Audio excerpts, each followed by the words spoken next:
I'll take care of it.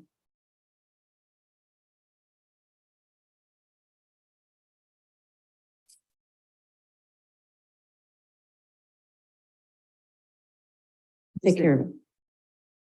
She's here.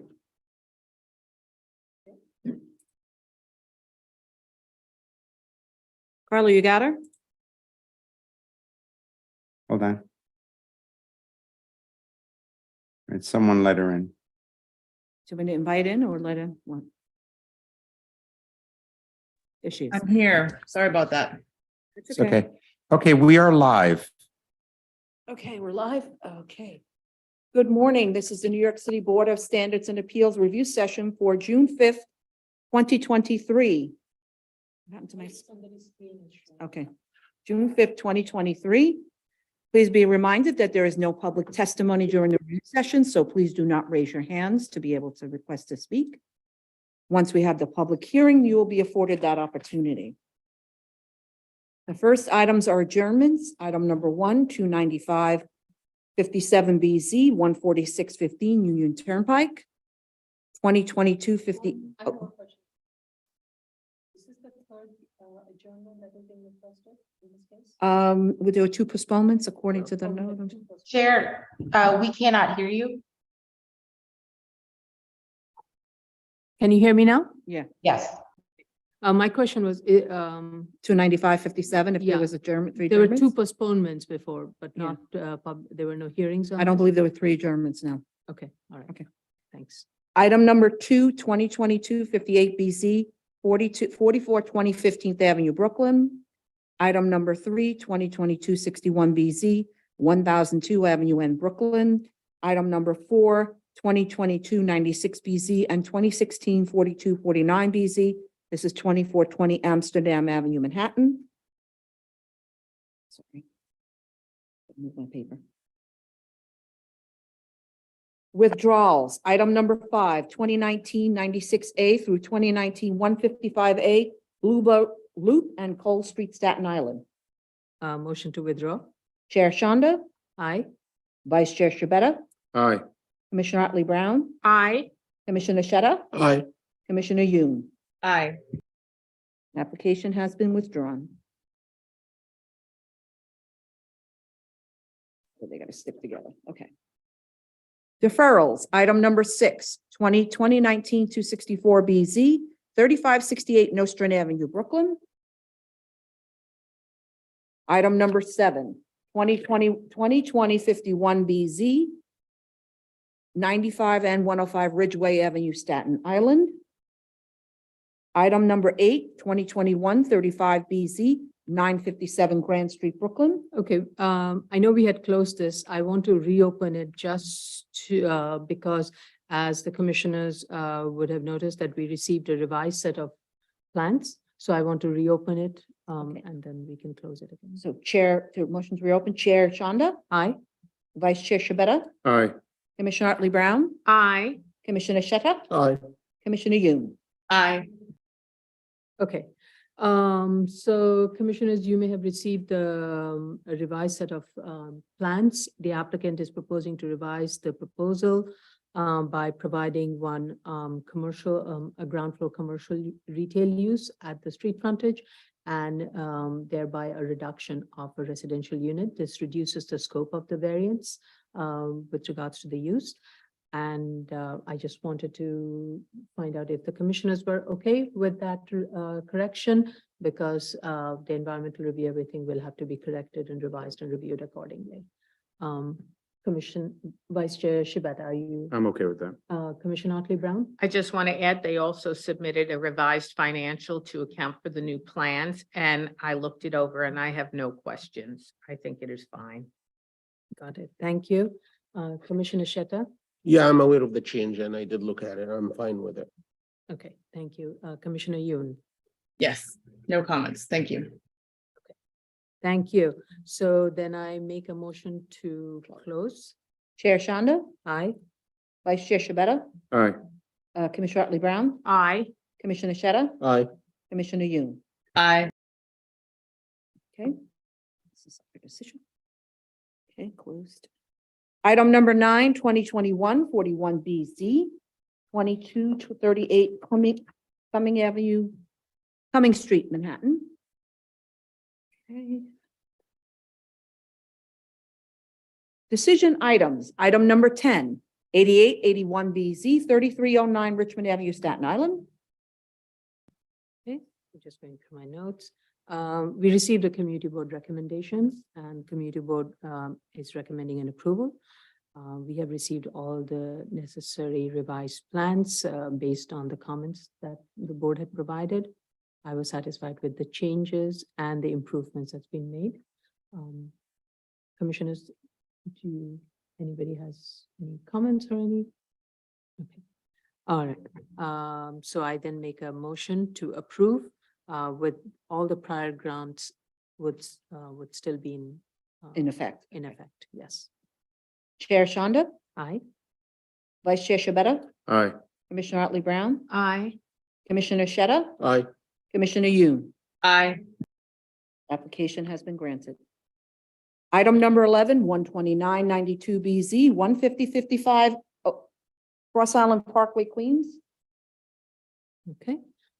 There was no submission required. I make a motion to approve with the conditions that the site will be maintained graffiti-free and there shall be no storage of any material, including garbage and debris outside the building. Chair Shonda, Aye. Vice Chair Shabeta, Aye. Commissioner Otley Brown, Aye. Commissioner Sheta, Aye. Commissioner Yoon. Aye.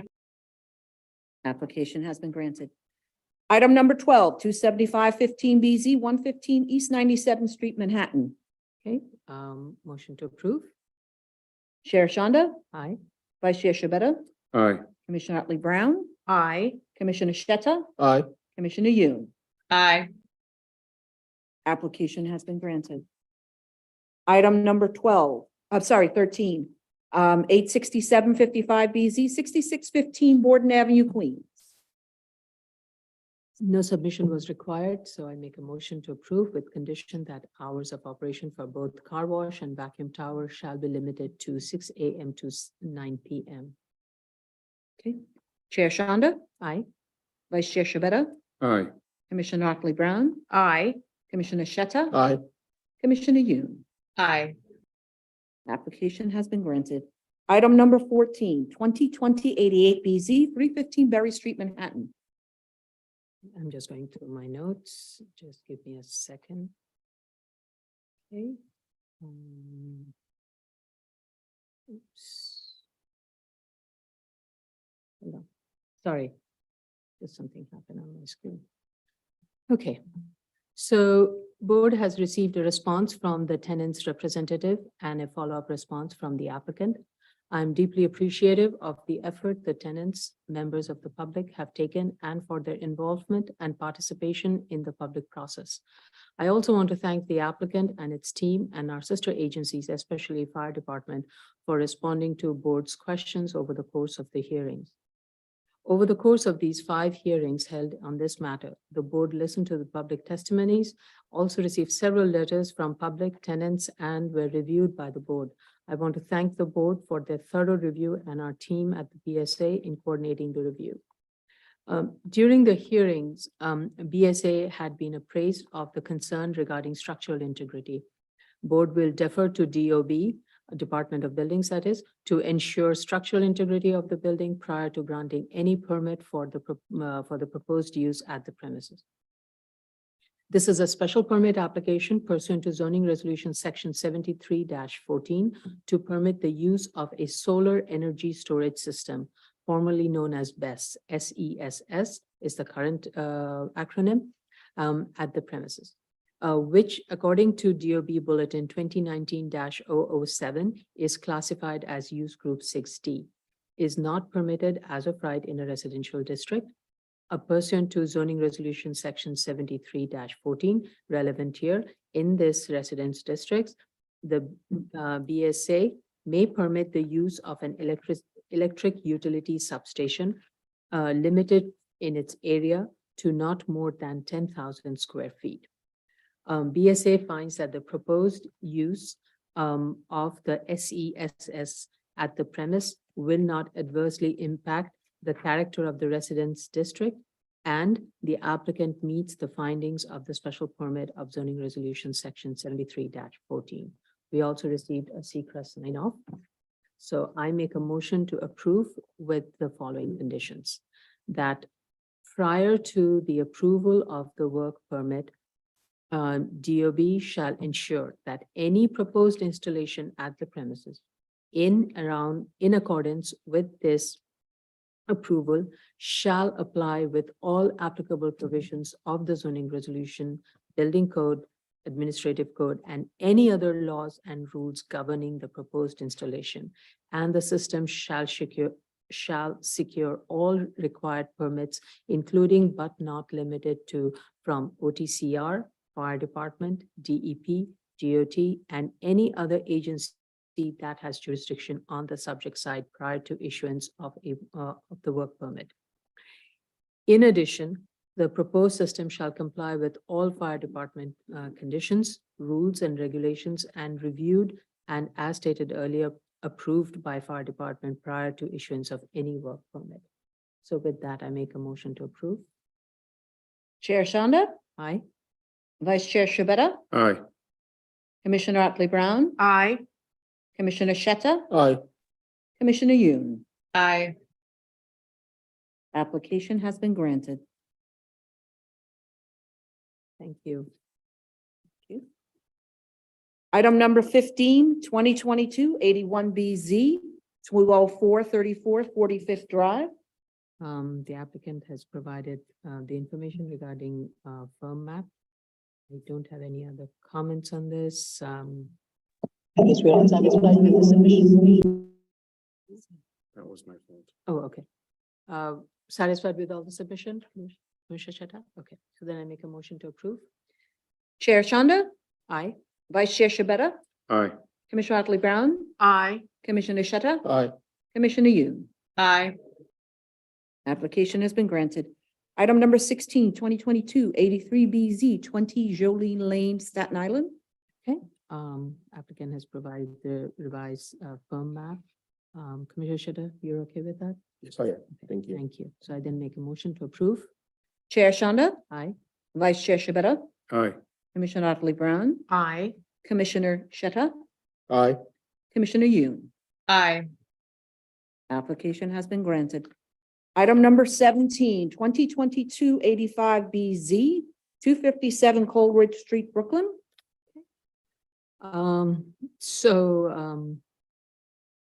The DOB approved the ZRD1 regarding the reference plane, which will be the same as the first story above the flood elevation.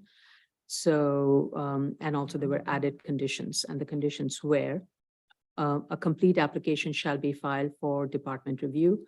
The determination is subject to further review upon complete plan examination, and the plans shall clarify the plans shall clearly indicate compliance with applicable requirements in the flood zones and waterfront areas, along with other applicable regulations.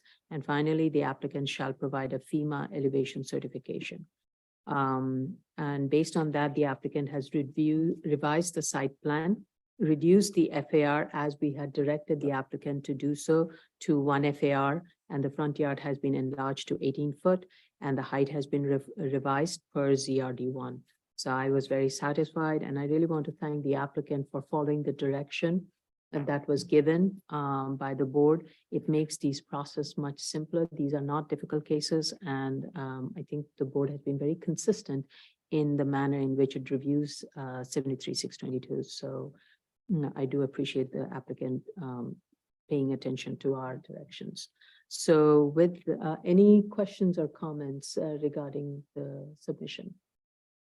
All the commissioners are okay with it. So I then make a motion to approve with conditions that the removal of exterior walls and or joists in excess of those indicated on the BSA approved plan.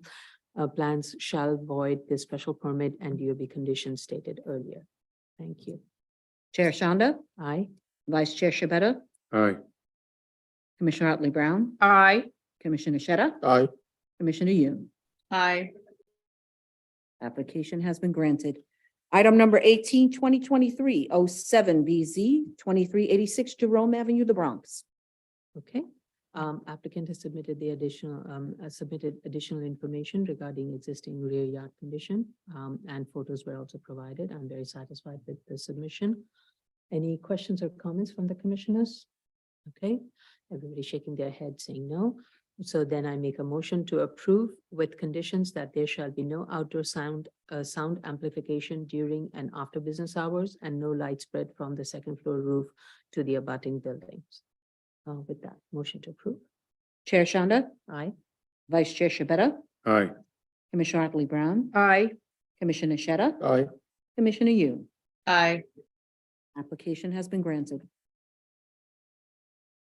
Continued hearing items, item number 19, God. 10676 BZ, 12901 North Conduit Avenue, Queens. Okay. The initial hearing on this application was last heard on April 10th. The applicant has submitted its response to comments raised at the hearing. Proof of continuous use has been provided from 2012, 2013, 2015, 2017, 2019, 2021, 2022. There are gaps in the Google Street View, but the photos show that the business has been operating all throughout. I'd like to hear from Commissioner Otley Brown regarding this matter. Compliance chart for only compliance chart has been provided from 1976 to 2003.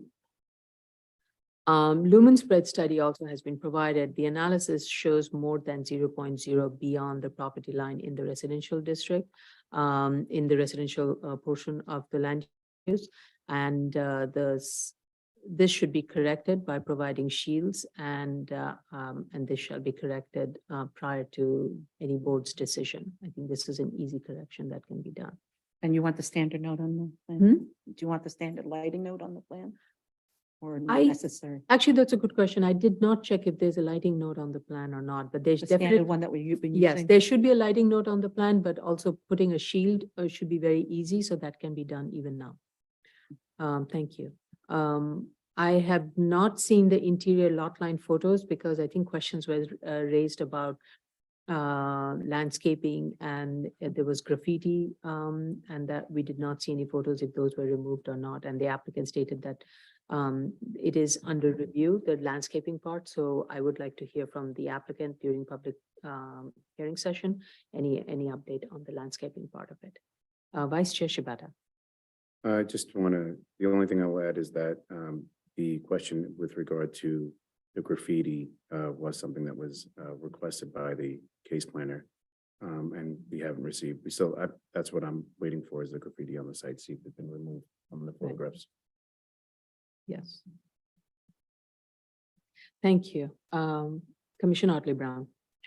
So I feel that the proof of continuous use in the Google Street photos that they did submit definitely satisfies the finding of it being continuously operating without a break. There is a small gap between October 2015 and October 2017, but the photos of both of them show that the service station was even in the same operator name as it was prior to and after the gap. So I'm willing to overlook that gap and say that that finding has been met. I have no other questions. Thank you. Commissioner Sheta. Thank you, Chair. Yes, I did see that they submitted a set of revised plans, including the lumen spread diagram. And according to their submission, they say they added a note to the plans requiring directing the lights away from the residence, so ensuring that no lumen spread. I do agree that there are some exceedance need to be looked at and corrected. Regarding the landscape, I see that they said it's still in review, and they anticipated completion by the end of the month. So I'll be waiting for an update from them. I did look at the compliance chart, and I'm okay with it. I have nothing else to add. Thank you. Thank you. Commissioner Yoon.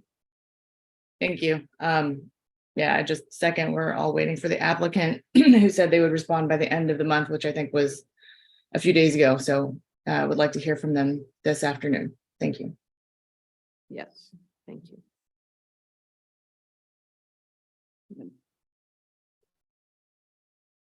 Yes. Item number 20, 16008 BZ, 651, 671 Fountain Avenue, Brooklyn. Okay, everybody, please bear with me. I'm going to have a little bit of a long statement to make. So just as a reminder, this is an application for an extension of term which expired in July of 2013 and an extension of time to obtain certificate of occupancy and an amendment of a previous grant that allowed storage of commercial vehicles, which is use group 16C, with accessory fuel storage and vehicle sales and repairs, which is use group 16B, and waiver of board's rules on the subject side. So we need to reopen it before we can pick up the discussion from where the board left it on January 24th, 2022. So let's first reopen it. Okay. So you're making a motion to reopen? Yeah. Chair Shonda, Aye. Vice Chair Shabeta, Aye. Commissioner Ockley Brown, Aye. Commissioner Shetta, Aye. Commissioner Yoon. Aye. Okay. Okay. As you may recall, at the June 24th hearing of 2022, one of the discussion was, should the case be considered as an SOC or a new BZ case? I'm of the opinion that it should be heard as an SOC, even though the variance had lapsed in 2013, which if the clock stopped in 2021, it would be 8 years. So I want to go around the table first and ask if this should be considered an SOC or a BZ calendar. Vice Chair Shibata. I think the applicant would have to, I know that at the last hearing, we had, many of the commissioners have stated that they believe they should be put on the BZ calendar. I think it'd be wise for the applicant. I'd like to give the applicant an opportunity to prove that there has been continuous use and to make the argument of the serious harm that they would suffer if the waiver wasn't granted. Okay. Commissioner Ockley Brown.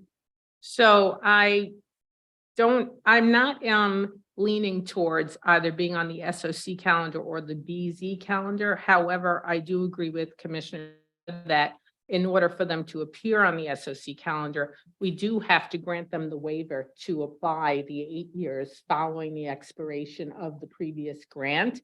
And in order for us to grant that, we have to see that there is proof of continuous use as well as a hardship statement.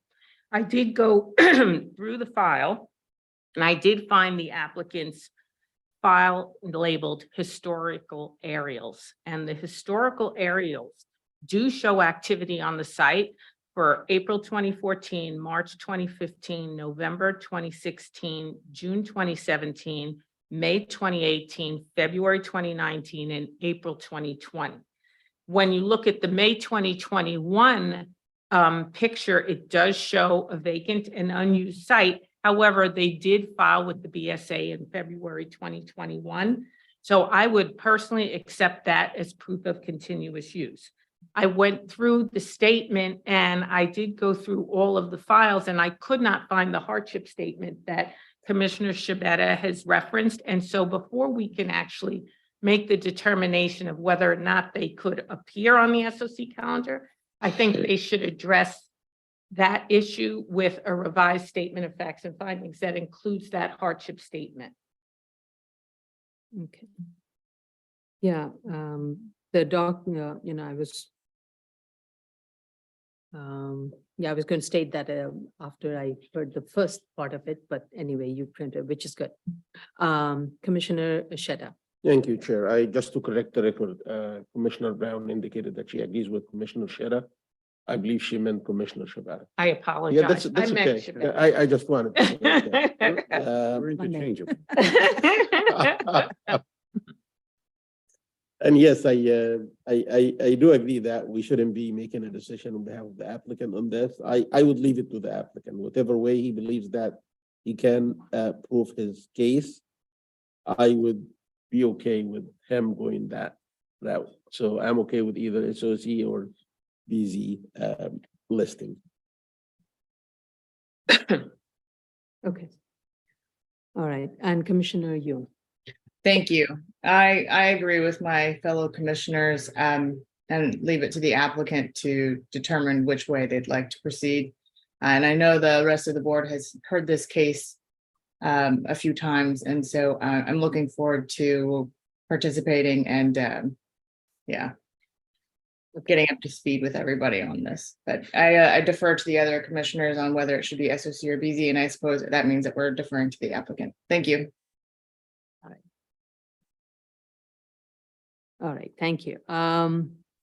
So I think many of you, some of you have already weighed in on the issues that were outstanding as of October 2021, but I want to go through it from my point of view. The outstanding issues from October 2021 is the need, still the need for proof of continuous use. I think Commissioner Otley Brown has done the applicant a favor by going through that review, but it is for the applicant to prove that. They did, they submitted it. They submit? Yes, there is a file that is called, as I noted, hysterical, we're just laughing hysterically. No, historical aerials. Oh, And I did it's not actually see a it. file, I think it's April 2021. Okay. I'm not sure. No, it's an actual standalone Okay, I set did. of aerial photos. Okay, so my apologies. I was not able to locate that file, and I was looking in the statement of facts, some state narrative to that effect. The fact that the document has been provided, which is what Commissioner Otley Brown was responding to, which is great, but the applicant should carry that into the statement of facts and establish that there has been a proof of continuous use. So that's one thing. Also, the applicant needs to provide a compliance chart. Now, we do know this applicant, this site is woefully not in compliance with the chart, but that is for the applicant to indicate where it is not in compliance and why it is not in compliance and what does it need to do to bring it to compliance. Those are three elements that critically needs to be reviewed, and the board is going to look at it. And whatever decision, whatever route the board, the applicant chooses, whether SOC or BZ, this compliance element is going to be critical in our determination of what happens on this site. And I am going to rely on the applicant's willingness to make this site compliant now. And I have to say that, there were a few photos that were shared with me by my fellow commissioners. And when I looked at the site conditions, I have to say I'm disappointed that the site is still in this bad condition, given all the things that this board has been saying since 2021. It shows the owner's lack of interest in what the board says or willingness to be a good neighbor for this site. So whatever the applicant chooses to do, it is going to be a tough sell for the applicant to get a buy-in for any recommendations that the applicant is proposing. And for that, the first and the best thing would be for the applicant to make the site as compliant as possible, as quickly as possible. Now, before even we get into the weeds of this application. If the applicant, and then my question is, if the applicant is proposing to consider an SOC, the applicant needs to revisit the findings related to B, C, and E. First, I will start with C. And that affects the B and the E part of it to some extent. That affects C and then the B part of also. C, I say so because of the neighborhood character. The area has undergone change since it was last granted in 2010, and those changes need to be considered in our determination and the applicant needs to revisit the findings based on the change in the neighborhood character and how whatever use that the applicant is proposing needs to be respectful of that character and be complementary to that character, and ensure that whatever measures being taken is not going to create an undue nuisance more than what already the current site is. So that leads me to the question of, is the applicant, the use that that was before us back in October, is it the same use the applicant is contemplating? And if not, are there other uses being considered? The applicant needs to update of any changes that's been made on their business decision. The other part is that if if the applicant is considering the proposed change, need to justify why that is the only viable use on this site and why therefore a change of use is needed, and why there is an alternate use that would serve not only the business need but also meet all the other findings. Need to demonstrate if there will be a serious loss and substantial prejudice if the waiver was not extended. That has already, as you've heard from all the other commissioners, I wanted to say that also. As I mentioned, the previous grant permitted commercial storage of motor vehicle, which is use group 16C, with an accessory fuel storage and motor vehicle sales and repair use group 16B. The proposed amendment use, which was a storage of vans, would be a use group 16B. So it's not much of a change. However, the use is very different from the neighborhood that it is in now. And so that needs to be responded to. And the proposed improvements that the applicant had shown was not at all satisfactory to the board back in October. So I don't think the board has changed its viewpoint on those considerations, especially the kind of wall treatment, lack of landscaping. If there's going to be any use similar to what the applicant is proposing, that is proposed on this side, the treatment of the site, especially along the street frontages of Euclid, Stanley, and Wortman, must be similar and be respectful of the neighborhood character. And it should be similar to another last mile case that we had reviewed, the board had approved, that was on Rockaway Boulevard. The walls along these street frontage shall have acoustical buffers.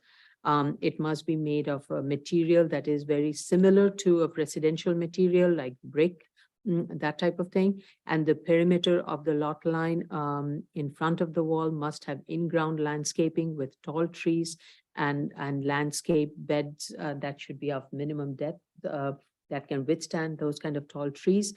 And the reason I'm saying all of this is currently the site has graffiti. It is overgrown with weed. The structure inside the building has not been demolished at all. And it is just been left abandoned on this site. It's an eyesore. So any improvement on this site has to be done in a manner where the use will be respectful of the neighborhood, and at the same time there should be a minimum wear and tear on this site. And that would help, whether it's the property owner or the tenant's responsibility to maintain the site with little hardship or with little difficulty, with very, very little cost associated with it. So take measures right now that will ensure that the building will not be misused and the structure will not be misused. And I want to say this, and this is something I've been thinking about, is should the board get past the finding, I want to consider having a restrictive deck recorded against this property with the conditions applicable to the current and the future owners and tenants, because at the last hearing, it wasn't clear to us whether it would be the responsibility of the property owner or the responsibility of the tenant to maintain the site. So I want to have a restrictive deck on this property that would bind the property owner, regardless of whose responsibility is at the end. It's the property owner's responsibility to ensure the site is maintained either by the owner or whoever the tenant, however they proceed with their lease term agreements. So that's a lot of things I said. Vice Chair Shibeta. Okay, thank you, Chair. I'm not going to be repetitive. I think I agree with what you said. I just want to streamline it a little bit.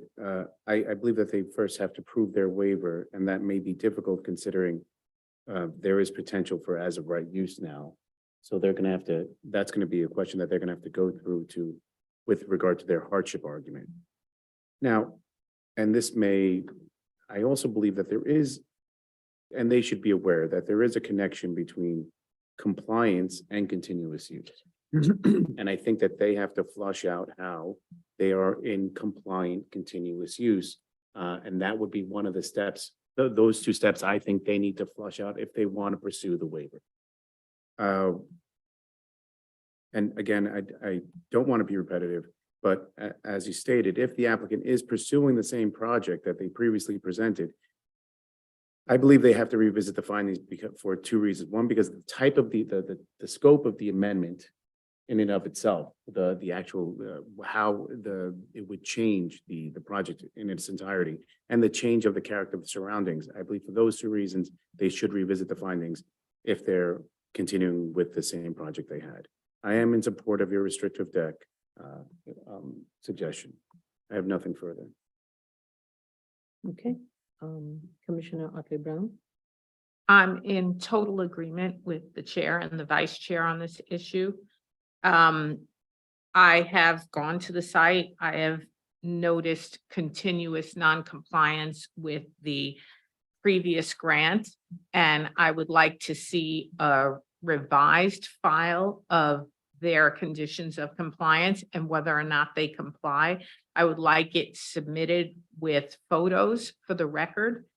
And I would like, in areas where there is no compliance noted, I would like to see a plan to bring it into compliance, but a plan that accomplishes that sooner rather than later, because I'm not sure how long it's going to take if we were to grant this variance for the new business to locate and gear up their operations. Mhm. And so I really would not want to be in a position as a commissioner where I would allow for conditions of compliance to be met after the new business is in sight, because we don't know if that will happen in a year or 5 years or 10 years. So to see that there is graffiti along a corrugated metal fence for the entire surroundings of this site, and then be told that we would like to keep it there because ultimately we're going to get rid of it, wouldn't be acceptable to me.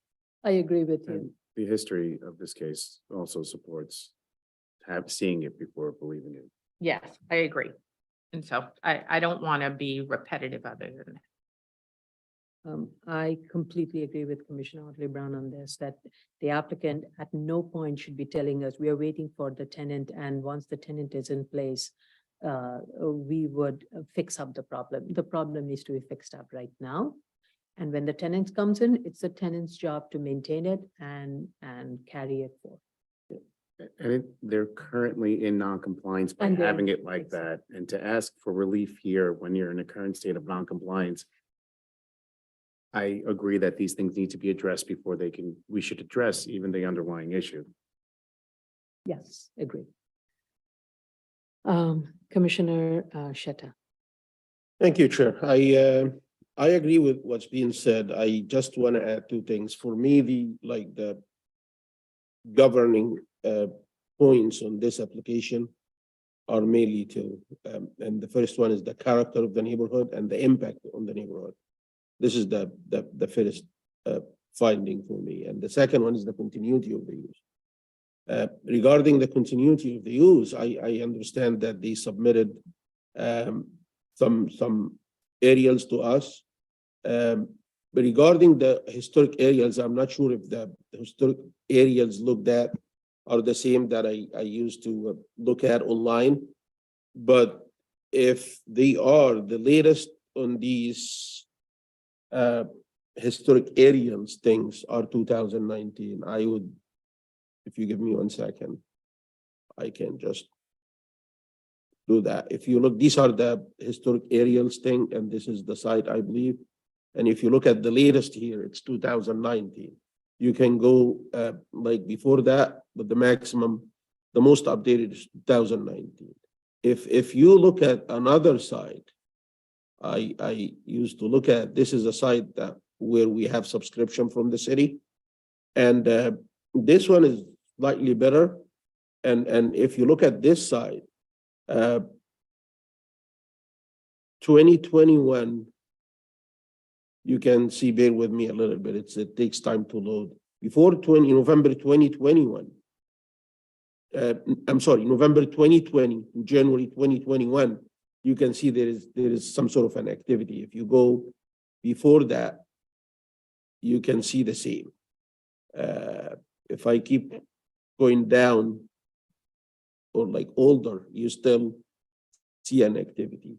When you go to 2021, the site is for me, this is not a site that's been in use. And this is starting April 2021.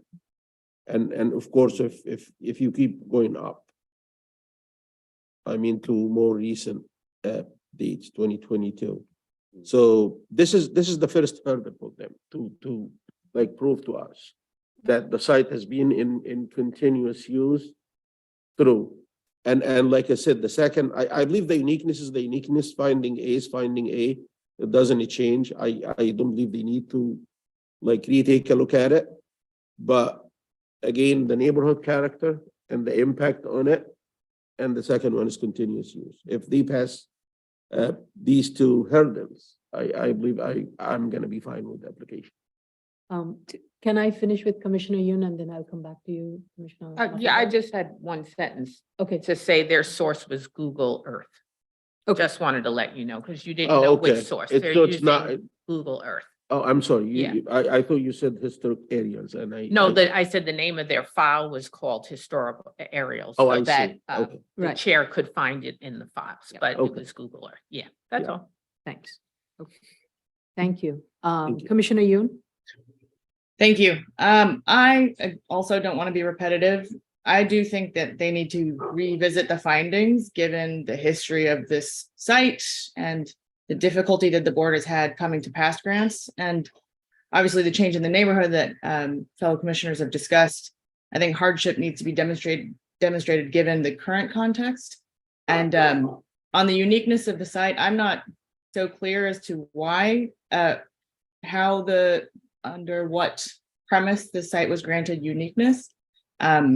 Here I will defer to my colleagues, but I personally find that the site, at least shape-wise and size-wise, does not strike me as particularly unique or difficult. But again, this one I will defer to my colleagues on whether or not to prosecute the A finding. I have nothing further to say. Thank you. I just Thank want to, you. I just want to make, Commissioner Vice Chair Shibata. thank you. Go I ahead. just want to clarify. We should first address whether or not we believe that there's a waiver here. If the waiver isn't granted, then we'll go to then it'll be a new BZ case. It'll be a new variance, and then we'll have to address whether or not all the findings are met.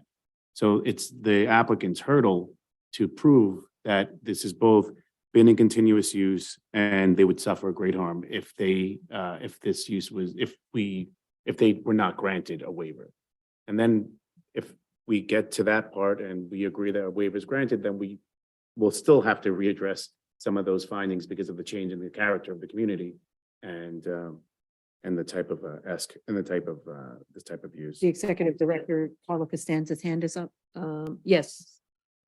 Yes. Yes, Madam Chair, thank you. Just for clarification to the board members, I just want to remind everyone that the filing for this application is February 5th of 2021. So we have to start from that point as far as continuous use, not to today, because subsequent to the filing, obviously there's many things have transpired. Thank you for that reminder. Yes. So it's from prior to February 5th, 2021. Okay. All right. So we are going to have quite a girthy discussion at the hearings and be prepared for that. The item number 21, 19502BZ, 2797 Linden Boulevard, Brooklyn. I did not receive a response from the community board after several attempts. Okay. All right, so the initial hearing on this application was last heard on April 10th. The applicant has submitted its response to the comments that were raised at the hearing regarding the trash pickup. A letter has been provided from Cogent Waste Management LLC stating that the trash pickup will occur weekdays between 10 a.m. and 5 p.m., which I think is response to one of the questions, I think Commissioner Otley Brown had raised regarding the hours. Can it be brought back to more during business hours and not after business hours? Not after 7 p.m., try to have the pickup before 7 p.m. A revised plan has been submitted in response to the comments that were raised, and I'm very satisfied to see the responsiveness of this applicant and making those corrections on the plans. I really don't have any other questions on this matter. Vice Chair Shibeta. Nothing further from me on this. Thank you. Commissioner Otley Brown.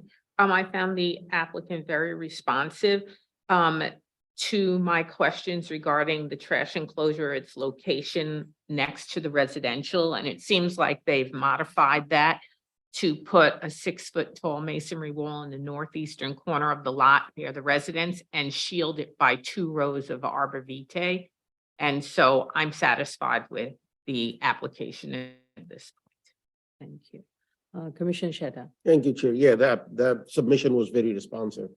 They responded to the luminous spread diagram revision. They also revised the sound plan, the acoustic measures. They added the acoustical fence along the entire residential property line. They added the good neighbor sign to lower the volume for the radio. I'm very satisfied, and they fixed the sections as well.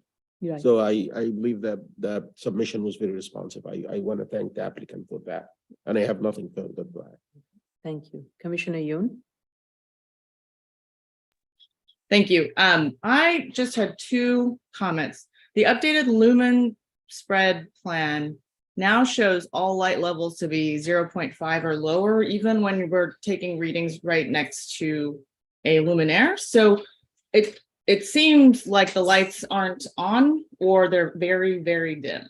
So it's quite a big difference from what was presented before. And I think the applicant should explain why the lights are all so low. There seems to be something wrong on the new lumen plan, at least as far as I can tell. And then there's one on the existing site plan. There's a curb cut. There's a note to remove an existing 24.9 foot wide curb cut near the corner of Drew and Linden on Linden Boulevard. But that curb cut then shows up again as a 29 foot wide curb cut. And it looks to be within maybe 10 or 15 feet of the intersection. And so I just wanted to call attention to that because I don't know if we discussed its proximity to the intersection last time. Because that's, I forget exactly how you get the approval to be within 50 feet of an intersection. But if the applicant could clarify intent, because it does state that it's going to remove that curb cut and then later shows a proposal for a 29 foot curb cut in roughly the same place. Okay. I'm just looking at the, 653. I think according to 3653 of the zoning resolution, we need to, it needs to be 50 feet, so. yeah. Okay, Yeah, that's, at the same location, so you're right, yeah. and I didn't notice it last time because it wasn't called out on the proposed plans in the previous submission, but this time it is very clearly called out. The only difference I see is the dimension. Previously, it was a 24. It says existing 24.9 foot wide curb cut to be removed, and the proposed is 29 foot, so it's being widened. The question is the widening happening away from the intersection or towards the intersection? And they do note an application number, so it may be that it's already with city planning for some kind of approval to be within 50 feet of the intersection, but that's for the applicant to please clarify. Those are my only comments. Thank you. All right, good catch. Yeah, Chair. Yes? Yeah, this Commissioner Shea, I just want to say that I just looked at the plans, the previous one, the previously submitted and the current, and yes, it sounds like the input to the computer program that run the analysis for the lumens is based on all the lights are off, because even within the property, it's within the drive way for the drive-through, the lumens are 0.10, 0.4, 0.5.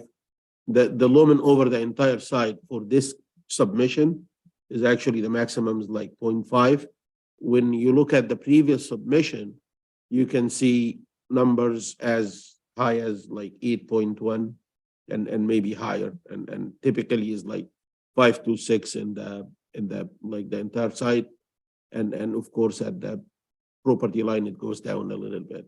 So they need to explain that. Probably it's a mistake, modeling mistake. Okay. I'm just looking at the lumen.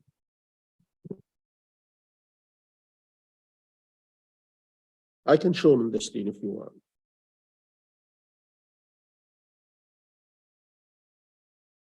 Okay, because the one that I'm looking at, I saw it all 0, at the property line.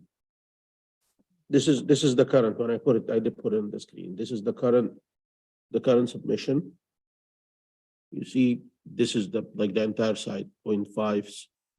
And even in the drive-through, it's like 0.1, 0.5.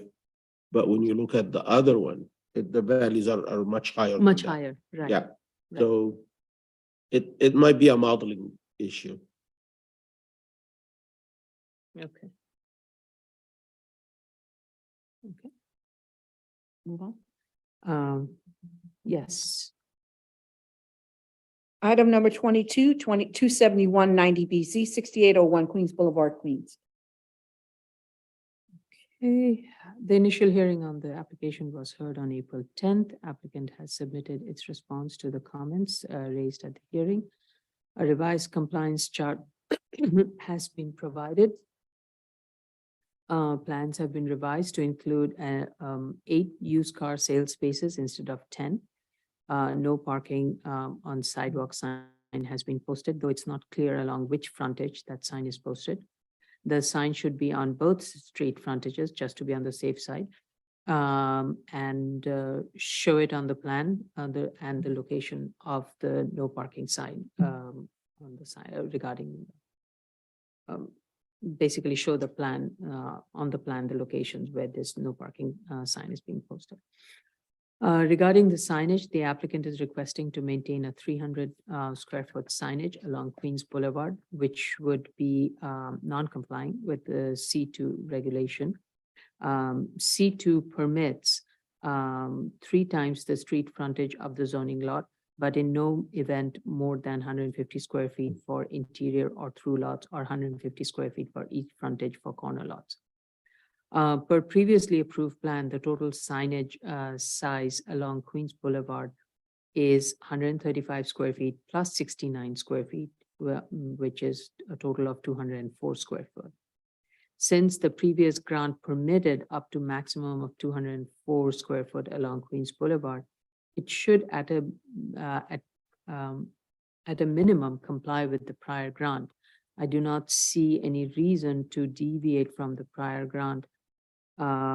Furthermore, to allow a 300 square foot signage on Queens Boulevard, I think would require an amendment to the plan. Executive Director Costanza, could you confirm that? Yes, Madam Chair, we would require a DOB objection requesting to exceed the underlying C2 requirement, and that would require an amendment.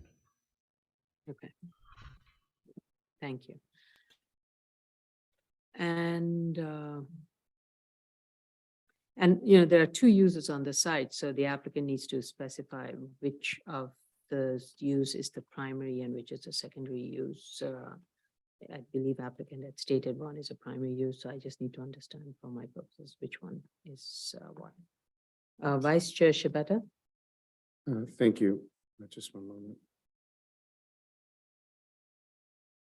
I did review the submission. I noticed the one photo of the plants. They do look that they are planted. I also noticed the picture of the parking, and I want to understand how the commissioners felt about that fence in the rear, if they felt that was sufficient, or if it needs to be cleaned up. I have nothing further on this. This is the fence along the residential lot Yes. line?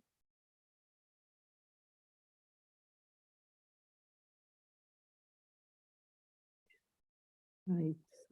I think they have planting in front of it. I have to check. I would appreciate photos of that then, because this is what I noticed. Yeah, that's the rear lot line. And this is the side lot line. I believe it's, yeah.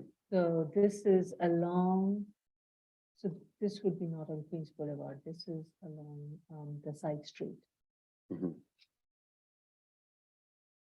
So the planting is, I think it seems like new planting has been just added and You believe that? Yeah, I don't. I don't know. Right. That's for the applicant to clarify. It doesn't seem like there could be, I don't know. So Chair. both Vice Chair Shabeta and I are looking through the recent photos that were submitted by the applicant and wasn't clear from the photos if along the side lot, along the street, if new plantings have been planted, it wasn't clear from the photo, so the applicant could correct that. This is along the frontage of 68th Street. Other than that, I do believe that an amendment would have to be filed for the request of the signage. And to that it would have to be a different type of application, I believe. But I don't have any further comments. Are we allowed to I have not- waiver to signage in excess of, right? Yeah. No, so I would Madam say, Chair? Yes, Executive Director Costanza. Yeah, I just want to clarify, going back to the statement. So I just want to set this up. So this is a pre-1961 variance for the automotive service station. Typically, if any of the uses, typically the uses on the site are accessory to the primary. We are located in a C2 zoning district here.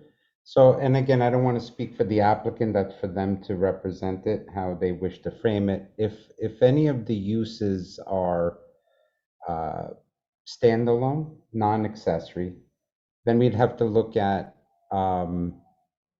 really under 11.411, in other words, you just must comply with C2. It's, again, this is a pre-1961 variance. If the board accepts that any of the uses are secondary, not accessory, then again, it's however the C2 signage requirements are for the variance use, and any secondary primary uses, again, still must comply with C2. So I think perhaps the applicant can just address, or the architect, what would be compliant. And again, this is not a variance under 7221 where there's a hardship here for the signage. It's just a signage requirement that is on a very long-standing use. Right. I So- hope that's helpful. I wanted to suggest that the BSA maintain their position, that no position on the amount of signage, because it was supposedly existing there prior to the renewal. They should make their case to Department of Buildings, is what I would say. Because we don't waive the signage. Right. So if they want to then take it to DOB and say to DOB, well, this was approved before and the only thing that changed is the copy, but the actual outer limits of the signage stay the same, and DOB says, okay, we'll accept it, that should be a DOB issue I to think me. I think the outer limit is what they have is not in compliance with what was approved by the board even before. Well, then if it's not, then we can't Right. then extend it. But if assuming, because I believe they made the argument that the outer limits was the same and that the only thing changing was the copy.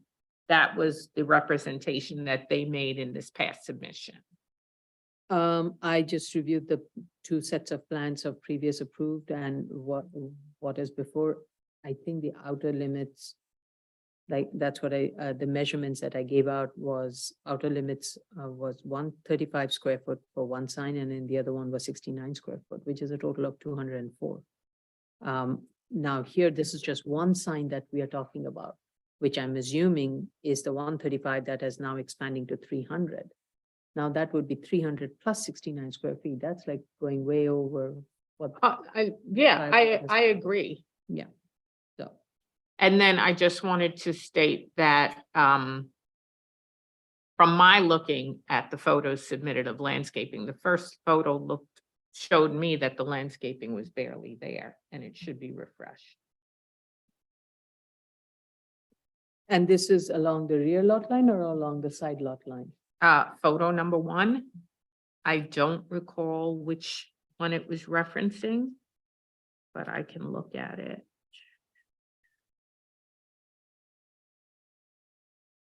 You can't really tell. Oh, So you- you're looking, you- you Yeah, have it I up? looked at it. You can't, I think Yeah. it'd be. It's right great for here, the you can look applicant at to it. tell you. Thank you. Yes, exactly, There barely is- there is there. no field plan. Yeah.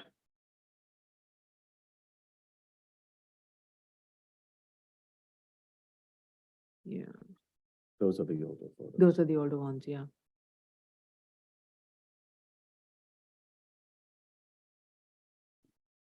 Oh, yeah, I saw the latest one. I'm just looking at the latest photos again. I closed. Commissioner Sheta actually has it up if you want. to Yeah, share can his you show screen. it, share it?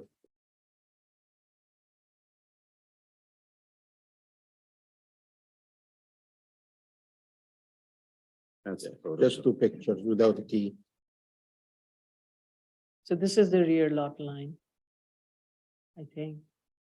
Let me see And the- photo 1, could you? pull But photo maybe 1 the back applicant up? can speak to that, where is Yeah. this taken from?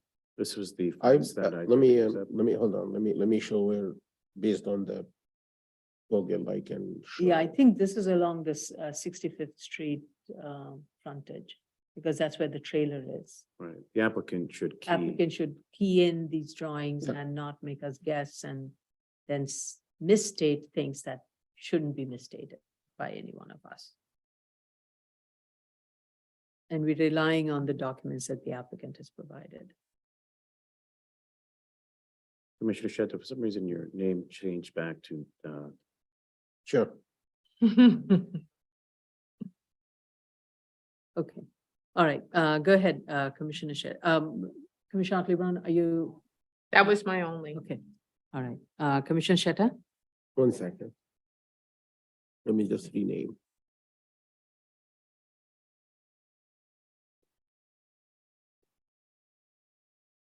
Okay, yeah, these are the. These are the two pictures that they were submitted, and I believe regarding the location. I believe one of them is here, Hmm, the other one is here, okay, based on that, again, if this is like a trailer or something, right. and this is like the residential fence, Mhm, if I go back to. This is the residential fence. Hmm. And this is the view for the trailer. And the amazing thing is that they call them landscape pictures, while if you look at the second picture, there is it no doesn't land. show any landscape, so it sounds like they just submitted them. It to- just seems like there's some green, there's some dirt that's on the ground, which is being Yeah, prepared for like very landscaping. little shrubs, yes. Yeah. And given where, the way the trailer is kind of extending over that bed of, earth,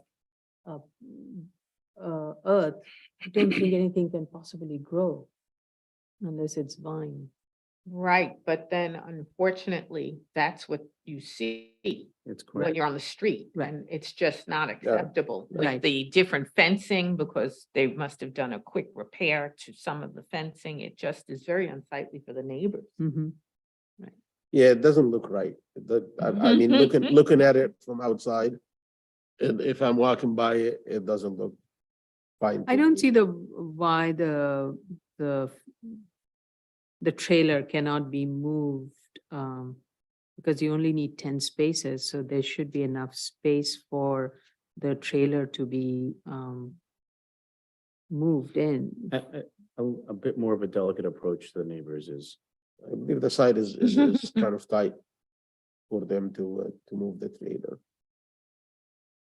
Yeah, well, but that is part of the findings and the context, right? And on the signage, I totally agree with Commissioner Brown on the signage. If the tradition here is not to waive signage, I wouldn't touch it. And I would leave it to the DOB. I have nothing further to add. Thank you. Commissioner Yoon, thank you.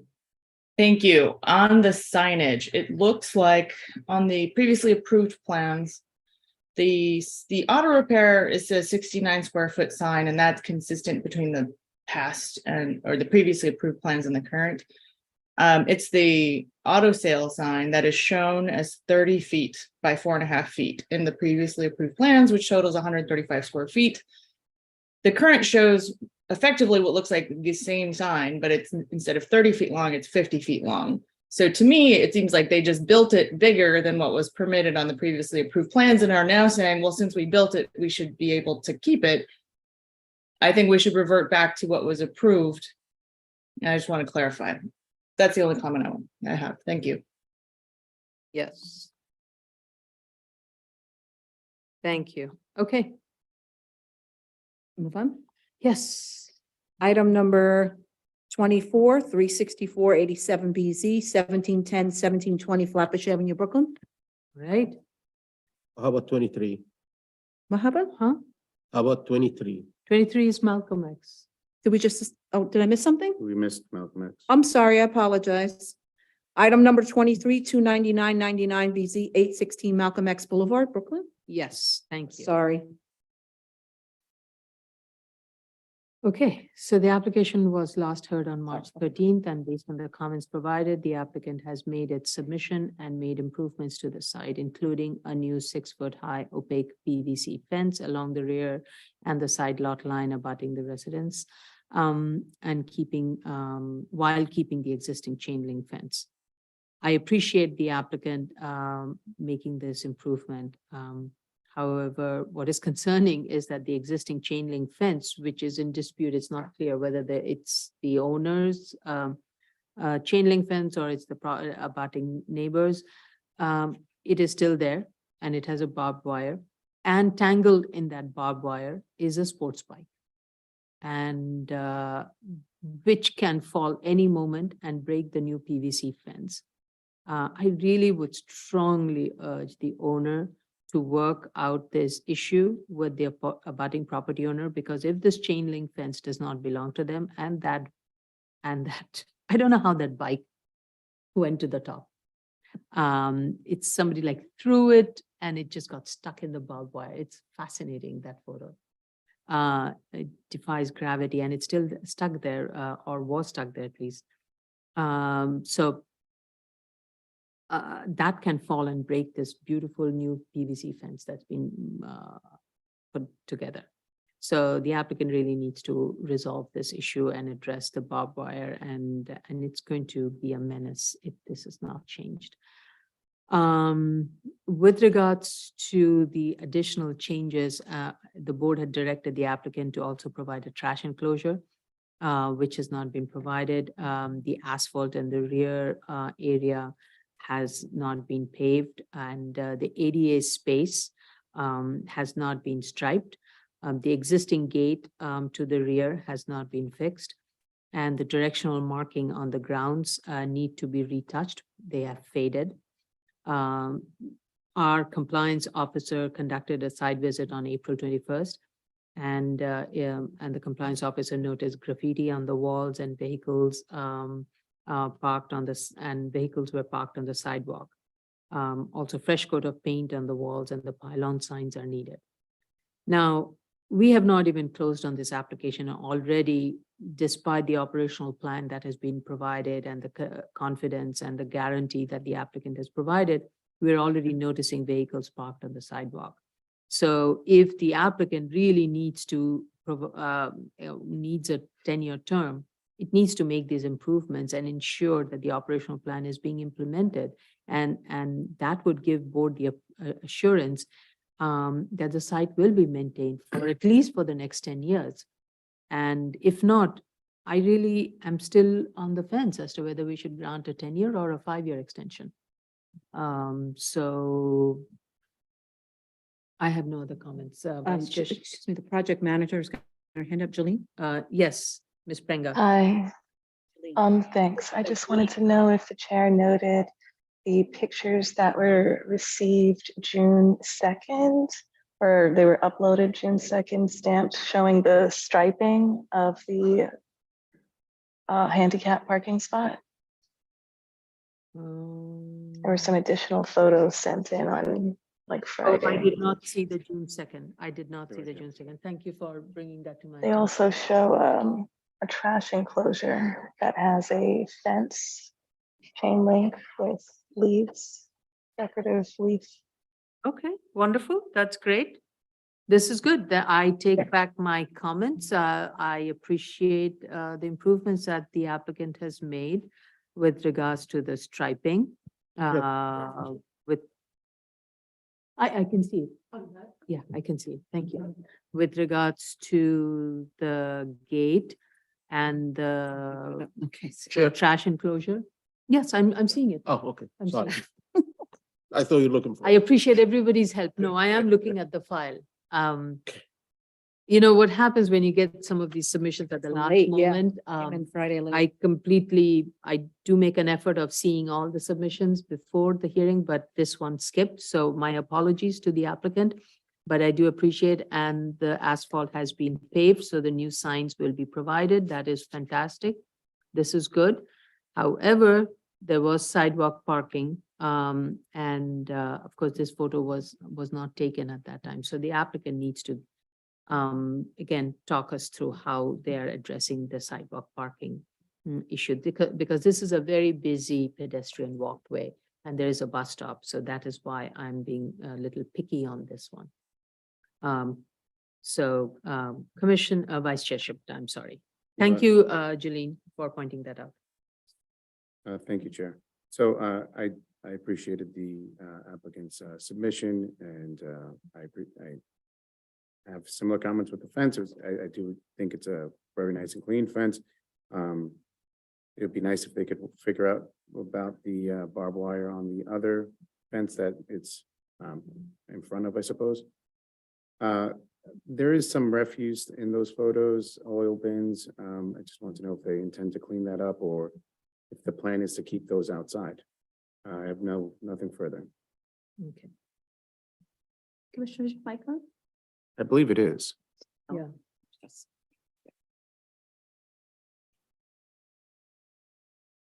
Okay. Commissioner O'Donnell. So to me, the photos of the previous work that they just started doing shows that they are moving in the right direction. I'm not convinced yet of their argument as to why they want a 10-year term versus a 5-year term. I would like to see them build the trash enclosure at the very least, if that's possible to do before we grant something. And then let's see what the site looks like once they've put in place as many of the improvements that they can, to see whether or not we can let them go off on their own and not undo too much of their They progress. submitted some photos. The June 2nd photos. Of the trash enclosure? Yeah. Oh, I didn't see the trash enclosure. Yes. Yeah, I think all of Happens us, so Well, the- then, you know, they did I would be sympathetic. I know that it seemed as if this applicant was extremely resistant at first, but I can kind of sympathize that resistance sometimes is also due to inability to be able to afford something. So I'm not excusing that. But I could certainly see that if the applicant has spent a significant amount of money trying to improve the site, I could see where they would then go, can you let me at least have extra years? So I would be receptive to that argument. Okay. I guess I'm an old softie. Yeah, I have to say, the photos that were provided, as part of the initial, as part of the submission, and then the last set of photos, there is a significant improvement, that has been made. So, and it took a while for us to get the owner to get this far. So it's a good direction. And I do appreciate that effort. And my apologies for my earlier statement. That was because I hadn't seen the 6-2 drawings. It came in on Friday. It came in on Friday, so I hadn't seen the photos. So my apologies for that. Commissioner Sheta. Thank you, Chair. I totally agree that the site is heading in the right direction. I did look at 2 sets of photos. Just for clarity and to clean up, I'm gonna put him, this is the first set. We got this, I believe, May 18. This is for the back and the fence installation in the back. So you see the bike? Yes. It's weird. I can see How did it get there? a ramp maybe, Will, and they remove the ramp. Somebody's very strong to have Somebody thrown. must have tossed it up there, some young people. Someone It drove was it there. funny. So I can see some drums here. I'm not sure why there are drums in the back next to a residential property line. But I wanna, looking at a picture like this is not gonna help getting the 10-year term. If you wanna get the 10-year term, I'm okay looking at the parking on the sidewalk as an anomaly for now until it's proven the opposite. So I would put the parking on the sidewalk for this anomaly incident aside. But if you want to get the 10-year term, look at this beautiful picture here and make this look like it. If you do so, Can you go back to the photo which shows the trash enclosure? We Sure. might get a sense of how the treatment on the site is. Well, it looks much better. it does. But there's still stuff in There there. is still stuff in the corner. They're working. Yeah, okay. But this is a big difference from what Yes. we looked at initially on this application. Yes, So yes, if you can show us this view similar to that view, at least you will get my support on getting 10-year term. The And- other thing, it's a suggestion from me. When you people start parking, when you have someone who's dropping or who's picking, have your guy supervise this driver. Some U-Haul drivers do not know like how to drive carefully like me. So if you have wheel stops here, these stops, if someone is trying to back and he hits that fence, I believe the area right behind that fence is habitated. They use it for probably living, or you can see somebody right like in the back of this brick wall or block wall. If the hole is hit, that's a problem. So be careful with the operation. I just wanted to say that the operational plan says that the keys will be given to the attendant and the attendant will be the one who places the cars in the appropriate Yeah, location. Yeah. That's what I'm saying. Complying with what you submitted, do not deviate from it, because now it's on you. It's a liability on you. Even if a guy who doesn't know how to drive like me again, go and take the truck and hit the fence and something gets hurt, you put it in writing to the BSA that you're deviating from the operation plan. So it's not a joke. Take it seriously. Thank you. Jolene? yes, Shalene? Yeah, I just want to say I do see wheel stops. They're also yellow. They kind of blend in. yeah, and the wheel, I think that the issue was the wheel spots were in the middle of, like, right at the top of the line that separates each parking spot. Because the truck has an overhang past Right. the Right. rear tires. So I think Commissioner Shetta's point is that it's that overhang over that wheel stop. Mhm. That distance between that yellow line and the wall, is that enough? More than what actually the overhang of the van is. If it is more, then, that possibility of somebody hitting it may be less, but if it isn't, then you're going to keep Got it. hitting it. And even if you're moving with a truck like this, there is something called inertia force. If you don't stop at the right moment and you stop at the wrong moment, it can go on top of that wheel Mhm. stop. Well, It that's, could- Yeah. it so could the happen. attendant better be a good driver. Exactly. That's what I'm saying. Otherwise, there's a lot of liability. Okay, thank you. Commissioner Yoon. Thank you. Having visited the site last November, it is nice to see the improvements that have been made. I have nothing further to add. I am in support of a 10-year term. Thank you. Okay, thank you. Okay, move on. Yes. Okay, now it's item number 24, 36487 BZ, 1710, 1720 Flatbush Avenue, Brooklyn.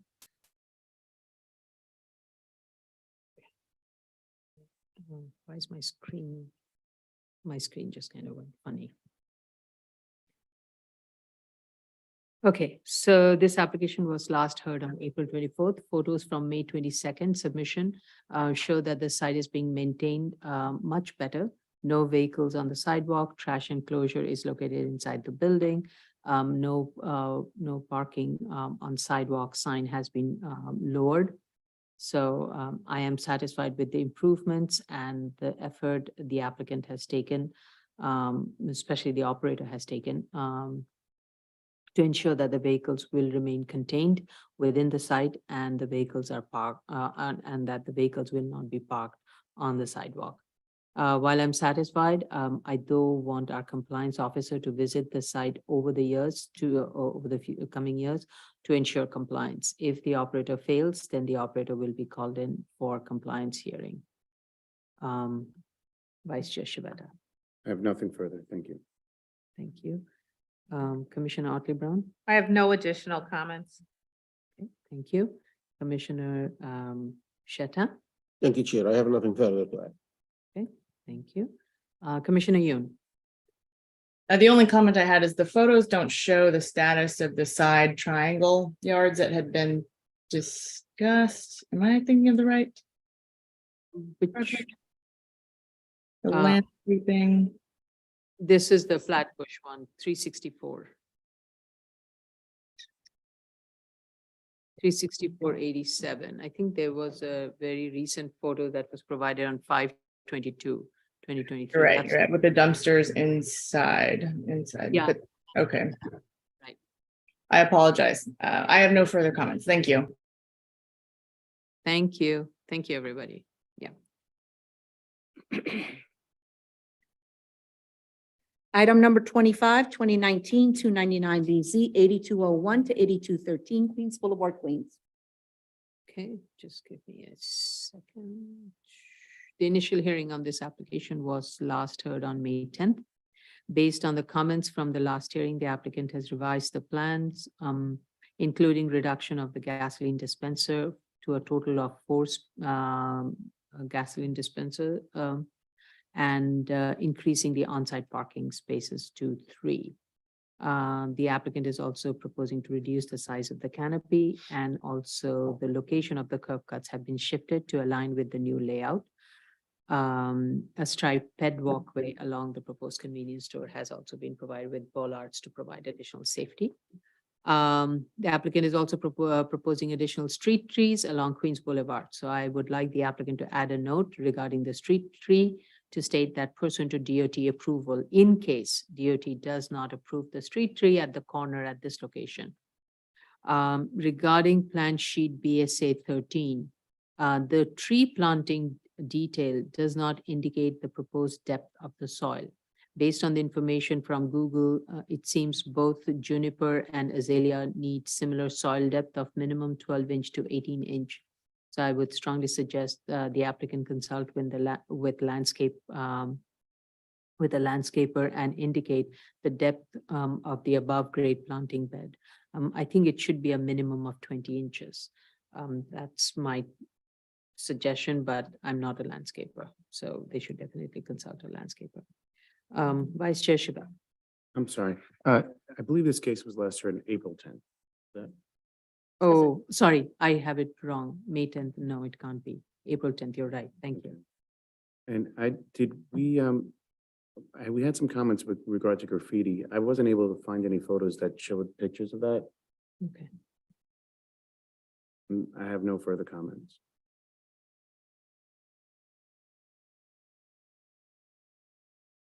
Okay, thank you. Commissioner Otley Brown, I have no comments. Commissioner Shetta, Thank you, Chair. I see that they reduced the number of rows for the dispensers to 2 instead of previously 3. I believe that would mitigate the parking conditions on site and would help better conditions. And I'm fine with the application. okay. Thank you. Commissioner Yoon, Thank you. I have no further comments.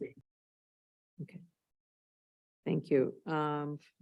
Right, next case. New cases, item number 26, 1-11BZ, 191 Atlantic Avenue, Brooklyn. Okay, proof of service of initial filing and proof of hearing is not required for an extension of time. This is an application for an extension of time and waiver of board's rule to obtain a certificate of occupancy and amendment for extension of time to complete construction at the subject site. The applicant has provided its reasons for the delay and has provided a status update and the timeline to construct. So it seems in 2011, variance that was granted was to overcome a DOB objection. And the applicant states that 100% of that variance related work has been completed. That is the enlargement of the existing first floor and the cellar has been completed. Outstanding is the associated paperwork related to Alt 1 and Alt 2 applications. And can't let the variance lapse, which was extended back, extended to November of 2022. So that's why this request for extension of time. The applicant is seeking a 2 years extension. I really don't have any other comments. I'm satisfied with the application. Vice Chair Shibata. Satisfied with the application, no further comments. Okay, Commissioner Otley Brown. I have no comments. Thank you. Commissioner Shetta. Thank you, Chair. My understanding is the work is practically completed. And they indicate that there are some issues with the DOB.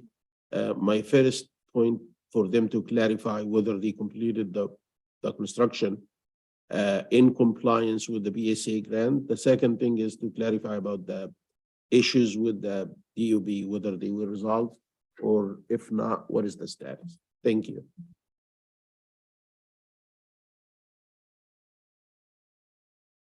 Okay, Commissioner Yoon, thank you. Thank you. I have no further comments.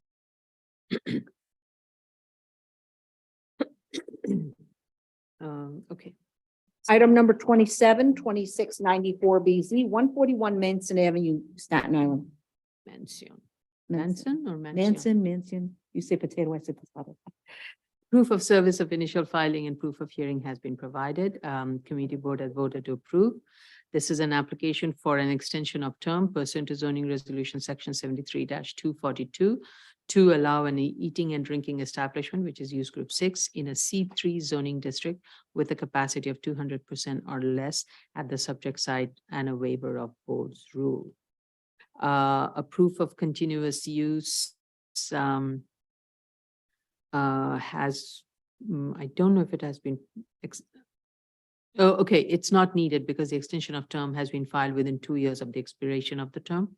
However, in the first quarter of 2021, Mansion Grand shut down during pandemic, and I believe a new tenant, Vela, is in operation. What my question was, is the new tenant in operation as we speak? A compliance report has been provided. So the application before is for a new is for an extension of term. There's a new tenant. What I want to know is if the new tenant is in place. The new tenant is not proposing any changes to any of the conditions of the prior grant. The site has operated as an eating and drinking establishment since 1985, and prior establishments now was affected by pandemic, like many restaurant businesses in the city. If the waiver was not extended, there would be a substantial prejudice and would jeopardize the use of the subject site as an eating and drinking establishment. So I'm satisfied with granting this extension. Vice Chair Shibata. I'm satisfied with this application. Okay, thank you. Commissioner Otley Brown. I'm also satisfied. Okay, thank you. Commissioner Sheta. I'm satisfied with that. Commissioner Yoon. I'm satisfied. Thank you. Thank you. Item number 28, 18202, 2990 Victory Boulevard, Staten Island. Okay. Proof of service of initial filing and proof of hearing has been provided. Community Board waived the right to hear the application and had no objection to the application. A proof of continuous use is not required. A compliance report has been provided. So I think it was for 2003 and 2005. And my question was, were there any conditions associated with the prior grants prior to 2003? The applicant represents that there has been no change in the lot size since the last grant and is requesting a 10-year extension of term. One of the things I noticed based on the photos, that there is an Amazon locker indicated on the plan. That is, if it is going to be retained, and ensured that it is not encroaching on the pedestrian walkway and ADA access way. Indicate on the plan the width of the walkway along the convenience store. With regards to the signage, per plan note, it says signage shall comply with C2 regulation, though per statement of fact, it says signage complies with C1 regulation. While there is no difference in the underlying signage regulations between C1 and C2, the document should be consistent regarding the zoning district. So the commercial overlay had changed from C1 to C22, so maybe that was the reason why there are two sets of zoning districts floating around in the documents.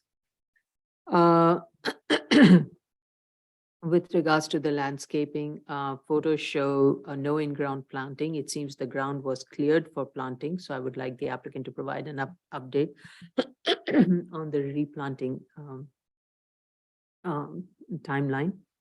The surrounding use with regards to the lighting, the surrounding use is commercial use, so I do not think a lumen study is required. Overall, site condition based on the site photos provided, it seems it is maintained in good condition. So I have no additional questions and comments on this one. Vice Chair Shibata. Thank you. This site was just fully renovated. It's a very nice site. I agree with you with regard to the lumen study. You're on the corner of, it's a very heavily trafficked area. There are many vehicles, many vehicles shining their lights into this lot on a regular basis. Short of them putting floodlights pointing out to Victory Boulevard, I don't think they'd have an effect on the lighting of the surrounding area. So I have nothing further. I'm satisfied with this application. Okay, thank you. But Commissioner Otley Brown. Just wanted to note that there is supposed to be landscaping behind the building, even though it abuts a medical office parking lot.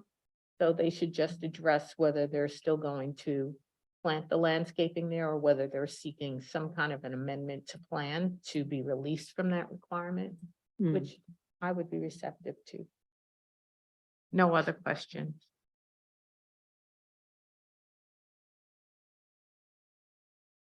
Thank you. Commissioner Sheta. Thank you, Chair. I have nothing further to add. Thank you. Commissioner Yoon. Yeah, thank you. I just had the landscaping. There seemed to be lots of beds and no plants. Thank you. That's my only comment. Next case. Item number 29, 29201. Sorry, BZ 6971 McDougal Street, Manhattan. We have received proof of service of initial filing and proof of hearing. I did not see a community board vote on this one. This is an application for an extension of term for a continuous use of an eating and drinking establishment at the subject site. The term expires in January of 2023. One of the conditions of the 2013 extension of term was that all conditions be listed in certificate of occupancy. The 2014 certificate of occupancy does not include the conditions regarding CO be obtained by July 9, 2014, and the signage to comply with C1 regulations. I just wanted to bring that to the attention of the applicant. So when they do go forward to revise the CO, please make sure this is included. A proof of continuous use is not required. Compliance report has been provided. The applicant is proposing either a 20-year term or no term at all. So my first question is there any outdoor music at the rear? And what is the existing hours of operations? While we have not received any community board recommendations, I would like to know where the neighbors notified of the hearing. And with regards to the 20-year term, I am not comfortable granting a no term. I would rather see a 20-year term on this side as an alternative. Vice Chair Shivata. Thank you, Chair. I agree with your comments. I have no further comments. Commissioner Otley-Brown. I think a 20-year term would be reasonable here since it's a long-standing restaurant. I have no other comments. Commissioner Sheta. Thank you, Chair. The only comment I have is regarding the term. I was not clear whether this was a use variance or the variance was just for the enlargement. If it was a use variance, I would be in favor of keeping the term maximum to 20 years. If it was for the enlargement, I'm open to consider no term. And I'm looking at the resolution actually right now. So the 2003 variance was to legalize a new dining room in the rear of an eating drinking establishment. And it seems this establishment has been in operation since 1976.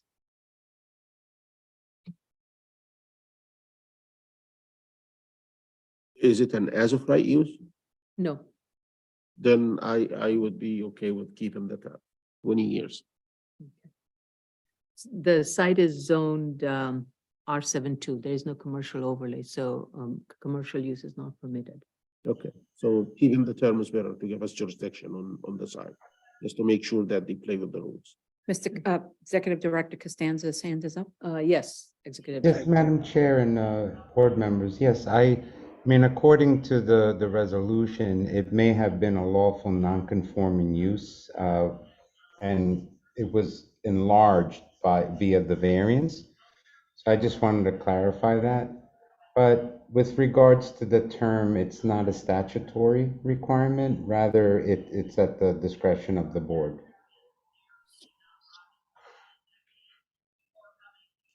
Okay, thank you. Well, Commissioner Yoon. Thank you. I also agree that a 20-year term is reasonable here. No further comments.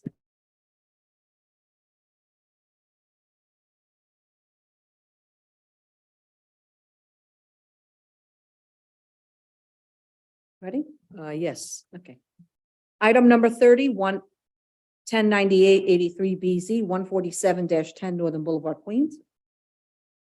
Okay, we received proof of service of initial filing and proof of hearing. Community board has voted to approve. This is an application for an extension of term pursuant to zoning resolution section 11-411 and waiver of board's rule for filing more than 2 years after the expiry of term for a continuous use of the site as a gasoline service station with an auto repair facility and an accessory office and sales area. The term expired in April of 2014. Applicant has provided Google Street views from 2014, 16, 17, 19, 20, 2021, 2022 as part of the proof of continuous use. All the photos show there is either one or three box truck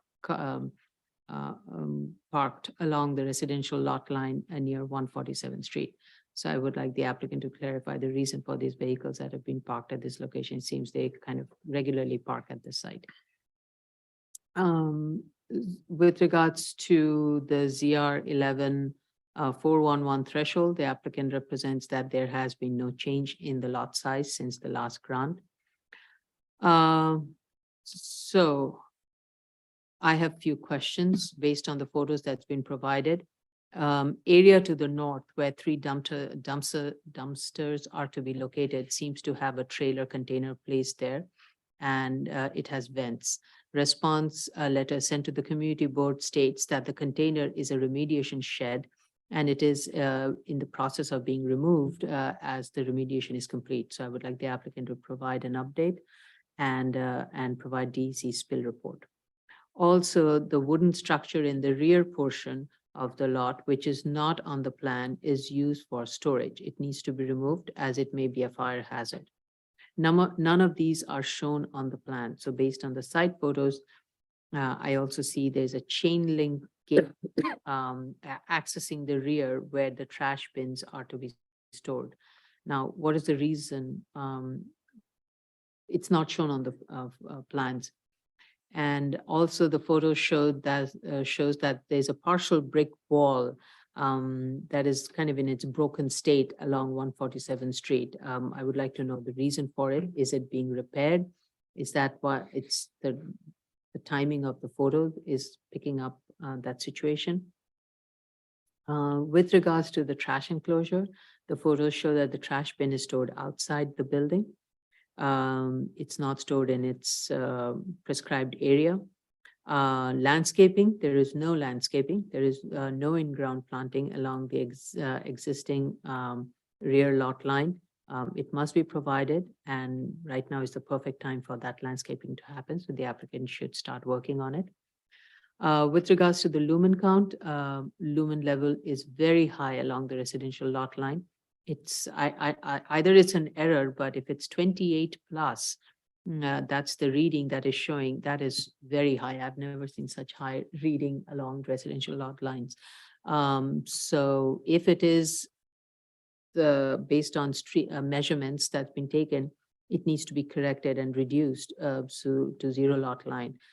This is not this is a highly irregular in terms of lumen count.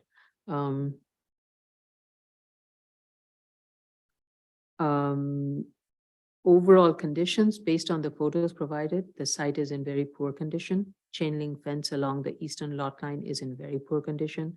There are sales item ice box placed outside the building and are blocking the pedestrian and ADA access routes. Landscaping is missing. Also, the yard behind the building is being used for storing of extraneous material, including 2 black drums. So there's a lot of work the applicant needs to do to get this fixed. Vice Chair Shibata. Thank you. So I'm not going to be repetitive. I believe the black drums that you're referring to were on photo 5. There are also some tires that are stored outside. That I thought was minimal. I'd like to hear the commissioner's thoughts on some of the products that are being sold outside of the gas station. It looks like motor oil, coolant, and what I assume is sidewalk salt, considering that the photos were taken in December. So I doubt that sidewalk salt is still there. That being said, I feel like it's a common state of affairs for some coolant and motor oil to be sold outside of the gas station, like on a little rack. And most gas stations that I go to, I'll see that. I wouldn't, unless the other commissioners take issue with it. I think I'm okay with that type of exterior sale, but I'd like to hear what everyone else has to think.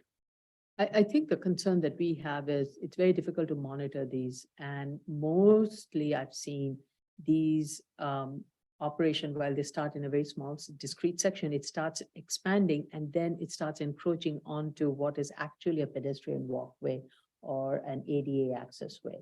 And then we are basically taking away the safety factor out of this equation. So it is easier to be consistent and and make them provide. And the site is, there are other places it can be placed where let's say it's not going to be in the way of the pedestrian way or the ADA access ramps. But generally they tend to be provided right where Entrance. the customer is going to enter. And that's pretty much where you have the pinch points. And that's why I think it's been kind of a concern, and I know Commissioner Otley Brown picks up on it, and I pick up on it also, and that's the reason. I understand. Okay. Commissioner Otley Brown. I agree with the chair that it is best to limit the products that are put for sale, because it does end up snowballing. It starts out as coolant and salt, and then morphs to engine oil, and then before you know it, it's cases of soda and water, and it just keeps on snowballing. So I agree. And we with the have seen chair. cases of sodas. Yeah. also, Um, Unless we are dealing with a whole new e-vehicle typology that needs only sodas. so yeah, it's best to just say no to all of that so that we don't have issues monitoring it. As for the statement, when they talk about their convenience store compliance with TPPN 1099, page 1 says the convenience store has a selling area of 323 feet. Page 5 says 615 square feet.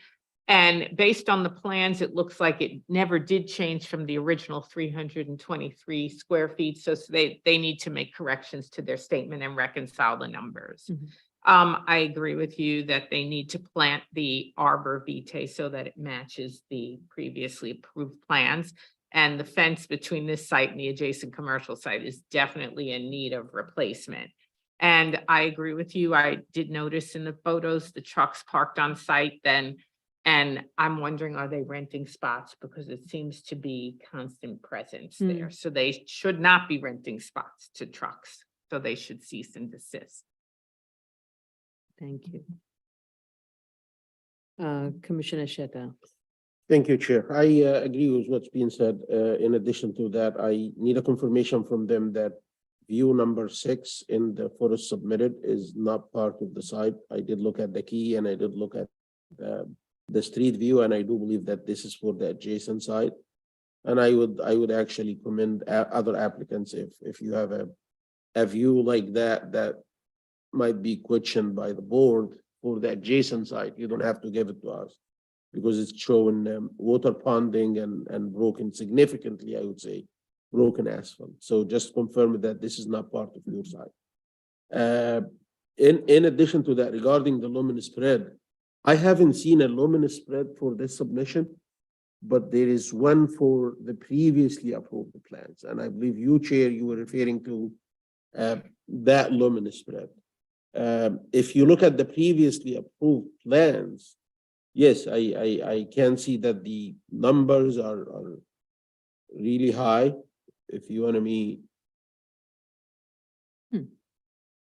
give me 1 second. I'll save you the search. This is the set for the current submission, and as you can see, there is no submission for the lighting. Okay. Oh, hold on. Maybe No, there is one. No. Hold on. Maybe Go I back can up. see it. I was looking at. There is, sorry, my Yeah. bad. Okay. Yes, there is. My mistake. But yes, these numbers, if even if you look at the previously approved numbers, I'm not sure why there is like a significant discrepancy between the previously approved plans. If you look at the previously approved, you see lumen numbers everywhere except here. Mhm. But when you look at the current submission, you But see nothing everywhere except just here. And the numbers are really scary, 28.5. These numbers should be like looked at and I don't think they are correct unless they are measured. And if they are measured, in order to get 28 and change right behind that building, that means that there is like a direct lighting that's pointing to the residential property line here, and it need to be either shielded or moved away. Mhm. Yeah, I think, yeah, there's an apartment building right behind it with windows facing onto Yes. that, what would be that residential building side lot line. So this is a very high lumen count. I've never seen this high of a number, even based on the previously approved plan, 13 seems pretty high. There's some sort of like a side yard for the building, but I don't think the size of that side yard would be enough. Yeah, and I don't For remember that- seeing any, I was looking at the Google Street View. I don't remember seeing any lighting structure in the abutting residential building that would have contributed to such high lumen count either. So I'm hoping it's an error in the, I don't think it is. Hold on one second. I can show clarification to that. There are lights according to the Google view. You see this guy? It's right on the property line. So if this lighting pool is not shielded correctly, I would anticipate that 20 plus numbers to be like existing along this property line. It sounds like it's a really big lighting unit without any shielding on it. okay, So that might be the cause for that. okay, all right. So it needs to be corrected. Okay, sorry. Go ahead. Commissioner Yoon. Commissioner Shetta, you're done? Yeah, thank you. Okay. Commissioner Yoon? Thank you. I have nothing further to add, and thank you. Okay. Item number 31, 2018-52BZ, 159 Borum Street, Brooklyn. Okay, proof of service of initial filing and proof of hearing is not required for extension of term. This is an extension of term to obtain a certificate of occupancy for a new 19-story residential development that was approved pursuant to zoning resolution section 73-433. I would like the applicant to just at the hearing state why there's a reason for the delay. I noticed that the fence is up, construction fence is up, and some construction is happening. Applicant states that 18% of the construction is completed and a foundation phase is underway. I am okay with granting this extension. This is the first of its kind, first for this site. So I'm okay with the 4-year extension. Vice Chair Shabeta. I'm also okay with this extension. I'd only ask if they could flush out the timeline a little more extensively, so we could get a better understanding. I understand that they're saying that they believe that they'll be ready for a temporary certificate of occupancy in 2025 and a final certificate of occupancy in 2027, but if they can get to the steps to getting to that, I would appreciate that. Okay. So a little bit more time as to when the superstructure will be completed would be good to know, and then. Right. Yeah. Good. Thank you. Commissioner Otley Brown, I have no additional questions. Commissioner Shetta, Thank you, Chair. I'm satisfied with the application. okay, Commissioner Yoon, Thank you. I have no further comments. okay, thank you. Appeal, move on.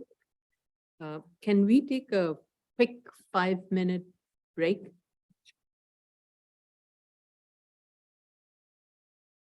It is 11:53, so almost 12 o'clock then. Yeah, 12 o'clock we shall resume. Just Okay. just a quick Taking a break. 5-minute break. Oh, this is. Got it.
Please proceed. Back on the record, this is the Board of Standards and Appeals session for June 5th, 2023.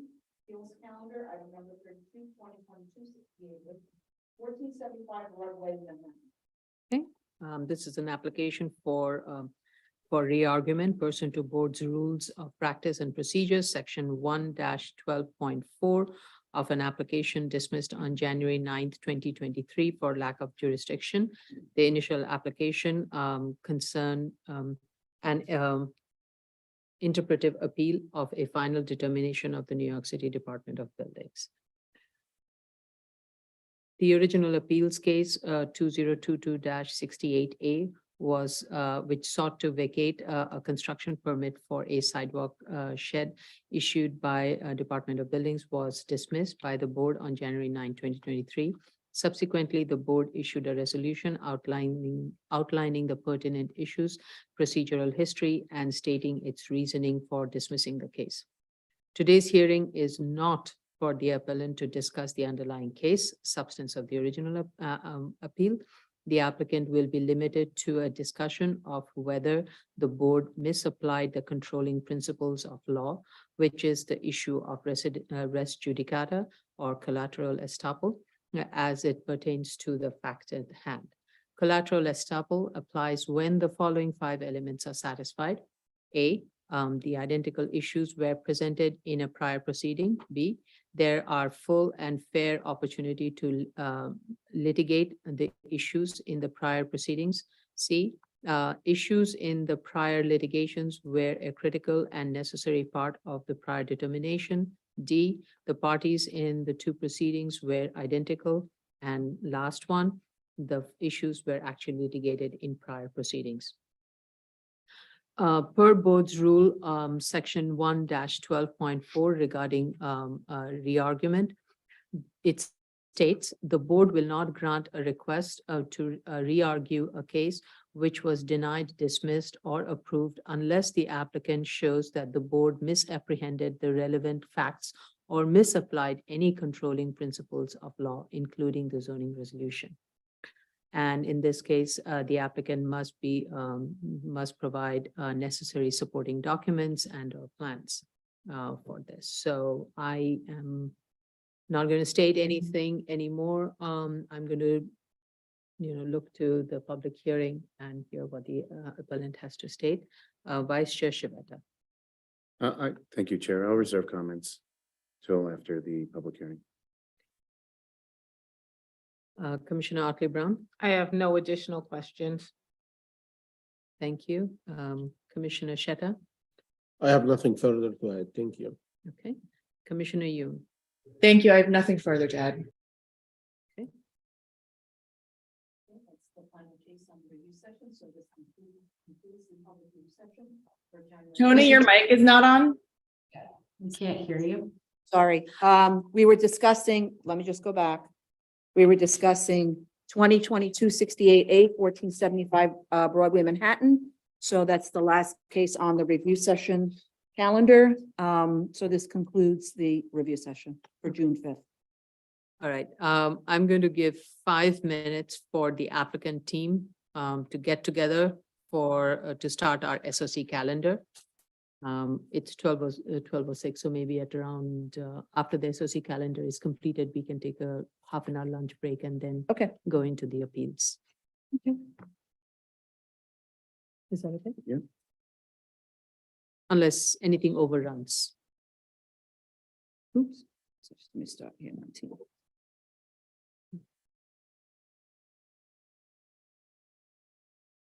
Okay. Oh, are we taking 5 minutes? Yeah. Oh, 5 minutes now. Okay.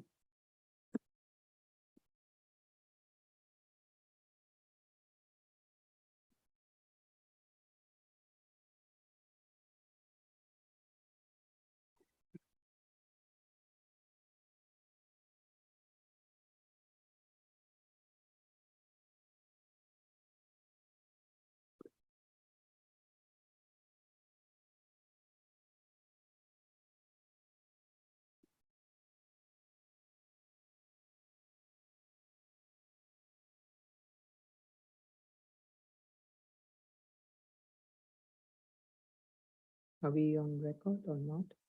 We're still live.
No, I have all this water, so I can keep drinking.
We ready?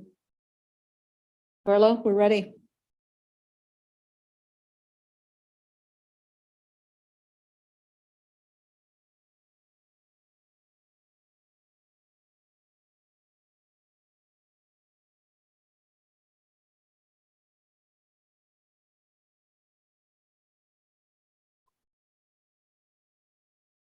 The screen should change.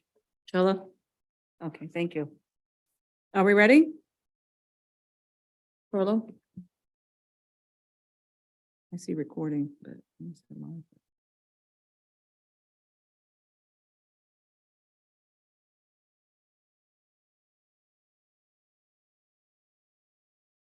Are we good to go? Are we good to go? Carlo?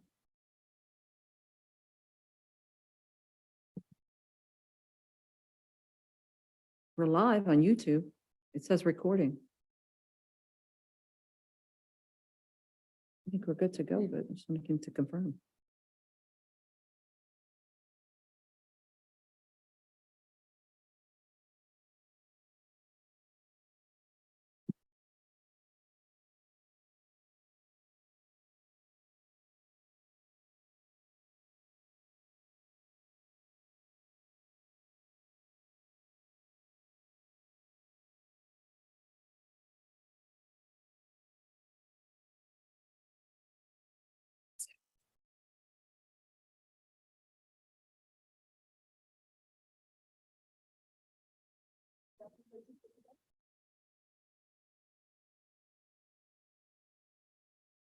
We are live. Okay, I just want to make sure. Thank you.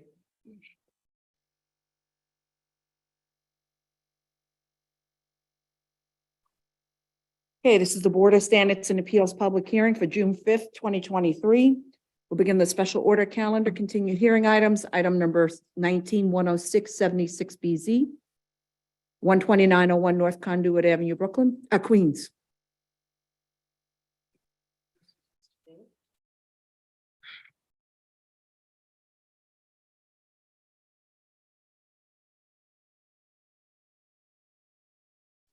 Main screen. Thank you, Jella.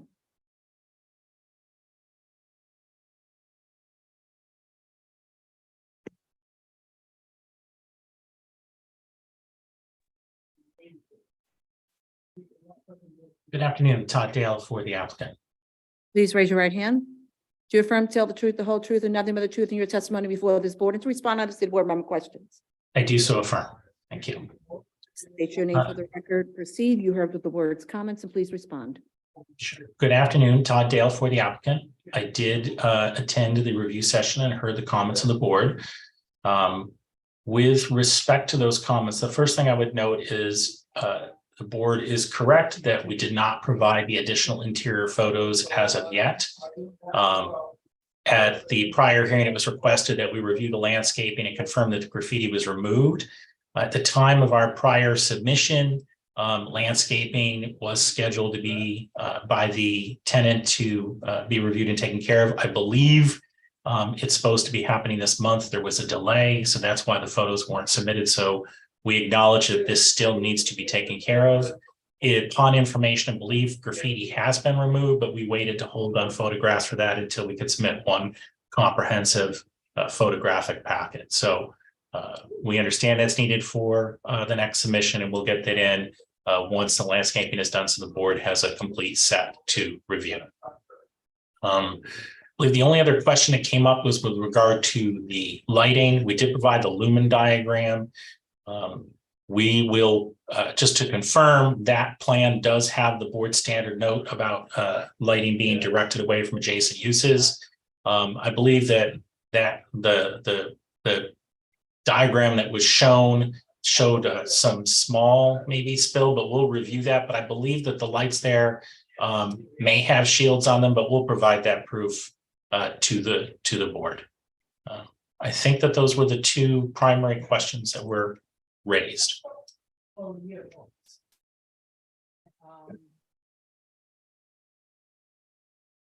Yeah, I think the lumen spread that you have, those are very easy fixes. Apologies, I cannot hear. Chair, I could not hear you, sorry. Oops, sorry,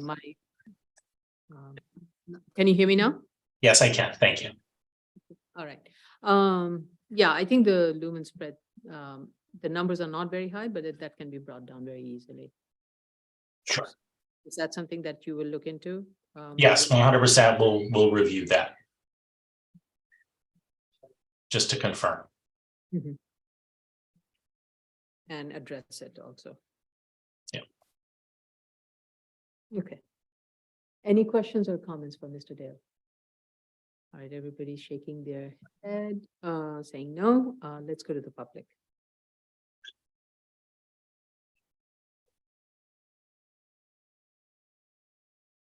Okay, so the case we are currently discussing is 106-76BZ, 12901 North Conduit Avenue, Queens. Why that says that? Should you wish to discuss, dial 646-558-8656 or our toll-free number, which is 888-475-4499. You will enter the webinar ID number 815-2870-2789 and press the pound sign. At the next prompt, you will press the pound sign only. Once you're in, press *9 to raise your hand, *6 to unmute if you are calling in on the phone and able to speak. And if you're in the Zoom room already and wish to participate, please raise your Zoom hand, which is the little hand at the bottom of your screen. Once you're permitted in, you will have 3 minutes in which to discuss.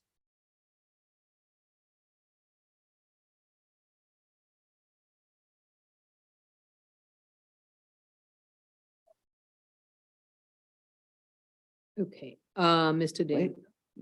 Oh, I'm sorry, go ahead, sorry. So Mr. Dale, while we're waiting for public to call in, how long will it take for you to address the landscaping and the lighting? I would say I don't anticipate it will take very long, but I would just offer to the board that we can be very flexible with the calendar and take a longer submission date. Because I don't believe there were any other major issues. The site's in operation. And if we have a little bit longer submission lead time, that'll just ensure everything is complete.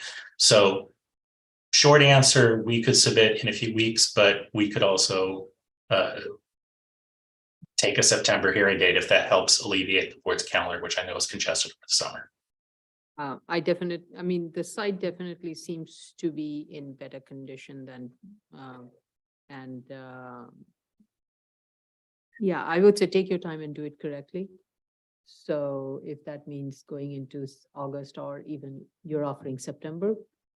I'm Sure, I don't have the calendar immediately in front of me, but if we had like a third or fourth week of August hearing date or first week of September in that range, I think that would, benefit both the board and the applicant. Okay. Okay. I think we have 2 hearings in August, right? Mm-hmm. Yeah, so we can do the second half of the August hearing. No? Great. Oh, we have What's the only one special hearing? And 2 hearings in September. I'm 2 hearings in July, rather. Yeah, but if he's doing landscaping, he said maybe longer. Yeah, so September. September maybe. 18th is the Okay. hearing in September. Okay, September 18th is the next, I think would be best as Ms. Tony pointed out. If there's landscaping involved, do it right so that it all works out perfectly for you. Understood.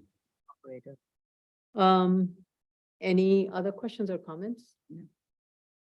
Are we okay with the idea of closing it? Yep, okay.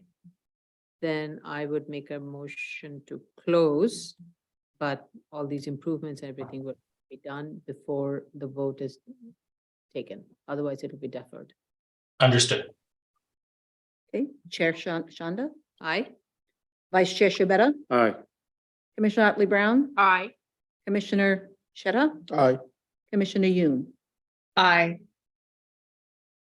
And also provide photo of the landscaping removed. Whoops. Deputy Counsel, your hand was up? I didn't know if we closed the time for the public to call in. Yes, we Was that- did. Okay, I apologize. Yeah, I saw no hands up. The alarm went off. Okay, so before I could say it also, the photos of the graffiti being removed, all of that should also be provided part of the case study. We understood. We'll address a complete set of interior photos, landscape and graffiti. Someone's got background noise, please mute. Item number 20, 16008BZ, 651, 671 Fountain Avenue, Brooklyn. Right, I think this would be Mr. Again, Dale Ms. again. Dale.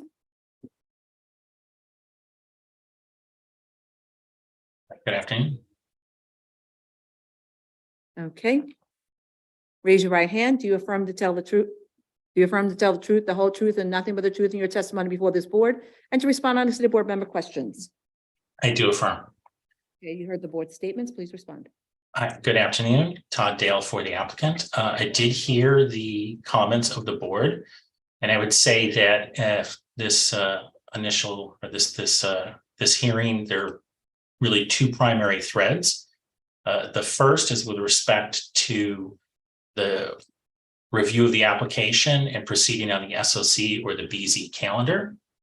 We will provide a written submission, but we would maintain that it is appropriate for this application to proceed on the SOC calendar as filed, and we will seek for it to proceed on that calendar. With respect to comments that were made at the hearing, I would just like to note that the particular section for which this application is seeking a waiver, which is section 107.3 B2, and I think it is 3 subsection 2 in the rules, states that applications for pre-1961 bulk grants or post-1961 variance and special permits, where the grant is limited to a term that is specified only as a condition in the board's resolution, may be filed on the SOC calendar as an amendment to modify such term or condition, provided the applicant requests a waiver under this subparagraph in the application. We just note for the record that section of the board's rules doesn't require proof of continuous use and doesn't require a proof of or showing of substantial prejudice. That subsection will note same in a submission that's forthcoming. But we would just also note, even though it's not required, that is Commissioner Ali Brown noted, we did previously provide continuous use information up until the time of the application being filed, which was February 2021. And we also believe it would be clear that we could show that substantial prejudice would result should the variance not proceed to go forward. So I would just make that statement now, but we'll follow up in a written submission with respect to both those particular issues. I just wanted to break in and say that I believe the waiver we were talking about was the waiver to allow for a late filing at more than 1 year past the expiration of the term of the grant. That was the waiver Correct. talking about.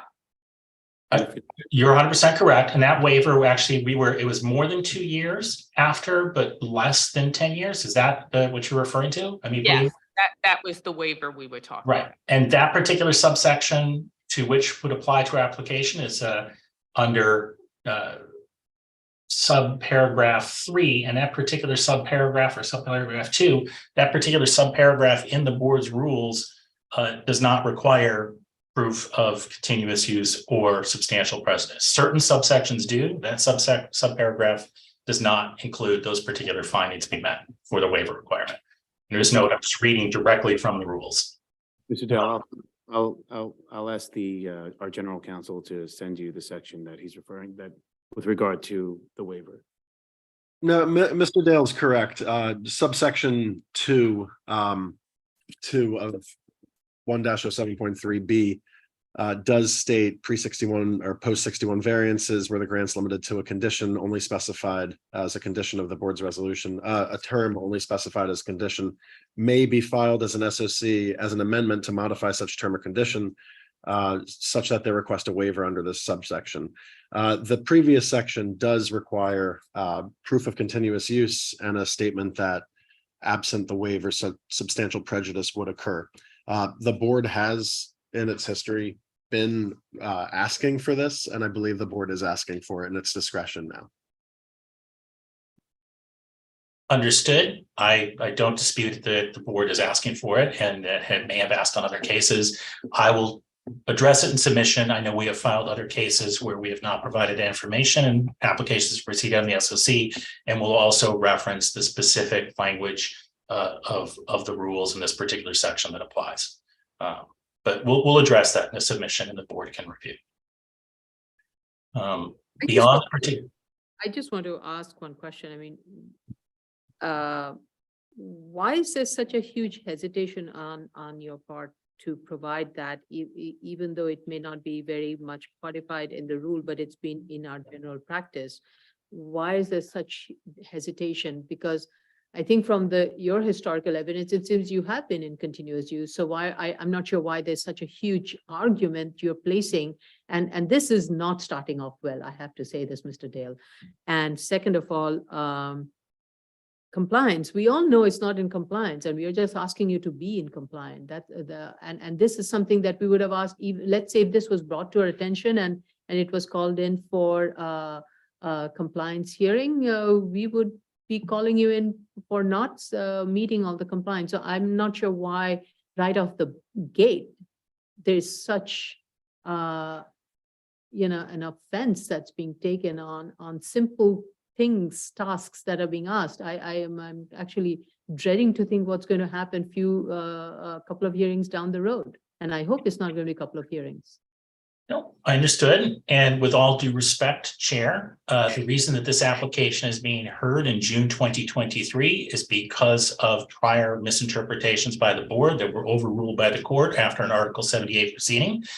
And so I understand what you're saying, but if I could finish, please. I don't interrupt you. I appreciate the courtesy that you would not interrupt me. And I would just state that this particular case has a history of being reviewed for very particular language. And we just think that it's important to, if that is how it's been established that this case proceeding to particular language, we think it's important to state that. That said, we're not saying that we won't be able to provide proof of continuous use, which has already been provided, as Commissioner Brown noted. And we also will be able to show substantial prejudice. We just think it's important to note that for the record, what the particular requirements of this rule is as the plain language of the board's rule state. Fair enough. That is okay for you to indicate that it does not require. However, the board in its practice has been asking for it, and based on that, you are obliging us by providing those narratives. I think that would be a better statement to hear, and not to kind of not therefore respond because it's not required. Because I think if every step of the way we are going to go along this way, it's not going to go well. It's going to go on, drag on much longer. And, we want to reset the clock from where we left off and pick it up from there and not keep dragging it. And if it is in your and your client's interest to get this site operational, then these little headbanging is not going to go well for any one of us. So we really do want to work with you, but at the same time, I think you're hearing very loud and clearly from us, we do want this site to be a good neighbor. We do want this site to be operational in whatever way that is viable. You need to prove that to us, but it needs to act well in its neighborhood. And it is not so far. Even now, as we are speaking, the site has so many issues. We agree. We think that that's fair, and we would look forward to the opportunity of moving this application forward. Noted. What was the second thread that you want to discuss? The second part was, with respect to the waiver, I realized that that is the threshold issue. But there were two primary points as far as to the substance of the application that were discussed by the board during the review session. One was with respect to site improvement, and then the second was neighborhood character. With respect to site improvement, we will include in our submission just to sort of reset, because it has been some time since this was before the board, and just review the record as far as proposed site improvements. But we would just want to note very clearly that since this application was filed, and we're not denying anything about the condition of the site at the time it was filing, it's part of the record and it's there. But at the time of the prior hearing, we just want to make it clear that it was the property owner and the application team was prepared to move forward and repave the site and to change the fences and to take activity on the site. And at the specific direction of the former chair of the board, we were told we'd be advised not to do any activity or any work on the site while the issue of jurisdiction was under review. So I just want to make it clear that it's in the record that site work and site improvement was on hold based on directions and comment of the former chair of the board. That said, we will go ahead and set forth what we're proposing for site improvement. We can set forth a schedule for it, and we can also offer a suggestion as to some activity that could take place during the pendency of the application at the leave of the board, because we don't want to act unless the board is prepared or agreeable to us acting on all or part of the site improvement. I'm going to make it easier. I'm not asking you to put up a wall that you're proposing, because we are not on the same page on that wall. What I would suggest is right off the bat, what you can do is remove all the weeds, clean up the site, paint get rid of the graffiti, and that building that is supposed to be, should have been, and was told it was removed, needs to be removed.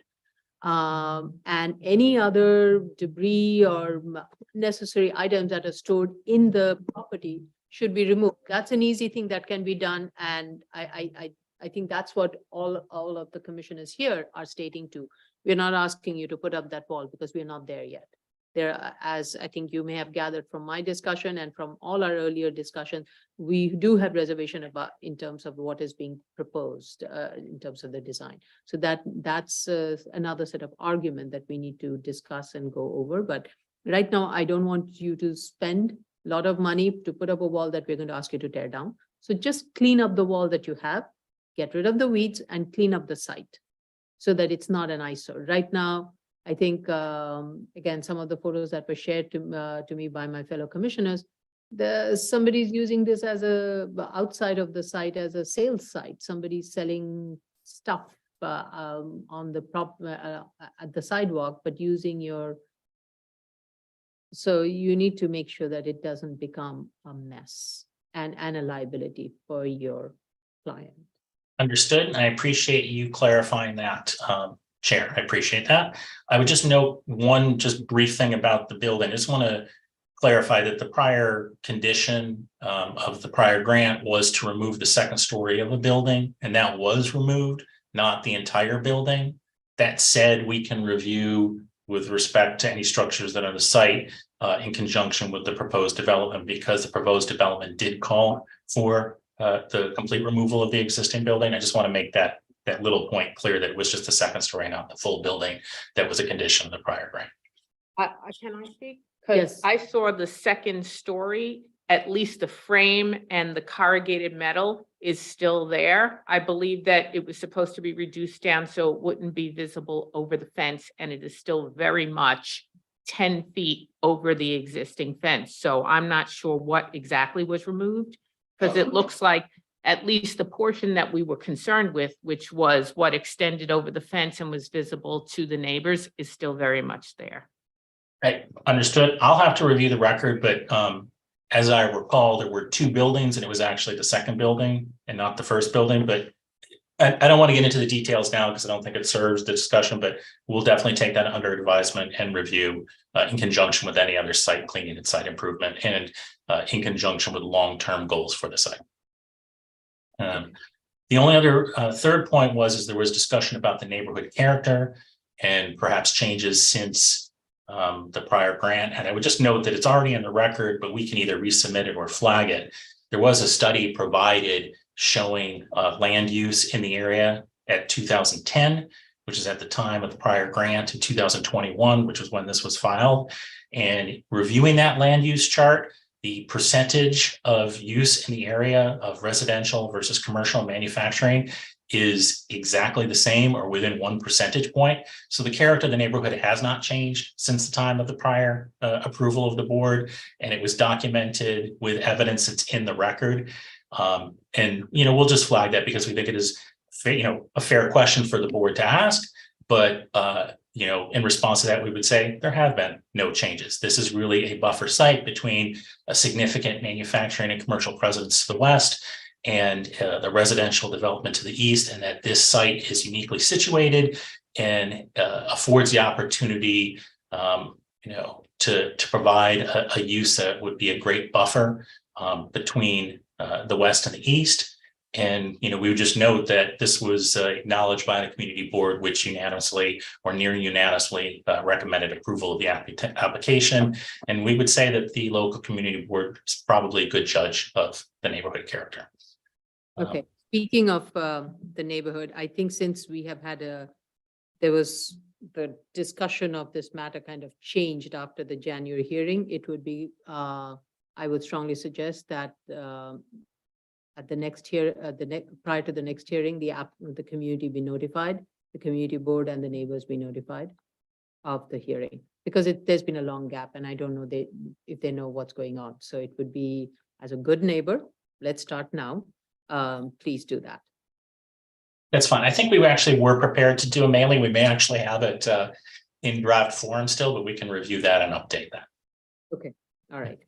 But And since we are on the neighborhood character, I think one critical element for me with regards to the neighborhood character is the proposed use, which I'm assuming is still proposed. That's not changing. at this time, yes. All right, with regards to that proposed use, my concern and I think that speaks to the neighborhood character is the kind of use that will result in a lot more vehicular traffic with that noise, the hazmat, more specifically, actually more than hazmat, it's the air quality. and traffic. So I want a very detailed tech memo on this application, especially with regards to neighborhood character, transportation, traffics. There's a bug here. Traffic, pedestrian, because the impact of the traffic vehicular flow in and out and how it affects the pedestrian flow, because there's a bus stop on Fountain Avenue. The noise impact from all these vehicles coming in, out, to the abutting residential uses, and the air quality. I think it would be the mobile and the stationary related. And I don't know if that results in hazmat, and I would leave it up to our expert, Ms. Benke, to direct you in terms of what are the documentation that should be provided as part of the tech memo. That has to be provided. Noted, we can definitely provide that. I would just say just initially though, and we'll follow up in a submission. That just to remind the board that we're proposing to reduce the number of parking spaces, the number of vehicles, that one curb cut's proposed to be removed, that the types of vehicles are moving from larger buses to smaller vans, and that we're proposing to remove like the fuel that was previously permitted on the site for the fueling and minor repair vehicles, to totally eliminate that. So I think all of those factors in consideration as presented in the tech memo show that the proposed change in use is actually going to significantly reduce all of these factors that were previously approved, because it's going to be a less intensive use, generating less traffic noise on a more limited basis. But we'll address that. The difference between a bus parking, school bus parking, and a van parking for a last mile is that school buses leave at a particular time and come back at a particular time, whereas with the van, they'll be in and out all throughout the day. And that is a lot more vehicular traffic. You may reduce the total number of vehicles that would be parked there, but the number of vehicles that will be going in and out, doing different circles, and that would be a lot more. And they will be not just going on Fountain Avenue. We don't know which streets they're going to be taking. So the number of vehicular trips on the street at the street level can be much higher than what your current operation is, which is just a bus depot, or was a bus depot. So you need to look at the traffic analysis from that point of view of a last mile operator operating there. We don't know what the hours of operations, if that's still 24/7, or is that till a certain period of time. And I'm sorry, I didn't mean to interrupt there. I was just going to say that I think that that's a fair question, but just to confirm, and again, we'll review this and make sure it's in the statement. This is not a 24/7 operation, and it's not all hours. The last mile, this site was intended to be used as the basically parking for these vans. There's no goods at this site. What happens is that the individuals who work there would arrive at the site, exchange or pick up the vehicles, go to the warehouse to pick up items, complete their deliveries, and then return. So really it would just be one in and one out for each vehicle. And it would be during very limited windows, morning before they started a shift on the day, and then at the evening hours when they're done after their shift. So it's actually very comparable to a school bus situation. And very limited traffic. This is not, you're 100% correct. If this were a warehouse and there were goods that were stored there, that it would potentially increase the activity. But, that was noted in the statement, but we can clarify it again and just make sure that it's clear in the statement with respect to the operation plan and any tech memo that's forthcoming.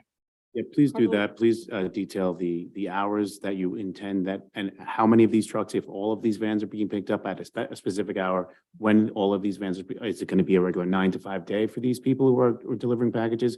Are they going to be making multiple rounds to go back and forth? Are these people are these employees or that will actually get shifted for that day to pick up the van at that time and to return the van at that time? That would be very helpful information. 100%. We can do that. I think it's in the statement, but we'll reissue the statement because, admittedly, it's been some time for both us and the board, at this hearing, and we'll just make sure everything's sort of reset so there's just clear understanding. And I think it would help dissuade some of the concerns that have been presented about this application. Yes. I think I would also like to know where this warehouse is located. Because is it serving one warehouse? Is it serving multiple warehouses? Because that will also affect the trip routes. And how much of that trip routes is going to affect the residential use?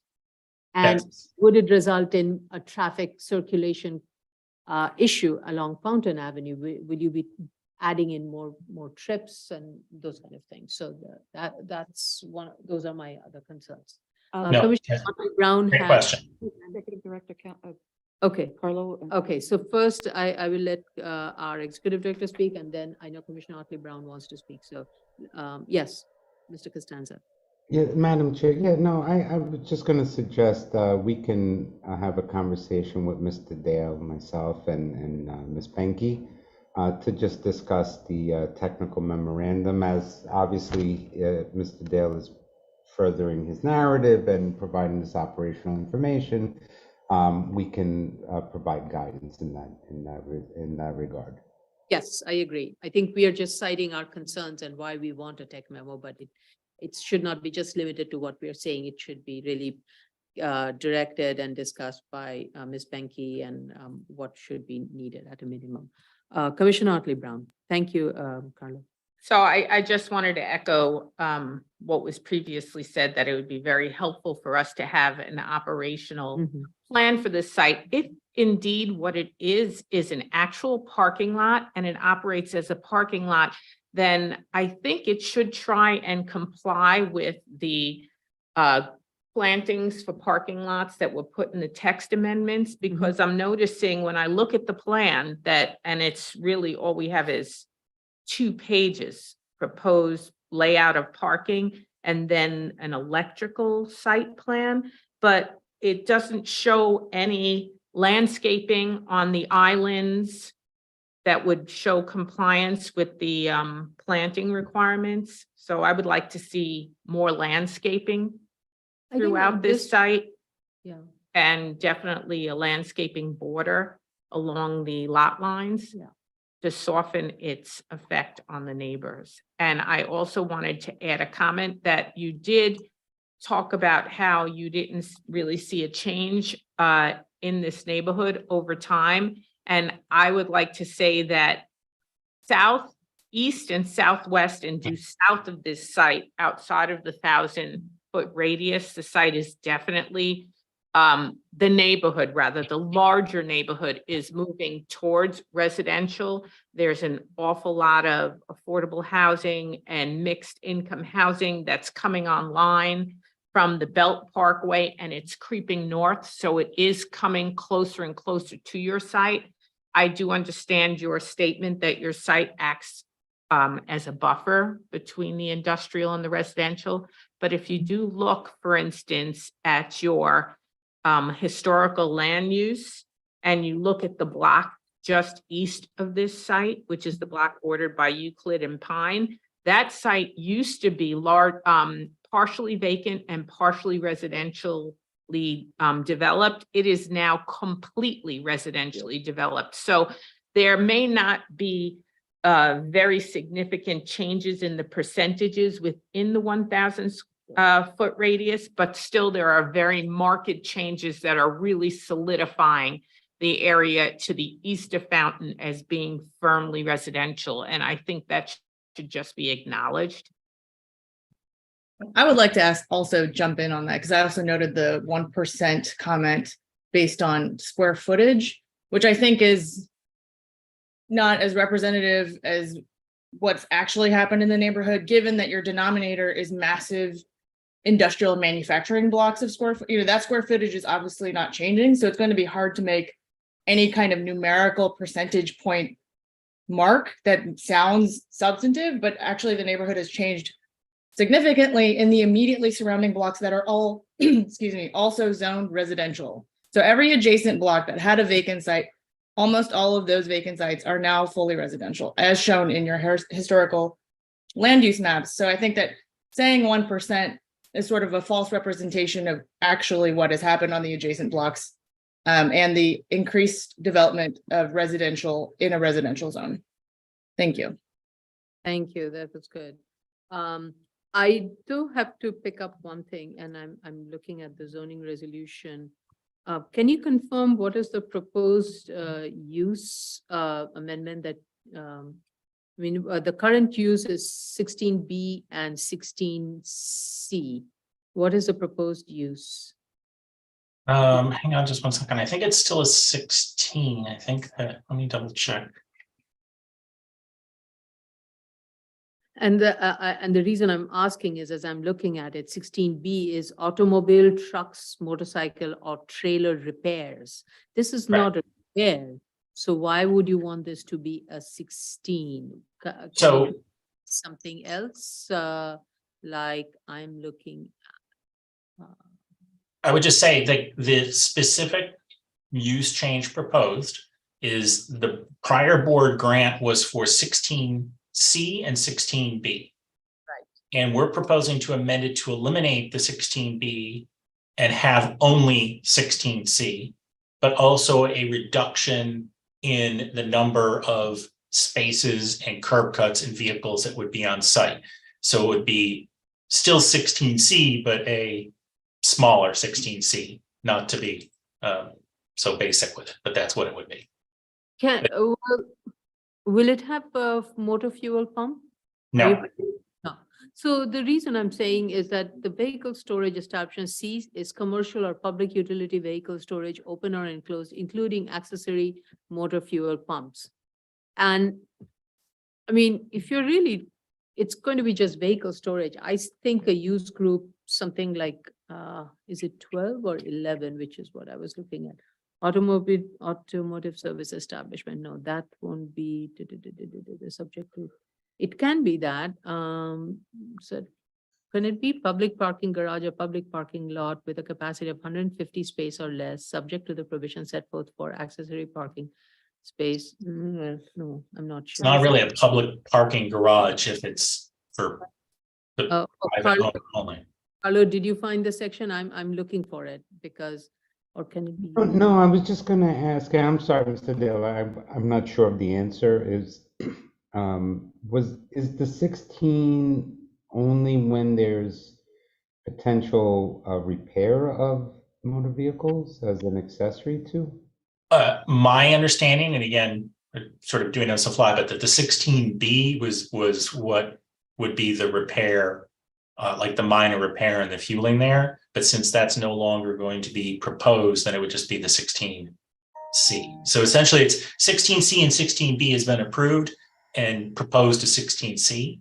That said, we're more than happy to review the use group to see if we could fit into an alternate category, because if it were possible to be in a 12 or something that's alternate, that would further permanently reduce or change the use group. And, should the board, be satisfied, I know there's a lot of other issues to get past first, but if it was possible to have a lower level use group that would satisfy the board and also satisfy the proposed use, we have no objections to doing something of that sort. But I believe initial analysis showed that it still would be a 16C, but we can 100% review the use group options. That Sure, would be, and Mr. Dale, we can be made available so to just discuss with you offline, just to see. I didn't know the answer, so I apologize. I wasn't in. No, Didn't intervene. I just, I heard that if there's an opportunity for a lesser use group, that should be explored. sure. And we understand the intent was the real world use more so than the zoning use, or what we were going for. If it fits into the zoning use group, we can examine that. So I think that's a great suggestion. We can take a look at that. Yeah. Thank you, Mr. Dale. thank you. Sure. Yes, Commissioner Shetta. Yeah, thank you. I just want to second the comment by Commissioner Brown. I'm looking at historic areas here, and I can compare the 2009 versus the 2019, for example. And yes, for the block immediately to the east of the site, I would say the change in the land use or the amount of built over residential footprint is probably close to 50%. So I wouldn't agree with the quantification of the land use change to be within 1 percentage point. I don't think we should take that. I believe the bottom line for this site to us is two things. Number one, to make sure that the neighborhood is not gonna be impacted. I would say the neighborhood in its to-date form, to-date status is not gonna be impacted by the proposed whatever use. And the second thing is for them to pass the finding or the point that they're gonna have a hardship or a prejudice if this use is not continued. I believe we should be focusing on these two prongs. Yes, I think we all agree that that's for the applicant to prove to us. Okay, any other questions or comments? I would just, sorry to interrupt, if I could just note, we'll reach out, but Chair, I believe you were talking about an alternate last mile site and perhaps some wall options that site had. I think you said it was on Richmond, Rockaway. I would just want to note that when we originally presented the proposed plans, that the fence on the exterior that was proposed was just one design that was set forth. And the primary goal behind that was to provide an opaque fence and one that was anti-graffiti. But if there have been other options that have been presented in other applications, you know, that are similar to that, will provide good screening, we're more than happy to review that. We're not, I just want to, you know, confirm the board, we're not locked into a particular make or model. What we are locked into proposing is an opaque fence that provides really excellent screening for the surrounding uses. So we're more than happy to take a look at. Basically, we're after a truck and we don't care if it's a Ford or a Chevy. So we're All right, I'm not weighing in on that one because that's not okay. at all. But I'm glad to hear that you're open to that, because I think a lot of the discussion is going to be around, should we go forward with the arguments? We will share that because in that one, the reason I find similarity between the Rockaway Boulevard case and this one is that was also a last mile case, and it was in that case, it was immediately abutting residential uses. Yes. In this case, there is a street in between. However, here you have a larger residential neighborhood all around you. There, it was only in a portion of it. Be that as it may, the uniformity of that is that here you have a larger residential neighborhood to address to. So it not only needs to be very responsive to that, but it also needs to almost blend in to that residential neighborhood, because it's going to be visible from all four sides, especially the three sides that are abutted by residential uses across the streets. So how do you make sure those three walls are specifically respectful of that neighborhood? And that treatment, I think, can be taken from the way the Rockaway Boulevard one was done. It was an opaque, solid wall with landscaping outside the wall facing the residents. And that way you ensure there won't be any graffiti, because it's going to be completely covered by fence and the masonry wall, and I think it was one of those, it had acoustical elements in it, so which actually prevented any sound emanating from the use that is within the site. And as Commissioner Otley Brown said, you know, in terms of providing landscaping within it, I would say even providing permeable surface. You know, the go green mantra is something that we can kind of pick up on, and where that can be provided, that should be looked into. I'm more concerned about how it's visible from the residential from outside, because they're not going to see the interior operation, but they shouldn't even know that it exists almost, because it's been nicely buffered in terms of visibility, in terms of noise, and it's kept clean. And what would it take for that to happen? Understood. You know, as you noted, there's a threshold question and other questions come up, but I just wanted to make that particular point clear that we're not married to a particular fence type, and we're happy to review options. All right. Any other questions or comments? Then we can go to the public. Okay, you want to go to the public?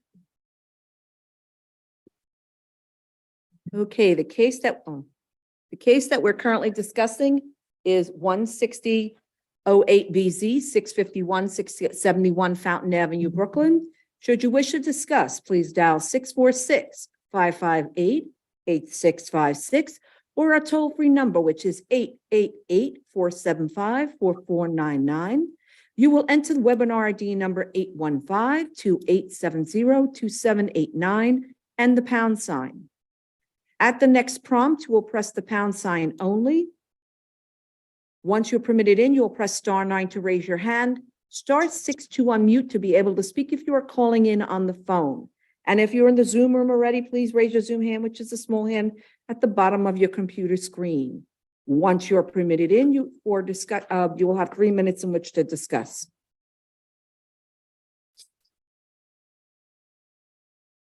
Okay, Mr. Dale, how long will it take for you to make a submission? Again, we can be flexible with the board's calendar in this case. I believe if we had a similar schedule to the last application we discussed, maybe the end of July or August, just because I want to be able to review the threshold issue, but then also reset the information with respect to the application. So we sort of reset the baseline for it. So I know it's a little vague, but I would say similar to the prior application you just heard with me would be fine. Yeah, and end of August is fine because that will give you and your client enough time to clean up the site also. Sure. I think that that's a good schedule. Yeah, that would be really good. And you'll also have to notify the community, though August is not a great time because we'd be on vacation. But I think you should still reach out and let them know. Okay. Thank you. Thank you. No I hands up. whose hand is up? I said no hands up. I apologize. No hands. It wasn't clear. You know what? I just noticed we are at 1 p.m. So I'm going to, A few more. Or you want to go? you want to do a few more? No, 1 o'clock. Okay, let's do Linden. And after Linden, we will take a lunch break because after that, we have a lot of new cases. So let's do Linden because we don't have much on Linden. Okay. So we can do that. Yeah. Okay. And then we'll take a lunch break. Okay, the next item is item number 21, 19502BZ, 2797 Linden Boulevard, Brooklyn. It's Neil Weisbard. Just for the record, Mr. Weisbard has changed firms and I have not received a new authorization letter. Okay. Well, that's- No, it's like just he's changed firms. That's all. He's still representing the client. That doesn't affect the authorization, right? No. Well, the authorization is generally to the firm, Yes. and if he's changed firm, then it would change who's Oh, authorized to speak no. on his behalf. I think its name is If written. it's personal to him, then it's okay. Yeah, it's his case. I think it's his name. but- I can, Hi, Mr. Weisbard. Could you join? Is Mr. Jones joining you? hi, how is everyone? Good afternoon, Neil Weisbard on behalf of the applicant. Is anyone joining you, Neil, Mr. Weisbard? Can you hear me? Yeah, is anyone joining you? Yes, Jared Jones from Bowler. Okay. Got him in. Okay. And Tony, just so on Friday, I sent a submission notice with the, Okay. Sorry, I wasn't aware. I didn't see it. I do apologize if you did submit it.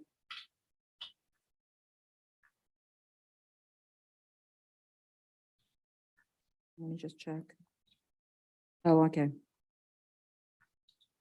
Jared may not have been able to join. He said he might have a meeting. I'm just going to text him, but I don't think I'm going to need him.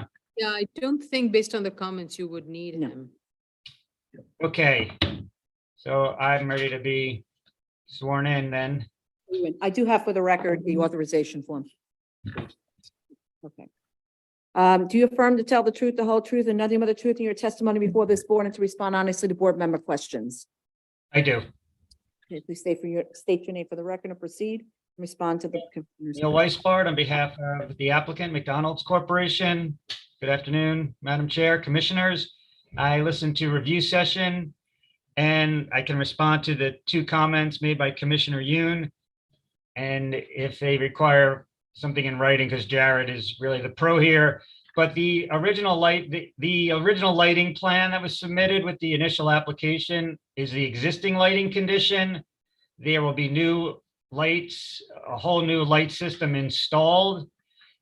Yes, it is very low around the site, but the reason for that was that Jared would explain this to me, that they're going to have to use only 25-watt bulbs. And the purpose was because they were trying to achieve 0 at the lot line. If the board is not requiring that against the residential lot lines, they would prefer to increase the amount of wattage, but I'm not sure the board's stance on that currently. Okay, what would be the wattage that you would prefer that, but what would be I mean, we do say 0, but we do realize that it is probably not going to be fully achievable without it being not safe. And at some point, I think we had set up to, yes, Commissioner Shetta. I'm not sure why we're talking about wattage here. Wattage and lumen Yeah, so spread are not related. Sometimes you have 100-watt bulb and you get X amount of lumens, and you could replace that with 25 watts and you get probably higher lumen. Jared is on the call. I see him now. Maybe he could be sworn in and speak to that.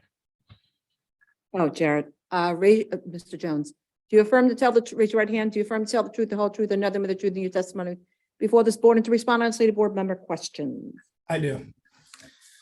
So essentially they have a national supplier that does all their lighting. Essentially what they did in order to meet the 0 at the property line is they dropped the wattage. Now, to your point, Commissioner, yes, you could have different wattage, and depending on the spread of it and where you put them and all that, it could just generate different things. But their main concern was hitting the 0 at the property line.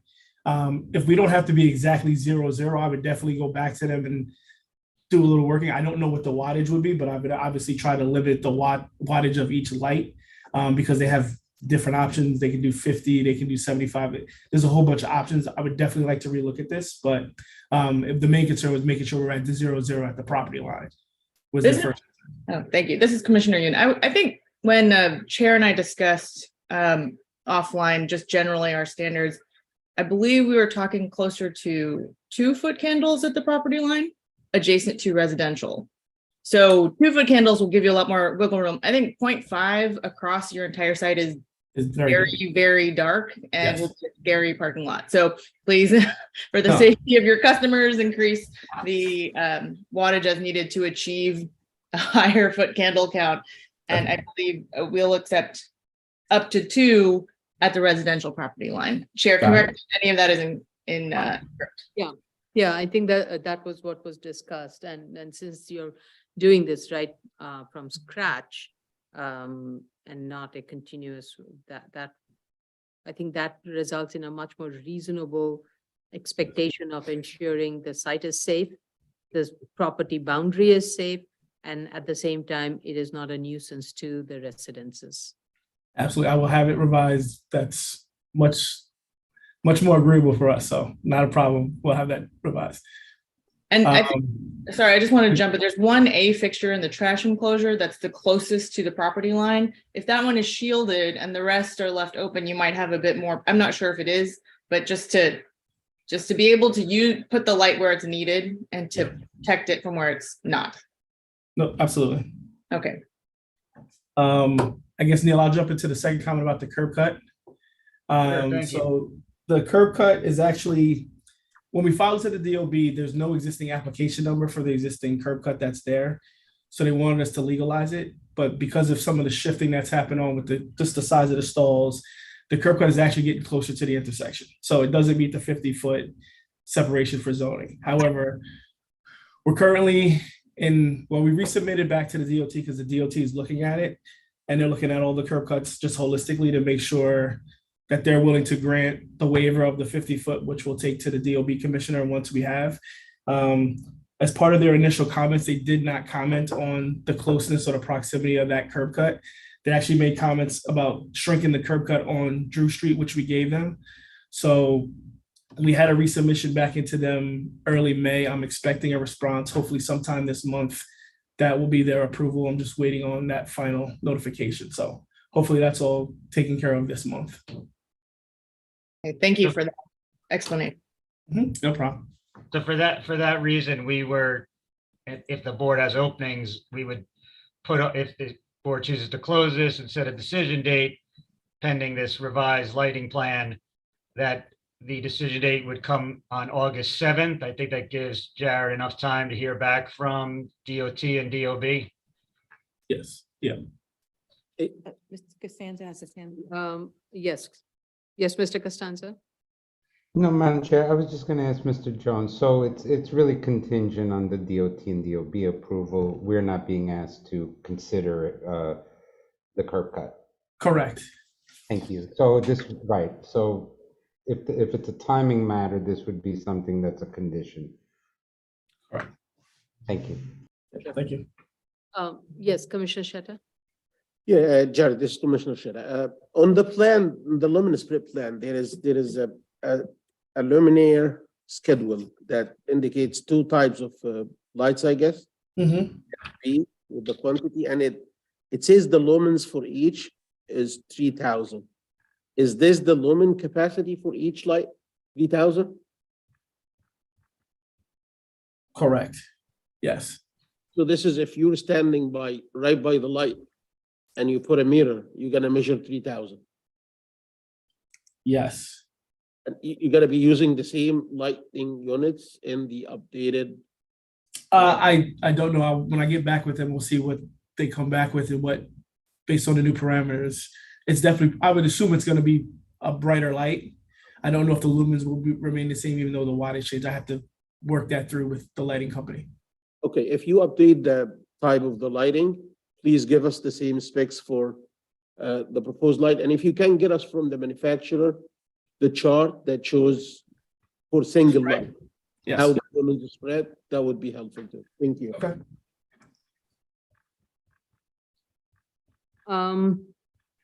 This is, if you need the DOT, DOB approval, the location of the curb cut is not the issue? Is that what I'm hearing? So based on their comments, they didn't even comment on this curb cut. They commented on the curb cut on Drew Street. Based on my conversation with them, they didn't really have any issue with the curb cut being closer to 50 feet, but they were looking at the whole site holistically while they had a chance. So they had me make some revisions to the Drew Street curb cut just to make it smaller so that people aren't as likely to try to make the left turns out of there, even though it's one way in. So that's basically what we're working on through right now. As mentioned, they've had this, I resubmitted it sometime early in May, so it's been about a month. I'm expecting to hear back from them shortly. I do think it is important for us to get the DOB and DOT sign off because that's going to affect the site plan, the layout and the location where the curb cut is going to be will affect where the drive-through is going to be. And from that, the distance, all the factors associated with noise and light is going to be affected by it. So I would want to hear back from get a clearance from DOT and DOB on this before we can sign off on it. It can be a condition post in any further review that may happen, but I do want to make sure that they are okay with the location of the curb cuts and the width of the curb cuts. That's why we were thinking in August, by the time our submission is due, we will have that response from DOT and DOB to show you that it's been approved. All right, so I think best would be then we schedule this in September. That way it gives you enough time to get everything ironed out, and then we can maybe, I would, if it's okay with everybody, maybe we can close it, keep the record open. And if DOT and DOB's review results in change and that requires a revision to the plan, that can be submitted, we can accept it and then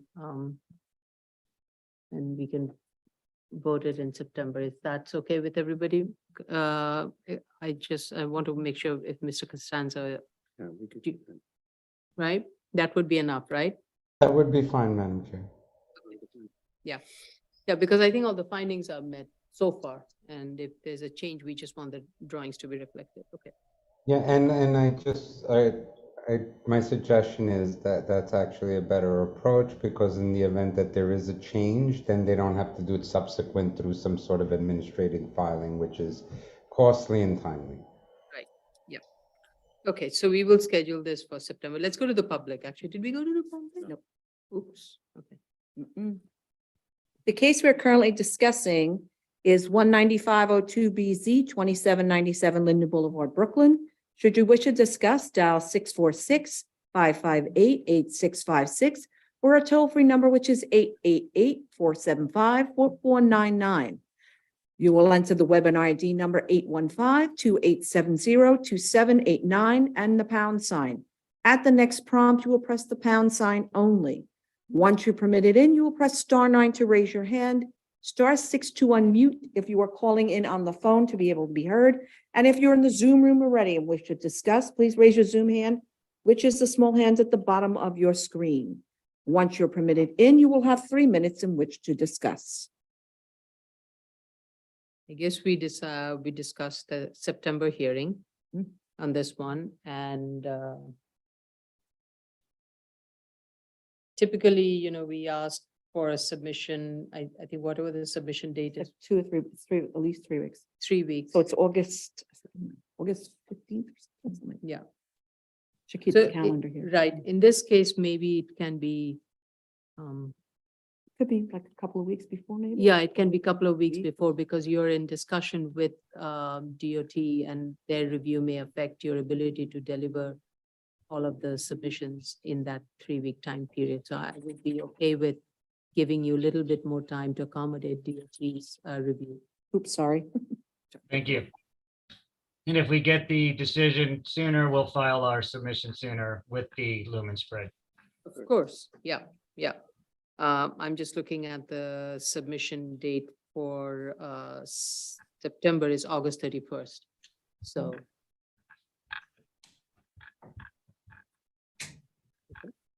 Okay, thank you. Okay. Motion to close? Oh, sorry. Okay, motion to close. Chair Shanda, Aye. Vice Chair Shabeta, Aye. Commissioner Otley Brown, Aye.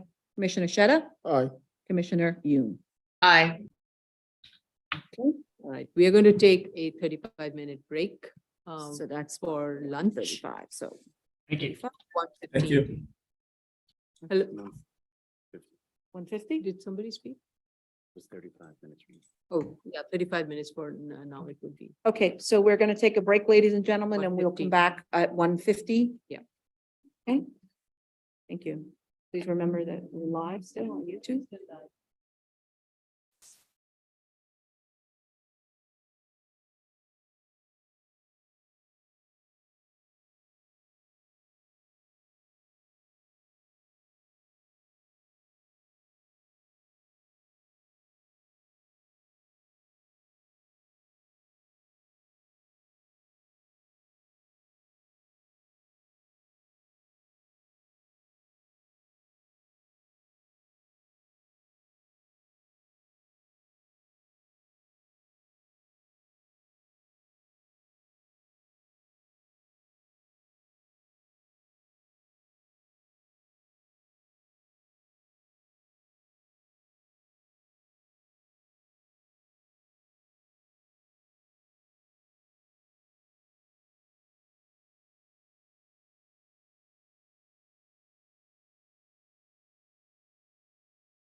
I don't know. I don't. Okay, we are live. Good afternoon, ladies and gentlemen. We are back on. Make sure the microphone is on. Microphone, of course. You got me trained and now I can't remember to put it on. Yes. Good afternoon, ladies and gentlemen. This is the Board of Standards and Appeals public hearing for June 5th, 2023. We're back on the record and we'll continue with special order cases, special order calendar continued hearings. Item number 22-271-90BZ, 6801 Queens Boulevard, Queens.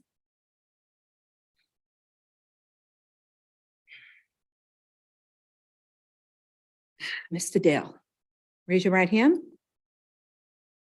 Do you affirm to tell the truth, the whole truth, and nothing but the truth in your testimony before this board and to respond honestly to board member questions? I do, so affirm. State your name for the record and please respond to the board's comments. Todd Dale for the applicant. So we did listen to review session. I know there were a few questions that were raised by the board. I think the first one to start with that might be the primary one to start with would be the signage issue in question. And perhaps I can add a little clarity to what we were hoping to present in our statement with respect to the signage. If I can share with the board, I'm going to bring up the Zoom here just to show. I think that this would be easier. I want to share this particular photo. This is the current photo that was submitted to the record showing the sign in question. So the issue that was raised at the last hearing that we sought to respond is that the total signage of area of the structures that faces Queens Boulevard is 294 square feet. But as was noted, it is 150 square foot maximum per use. So based on the application of the district guidelines, that would be one of these signs, which is the auto repair sign here where my cursor is less than the 150 and this one would exceed it. What we're hoping to show though is that this is the same as, and I hope that this is showing up here. This is a photo from the prior board grant 2011. The structure has not changed at all. And according to the owner, that's been the structure since this was first before the board. And the issue that came up is that how Department of Buildings interpreted signage. In the prior approved plans, just the lettering of Victor Auto Sales pre-owned top quality cars was presented. And that's why it was listed as 30x4 and I think under 150 square feet. And it varies depending on how Department of Buildings has interpreted it. And the most recent sign that was shown, let me see if I can go back to it. They counted everything, including the graphics. So the short of it is that what the owner was hoping to present if the board was agreeable to it. I'm not sure how to stop sharing here. Oh, there we go. The key question that came up is that the owner is not proposing to increase the signage at all and doesn't want to change these structures that have been in place for a long time. However, based on what the architect's review is and how the Department of Buildings is interpreting signage, it could be interpreted that the one signage for the one use exceeds the 150 square foot limit. In consideration of the fact that there were two uses and the total signage was under 300 square feet, and again, this might go to how this was originally granted, whether the board would consider this not being an amendment, but it's the same sign structure. It was previously approved by the board, and whether the board would consider allowing the property owner to maintain the same sign structure and not, engage in a change to the site that's been there for a long time, and or perhaps changing the painting. So I don't know if I've explained that clearly enough to the board, but that's really the crux of the issue, is that the structure hasn't changed. It's the interpretation of the operator changed since the prior grant, and to whether it's the letters that count towards the signage or whether the picture of the car that's adjacent to the sign counts to the signage area or not. Is my speaker on? Yeah. Can you hear me?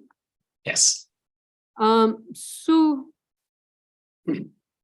I think what threw me off was the fact that here we have the prior approval drawings, which shows the dimension of the entire plate, Right. not content. And that includes everything that would be within the content. And that was measured as 204 square foot. And that actually, the size of that pretty much matches. I think if you can share the screen of the previous. Sure, just one second, I'll go back to that. So the 2011 site photo, go back to sharing. I think that should be sharing now. That's the 2011 site of Victor Auto Sales. Right. Yeah, so I mean, if I'm looking at the sign elevation 4 from previous approved to this, seems to be similar because it's going across the 4 columns and extending beyond it. And I'll flip here just to show you, it's the same, that's current, it's the same. so, yeah, so I think in terms of the dimension, it's the same, which is not going to change. And what about the signage that's on the auto repair garage thing?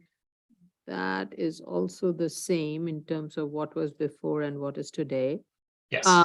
So I think in this case, it would be best for I would say leave it to Department of Buildings to measure how they measure it, because I'm looking at the outer dimension of the size, not the content. Right. And based on the outer dimension, this is the maximum signage that we had approved, and that's what we're not changing that. And if the board were satisfied with the application, otherwise were to grant and wanted to include a condition that Department of Buildings shall determine compliance with signage, we would be agreeable to that.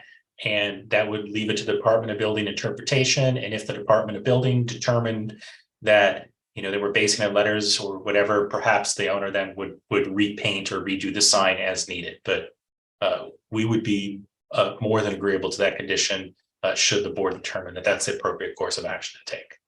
Right, yeah, we are not opining on this. Only thing what I'm limiting it to is the signage sizes that we have in the drawings. That is not to exceed. Okay. Let DOB determine how they interpret whether the sign is 300 therefore or 200 or whatever. Yeah, Mr. Costanza. Yes, Madam Chair, just for clarity for the applicant, would the board wish that the signage be removed from the plan? So, and just to put a note that DOB to ensure compliance with whatever it is, C2. I'm only thinking that if it's wrong, then Mr. Dale would have to come back in some form or another. Yeah, I think right now the note says signs will comply with C2's district regulation. I think best would be to say that it should comply with C2, but also subject to DOB approval. I don't think we are waiving it not being in compliance with C2, right, Mr. Costanza? Yeah, no, I'm just concerned that sometimes when the signage is actually reflected on the site, on the elevations or something like that, it may be confusing. And then any deviation from that would force Mr. Dale or his client to have to come back even for some sort of an administrative action here. Yeah, well, I can't speak to that if it is going, if it is within, I mean, that to be determined, if to be substantial compliance. Is that what you're referring to, Mr. Costanza? Yes, I mean, if Mr. Dale's client is going to present this or the architect's going to present this to the Department of Buildings and they determine that it doesn't comply or they read it certain. If it's codified within the plans, then there might be an issue for the applicant. There's a background noise. Some background or is Some it- background noise is coming. At the room? It's in his, I don't know if that's- it's coming from him. Okay. Sorry, it's at our end.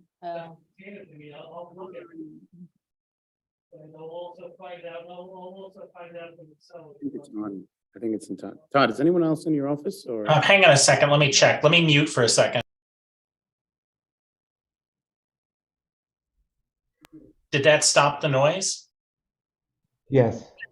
Okay. But I don't hang know, on just I one don't know, second. I don't know what stopped it, if it was. You know what I've got? I have a very loud coworker. I apologize. Hang on just one second and I will, I'll see if I can get them to quiet down. Just one.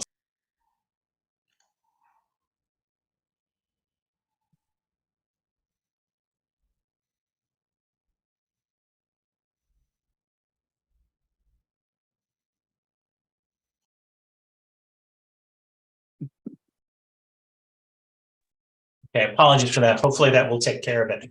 Okay, all right. It's the era with multiple Zoom meetings happening. Yeah, pros and cons of Zoom meetings. Say hello to your coworker. I will. Adam. I think that then the notes on the plan should change to say that DOB to confirm compliance with C2 district regulations, right? That right now it's just a sign will comply with C2. I think it's for DOB to confirm that it complies with C2 regulations. Okay, so we will change the note number 1 that says DOB to review signage For compliance with C2 district regulations. Yes. On the Uh, sign and the Yes, signage. Commissioner Shetler? This Commissioner Shira, even with that, I'm looking at the previously approved plans and the current plans. And if you look at the sign on the previously approved, it's 30-foot. The size of the sign, the length is 30 feet. But if you look at the currently proposed, it's 50. That's why the signage area in the current submission is 225 square feet. But on the previously approved, it was just 135. So maybe the previous drawing had the wrong measurement. That's possible. And it was approved based on that, based Right. on the sign. Sorry to interrupt. I was going to say, to clarify, as described to me of the architect, the previous plan, that 30 feet applied just to the length of the letters of Victor Auto Sales. So the structure is 50 feet. It is accurate on the current plans. The 30 feet of the prior plan was in reference just to that text. The copy. That's the difference. So it has been updated correctly to 50 feet because I believe, hang on a second, let me go to the lot frontage there. I don't have the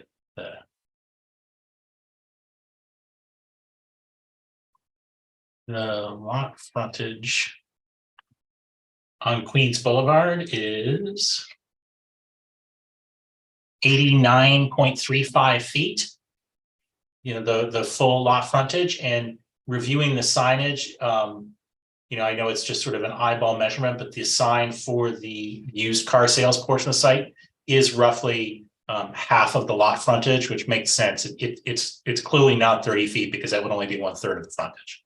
So it is a 50-foot structure as confirmed by the architect, and he explained that 30 feet was just a reference to the text measurement. So Can you do us a favor, please? For the current submission, please indicate with dimension lines, the 50-foot dimension measures from where to where. This is number 1. okay. The previous ones, I'm not taking position on the previous submission or the previously approved ones, but there is no mention whatsoever that it just measures for the letters. 30 feet dash 0 inches is put on top of that, at the top side of the sign. And as an engineer looking at a diagram like this, my understanding is that it is the full sign dimension.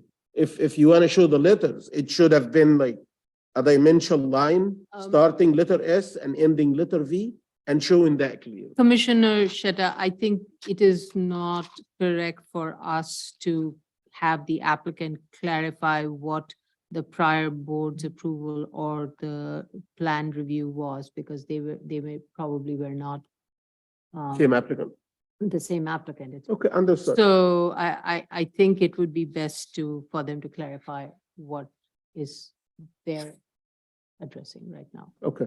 We will definitely add those arrows to make it clear that the 50 feet is for that full dimension. And, as we noted, there has been no change in the sign structure. It's an interpretation issue, and we will change the note to read DOB to review signage for compliance with C2 regulations. And then respond accordingly to the DOB direction. Okay, I'd like to make a request on when you're updating the signage analysis on the drawing, on A2, it says the total allowed is 300 square feet. I think that should be broken down further into 3 times the frontage of each establishment or up to 150 square feet, rather than saying blanket that 300 is permitted, because I think it's a bit confusing for us to approve that without breaking it down a little bit further. Okay. So noted. We can change that chart. Thank you. Yep, no problem. That is a good suggestion, so we'll do that. So beyond the signage, I know there's a question regarding the landscaping. I apologize. We did not have a key for that landscaping, but I would just confirm that what was shown was actually brand new planting in the one area that had planting requirement from the prior plan. Since we've been sharing screens all morning, I'll share this again quickly just to say, I don't know if the board can see, but these are actually tags from brand new trees that were planted. There's a tag here and there's a tag here. The owner went out and had a landscaper come in with all brand new evergreens for the entirety of that frontage. So those are brand new plantings in that particular area. And I would just note that both the existing and the previous plans only had one landscaping area, which is that area adjacent to the residential home. So that's fully been planted, but we can update that photo with a key to make sure it's clear that that's where it is. I think the confusion is that this photograph that shows along the frontage of 65th with the trailer, planting that is there, those are weeds that are growing from ground. And because of the trailer, we couldn't differentiate which is the ground asphalted versus which is the yeah. So I think that area needs to be cleaned. And also the fence to be cleaned, because that is the most visible part from the street frontage, and that is definitely not looking good. There are things under the trailer, there are dead trees, weeds, whatever you want to call I it. think Yeah. So Noted. We will have the operator and the property owner clean out that area of weeds and any other items that need to be removed. okay, Shouldn't it also be properly screened it should. so that people don't have to look at that storage The- office the- container? Yeah, I agree with you. I think an opaque slat would be a better treatment. Okay, I can take a look at that. Hang on. So changing that. All right, 'cause the fence is the same as it was at the prior approval, but seeing if we can do something on the trailer side for screening. Yeah, I can talk to the owner about that. Yeah, it's just, it's a dead site, and unfortunately that area is going to collect debris and would require cleanup. So if your operator is willing to clean it regularly and keep it all free of all garbage collecting there, then yes, do so. But I think providing opaque slats would be better.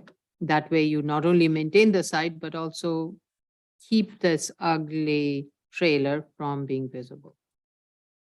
Okay, now just to clarify, because I'm not a fan of doing things twice if we can do it once.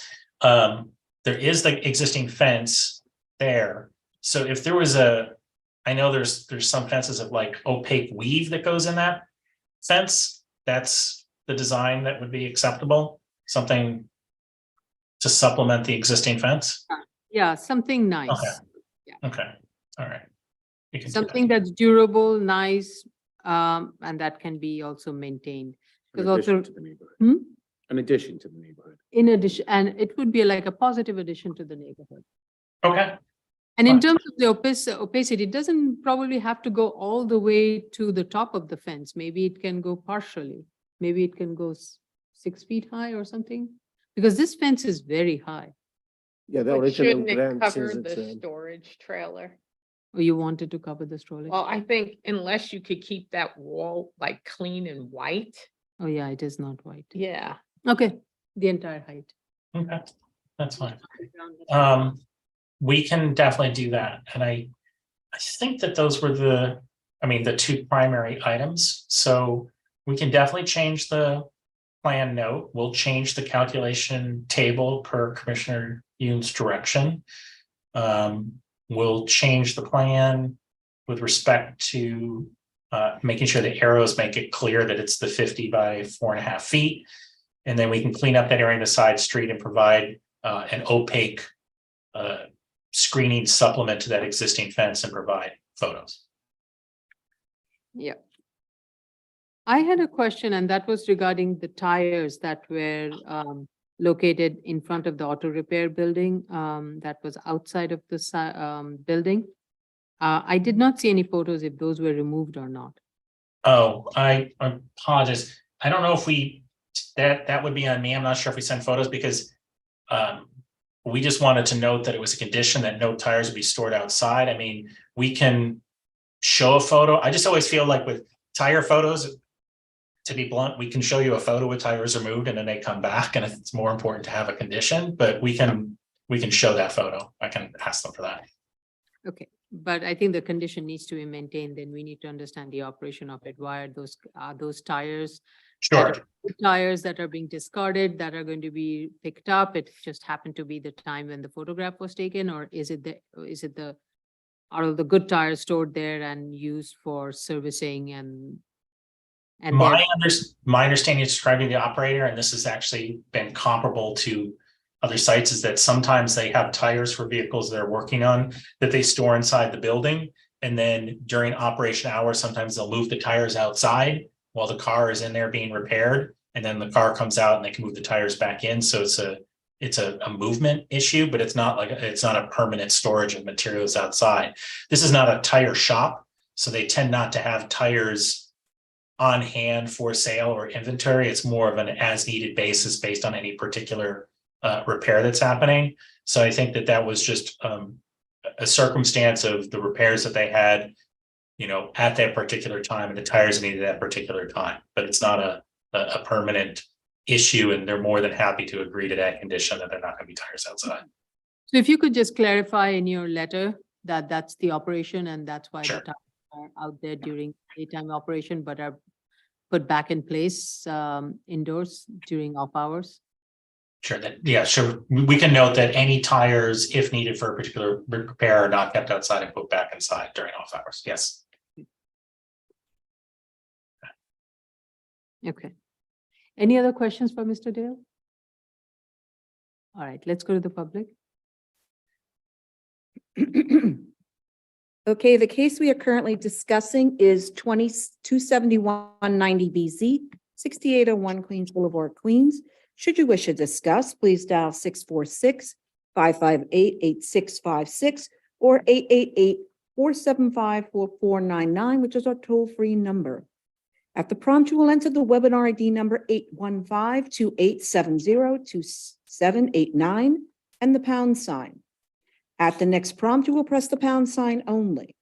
Once you're permitted in, you will press *9 to raise your hand, *6 to unmute if you are calling in on the phone. And if you're in the Zoom room already and would like to participate, please raise the Zoom hand, which is a little hand at the bottom of your screen. Once you are allowed in, you will have 3 minutes in which to discuss. So I'm assuming you want to submit something in September? Sure, we could do that. With this particular one, we could actually, if there were August hearings available, I think we could. These items, I think, would take less time than some of the other implications we had before the board today, because the plan changes shouldn't take long. And I believe we would be able to get that side fencing taken care of fairly expeditiously. So if there were an August hearing available, I think that would be great, if possible. Okay, we can get back to you. Uh, Is the board okay with closing the application? Yes, no, or you want the improvements? You're okay? Well, could we see the photos before we vote though? Oh, of Yeah. course, of Yeah. course, yeah. Yeah, we can close, but we want to see the improvements made and the photos provided and the revised plan submitted before we vote. Yeah? Does that work, Mr. Dale? That would be great, and we could definitely get those in for the next submission. All right. So, motion to close? Yes, motion to close. Chair Shonda, Aye. Vice Chair Shabeta, Aye. Commissioner Otley Brown, Aye. Commissioner Sheta, Aye. Commissioner Yoon. Aye. Thank you very much. Sorry, I think even though you're putting the fence, you're putting this opaque fence or however you're going to treating the opacity, do remove the weeds and clean up that space under the trailer. Yes, hand in hand. Yes, Thank you.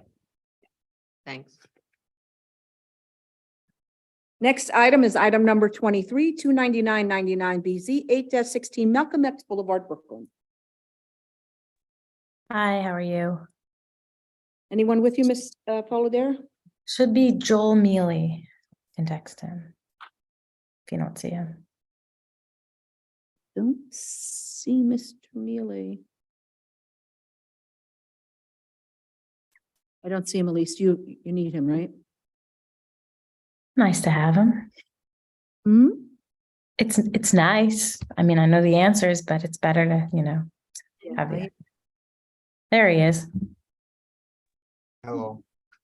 Oh, he's signed in as you. That's why I see you double. Oh, yeah, he signed in as me because he couldn't get in on his, so mine worked. If you could fix his name, sorry. It's okay. All right. Yeah, but you're Elise and I'm Elise. I kind of like that name. Can I change that? I think I can. No, I can't rename it. Okay. Sorry. All righty, raise your right hands. Mr. Mealy, do you affirm to tell the truth, the whole truth, and nothing but the truth in your testimony before this board and to respond honestly to board member questions? I do. Yes. Please state your name for the record and proceed. Elise Fullader from Eric Palatnik PC. Thank you so much. I'm here with Joel Mealy, the architect. First, thank you for, I'm glad you saw all the photographs. The owner has been working hard at fixing up this site piece by piece. It takes a little while. He does, so first question was about the fence behind our fence. It's not ours, but we're more than happy to send like a certified mailing or try to talk to the owner about it. It's just that fence does not belong to this owner, so we can't really do much about it. I recognize that. It's just that, do you notice the photo that you sent? It has the bike. And that's going to fall at one point. It's going to give, and it's going to fall on your PVC fence.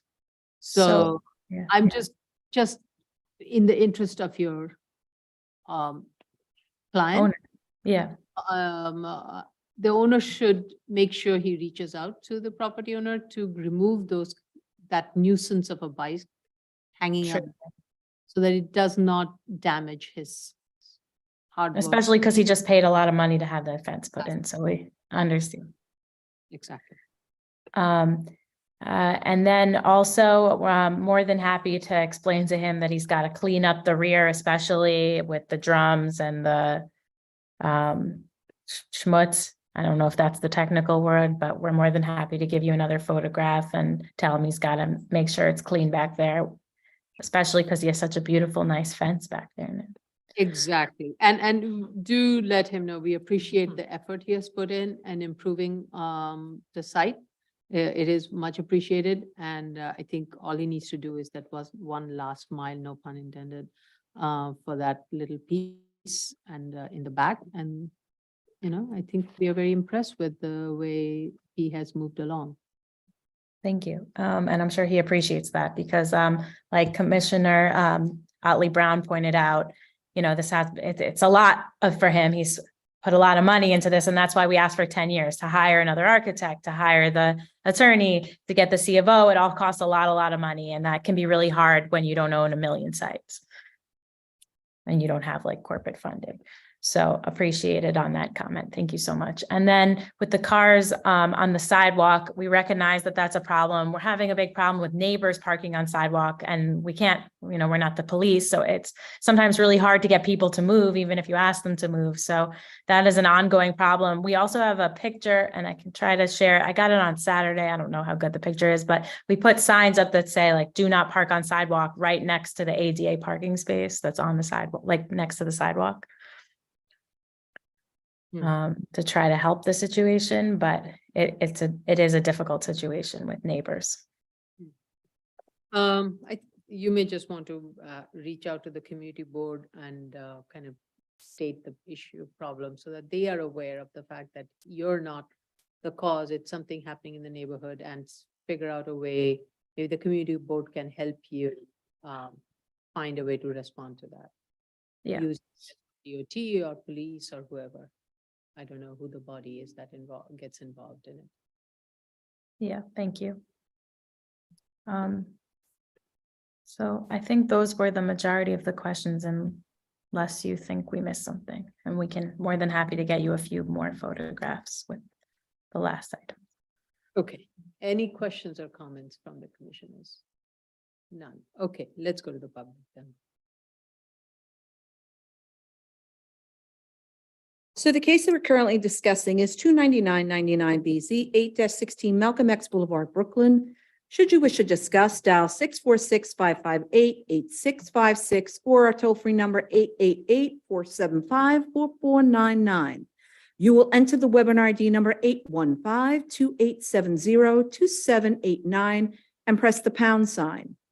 At the prompt, you will press the pound sign only. Once you're permitted in, you will press *9 to raise your hand, *6 to unmute to be able to speak on the phone. And if you're in the Zoom room already, please raise your Zoom hand, which is the little hand at the bottom of your screen. Once you're permitted in, you will have 3 minutes in which to discuss. Have a question. The wall that is against where the U-Haul parking spaces, does that wall belong to you, your client, or it's the wall of it's the gray wall I'm referring to? I don't think it's ours. I think we got permission to paint it, but Joel, do you know? I remember this in a conversation before. That wall is actually the neighbors. Yeah, thank you. And yes, we did get permission to paint it. Yeah, the only thing is, again, even though you have painted, put a fresh coat of paint, there was also a fresh coat of graffiti. So It's a constant problem, especially on these kind of sites. I'm not one to advocate it, but one thing I've noticed oftentimes, if you, there are street arts, and oftentimes street arts are much more respected. So get a mural. Get a Right. mural. Yeah. So just something to keep in mind. It looks Because pretty. there are some interesting street art in that neighborhood. Oh, okay. And just something. Not at this location, but a DCP case I'm working at, my client has beautiful murals at the site. Yeah. How long will it take for you to just make some of those improvements? I think to clean up and give a few more photographs, maybe a week, 2 weeks. Well, I think Yeah. we'll see What if I- we can do anything in July. We'll try to do that. Maybe the second half of July, not the first half of July. Understood. The other thing is, what was I going to say? In your note, in a cover letter, indicate that the issue of the sidewalk parking is an ongoing problem with the neighbors. And I would say between now and that next hearing, do reach out to the community board and have some initial discussions so that at least everybody's on the same page and we have an understanding that there is an effort that is being made from our client to address this matter. Understood.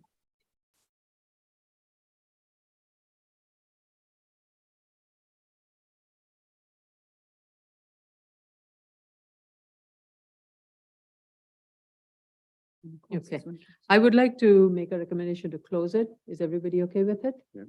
Okay, all right. Motion to close then? Chair Shanda, Aye.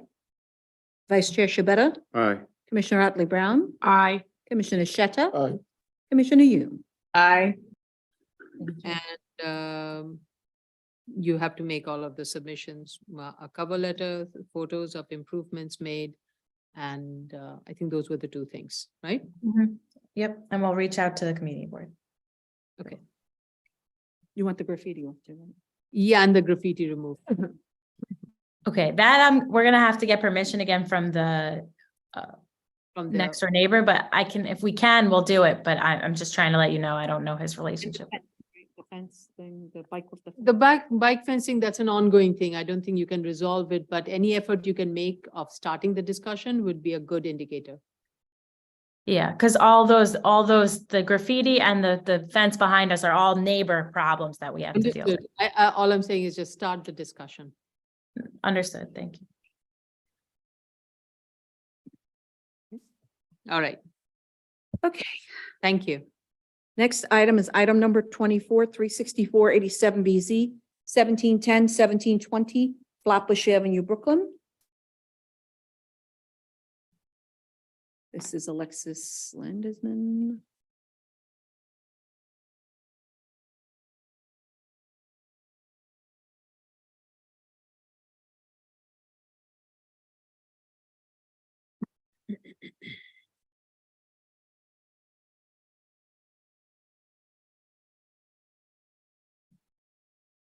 Yeah. Unmute. Michael- Hi, can you? Are you the only one? Yes, I am. Okay, please raise your right hand. Do you affirm to tell the truth, the whole truth, and nothing but the truth in your testimony before this board and to respond honestly to board member questions? I do. Yes? Good afternoon. Yes, I do. You did. Okay. Please state your name for the record and proceed. Is there a delay? Oops. Okay, thank you. Good afternoon.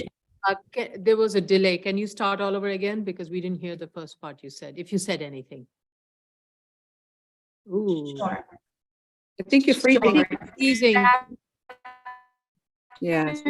Everyone. Alexis, you're freezing. One second, let me join. Hold on. It's an odd term to say, you're freezing. I know you're freezing, right? It's like frozen. Can you find a better Wi-Fi? Sorry, yes, I'm actually joining. Can you hear me? Yes, yes. Okay, great. So I was going to join from my phone, but if you can hear me. My name is Alexia Landesman. I'm here from Sheldon LaBelle PC on behalf of the owner. I'd like to just thank the commissioners for your patience with this matter. I'd also like to commend the owner because they have been working really tirelessly to keep the site in compliance and will continue to do so. And with that, I believe hopefully we can close today. And there were no outstanding comments as far as I understand. Right, there were none, and we do appreciate the effort you, your team, your client has taken, and hopefully they will retain that desire to maintain the site as the condition prescribed. Okay, any questions or comments from, let's go to the public. Okay, the case we are currently discussing is 36487 BZ, 1710, 1720 Flatbush Avenue, Brooklyn. Should you wish to discuss, dial 646-558-8656 or the toll-free number 888-475-4499. You will enter the webinar ID number 815-2870-2789 and press the pound sign. At the next prompt, you will press the pound sign only. Once you're in, press *9 to raise your hand, *6 to unmute to be able to speak if you're calling in on the phone. And if you're in the Zoom room already and wish to speak on this matter, please raise your hand with the Zoom hand. Please raise your Zoom hand, which is a small hand on the bottom of your computer screen. Once you're permitted in, you will have 3 minutes in which to discuss.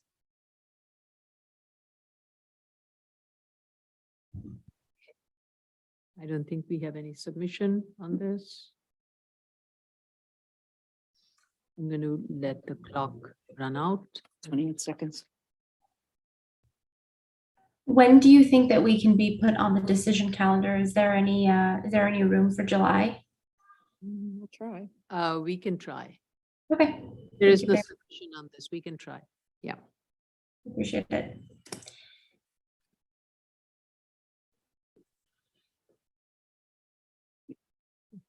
I'm going to make a recommendation to close.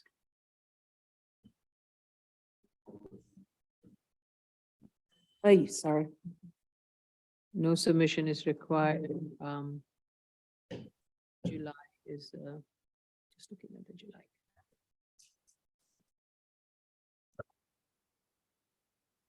Decisions. Yeah, I have to, maybe a July is a possibility, but I cannot confirm. So our project manager will get back to you. Okay, thank you. Thank you very much. So do you want to close? Yes, recommendation to close, motion to close. Chair Shanda, Aye. Vice Chair Shabeta, Aye. Commissioner Otley Brown, Aye.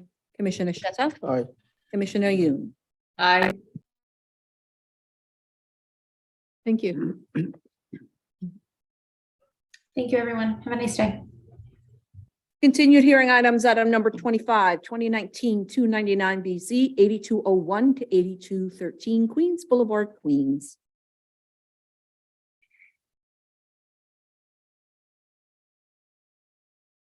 Oh, sorry. Sorry, Nazir. This would be Diwakar Gupta Nasir. And Nazir Khanzada. Yeah.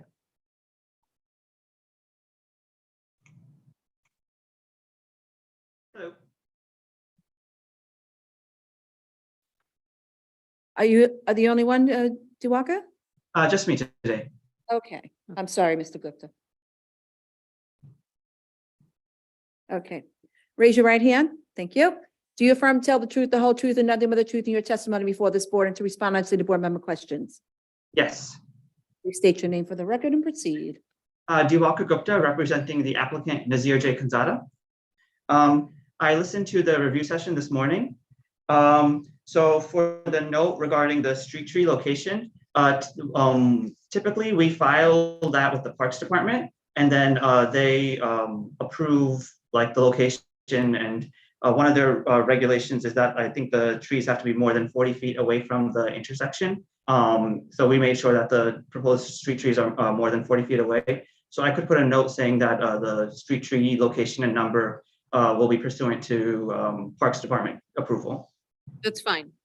Yeah, that is fine. You can put that. Okay.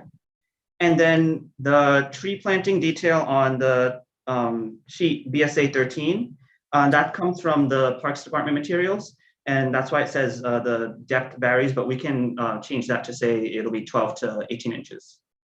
Mm-hmm. Okay. And then I didn't hear the full comment about the graffiti, the pictures. I think that was a question. Yes, I made a comment about the graffiti, that there was graffiti on a wall. I think that you've been in contact with the case planner since that comment. Mm-hmm. Right. Sir. Do you want to comment on it then? Oh, sure. Yeah, the graffiti on the wall of the adjacent building, we're going to get in contact with the the neighbor and coordinate the removal of that graffiti. So that belongs to the neighbor, that wall belongs to the neighbor? Is that what it is? Yes, exactly. There is some graffiti on a kiosk there as well. Are you going to do that prior to? So we're planning on removing that kiosk entirely. So we were just going to get rid of the graffiti by, taking out the kiosk when construction started. And when do you foresee construction starting? Once we have the BSA approval, then we'll go to DOB and get the permits, which we don't think will take more than a month. So after that time, yeah. Okay. What is your concern? I was wondering, depending, if it's not too much of a hassle to clean the side of the kiosk in anticipation prior to the removal, I'm not sure it's going to be a costly concern to remove that graffiti. Yeah, sure, we can do that.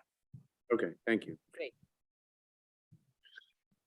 Chair Shanda, for the street tree depths, I was wondering if, since it says varies, instead of specifying the depth on behalf of the Parks Department, perhaps just letting it remain varies, but subject to approval by the Parks Department, because they do quite, at least in my experience, quite thorough reviews of the street tree beds, and won't approve them until everything has been done according to their specs. I just so that we don't confuse by adding more specification to something that they, I think, have pretty particular specs on.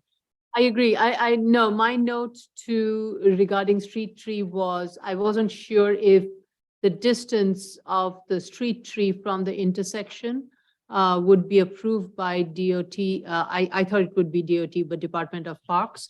The depth was more in reference to the planting beds that are within the property. I see, okay. Okay, so we can specify the depth of the planting beds that are on the property. Yeah, not to the Park Street thing. That's not. I see. I think the drawings was referring to, if not, it needs to be then very clear, because I read it as it was with regards to the planting beds within the property. I see. We'll make it more clear. Yeah. Okay, thank you for that, Commissioner Yoon, and helping me clarify that. I was only referring to the property. Okay. I don't think I had any other comments. All right. Any other questions or comments for Mr. Gupta? Okay, let's go to the public then. The case we are currently, sorry, the case we are currently discussing is 2019-299 BZ 8201. Excuse me. 8213 Queens Boulevard, Queens. Should you wish to discuss, please dial 646-558-8656 or our toll-free number 888-475-4499. At the prompt, you will enter the webinar ID number 815-2870-2789 and the pound sign. At the next prompt, you will press the pound sign only. Once you're permitted in, you will press *9 to raise your hand, *6 to unmute to speak on the phone. And if you're in the Zoom room already, please raise your Zoom hand, which is the little hand at the bottom of your screen. Once you're permitted in, you will have 3 minutes in which to discuss. Mr. Gupta, how long will it take for you to improve the site condition and provide photos and also revise the plan regarding the note? The plans we'll be able to change within a week. I think 2 weeks to paint over the graffiti in the kiosk and submit photos should be plenty. So some in July. Oh, sure, yeah.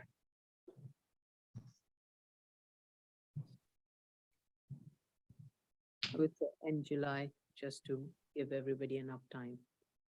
Mhm. All right. Almost. I'm going to make a recommendation to close, if everybody's okay with it. Okay. Motion to close.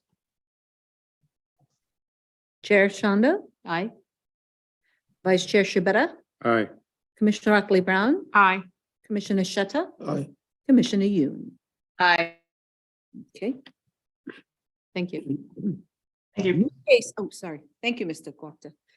New cases, item number 26, 1-11 BZ, 189, 191 Atlantic Avenue, Brooklyn. This is Paul Prue. Yeah. All through. Oops, sorry, Paul.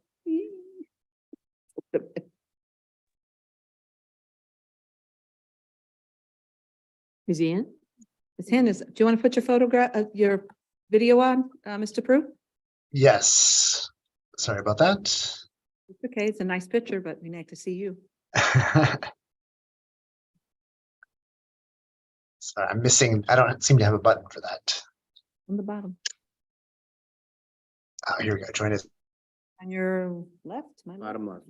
Thank you. You're right, my left.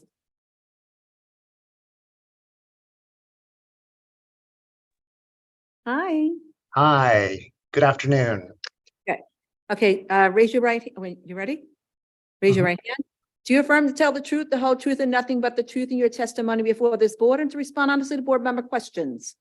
I do, thank you. Please state your name for the record and proceed. My name is Paul Prue. I'm here on behalf of the applicant, Sahadi's. You may be familiar with Sahadi's. It's a longtime grocery store on Atlantic Avenue in Brooklyn.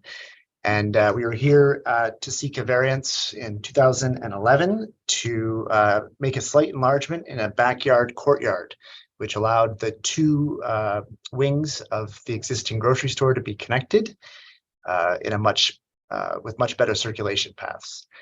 We completed that work shortly after the variance was issued, but triggered a violation at the Department of Buildings relating to our CO and the legal egress from the apartment units above the store.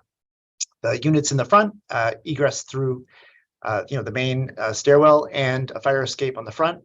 The units in the back had a similar situation, but the work that we did to connect the two wings on the ground floor disrupted the flow from the fire escape down through the back and through the building. So we had hoped when we met with you in 2019, seeking an extension of that variance to clear up the paperwork, that we might arrange for an alternative means of egress through our neighbor's backyard. And those talks failed after you extended the time to November 2022. So we're here again to seek another couple of years. We've recently received Department of Buildings CCD1, giving us 6 different conditions that need to be met in order to, 8 different conditions that need to be met in order to reestablish the egress through the building. That took some time to achieve. Non-traditional in-building egress is a little tricky, and so that's why we're here again asking for more time. I heard the comments of the board earlier today, and want to just note that we have received DOB sign off on the plans to reestablish that egress, but the work is still subject to being done, and there may be some additional changes. So our proposal is to seek the additional time today, and then if there are any changes to the plans that are required by this work, we'll come back for a letter of substantial compliance or an amendment as you see fit. I hope that answers your questions about the current status at the Department of Buildings, and I'm open to any questions you may have. That was helpful. In your, can you just put all of this information in the letter? You can follow up with a letter with what you just stated. It wasn't quite clear from the documents that were submitted. Yeah, since we filed the original application, the Department of Buildings signed off on those plans. So I'll bring you up to date with a subsequent filing. Yeah. And, okay. All right. Any other questions or comments for Mr. Prue? All right, let's go to the public then. So the case we are currently discussing is 1-11BZ, 189, 191 Atlantic Avenue, Brooklyn. Should you wish to discuss, please dial 646-558-8656 or your toll-free number, which is 888-475-4499. At the prompt, you will enter the webinar ID number 815-2870-2789 and press the pound sign. At the next prompt, you will press the pound sign only. Once you're permitted in, you will press *9 to raise your hand, *6 to unmute if you're calling in on the phone in order to speak. And if you're in the Zoom room already and wish to discuss, please raise your Zoom hand, which is the little hand at the bottom of your screen. Once permitted in, you will have 3 minutes in which to discuss. Okay. 40 seconds.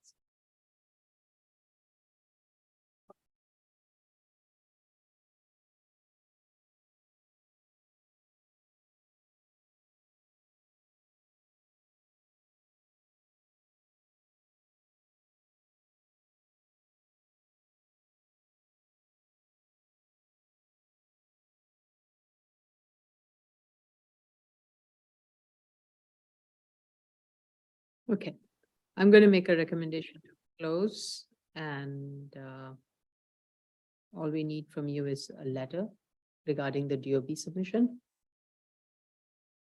So we'll have that out in a couple of days. Hmm? We'll deliver that in a couple of days. Right. Well, we don't have a hearing in a couple of days. The only hearing, the next set of hearings are in July. So we will try to schedule it at the earliest possible. Our project manager will get back to you regarding the date.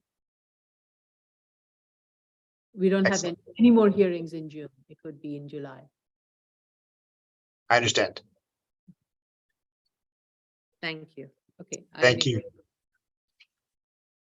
Take care, everybody. Wait, Make you a want to, motion to close? Chair Shanda? Vice Chair Shabeta? aye, I'm sorry, I just realized you Try didn't this say again. aye. from the top? Wait, let's do it again. Chair Shanda? Aye. Vice Chair Shabeta? Aye. Commissioner Otley Brown? Aye. Commissioner Sheta? Aye. Commissioner Yoon?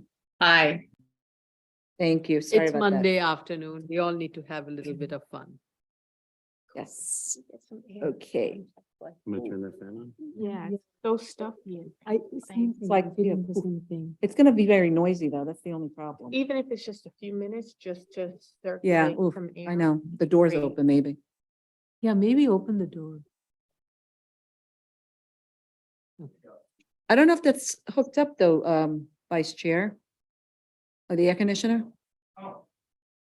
Yeah, Yeah, see, like- it's, all right. Are you fine with that, Commissioner? Just for- Can everybody hear? Commissioner Yoon, you can hear us? Loud and clear. Okay, just That's a good idea. It's just like, okay. Thanks. I hear you. I was getting there myself. Okay, item number 27, 2694 BZ, 141 Manson Avenue, Staten Island. Okay. I think this is. Hi, there you go. No one's with me. Didn't think it was necessary.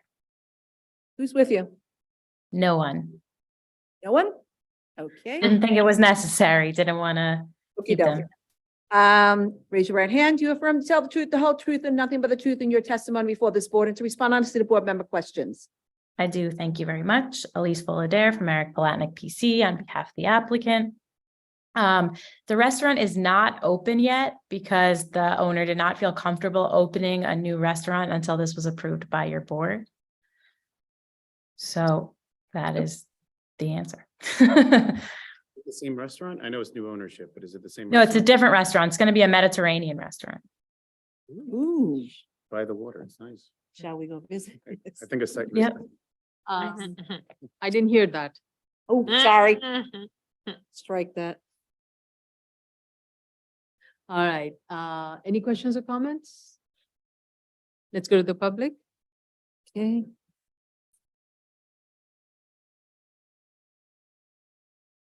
Okay, the case that we're currently discussing is 2694 BZ, 141 Manson Avenue, Staten Island.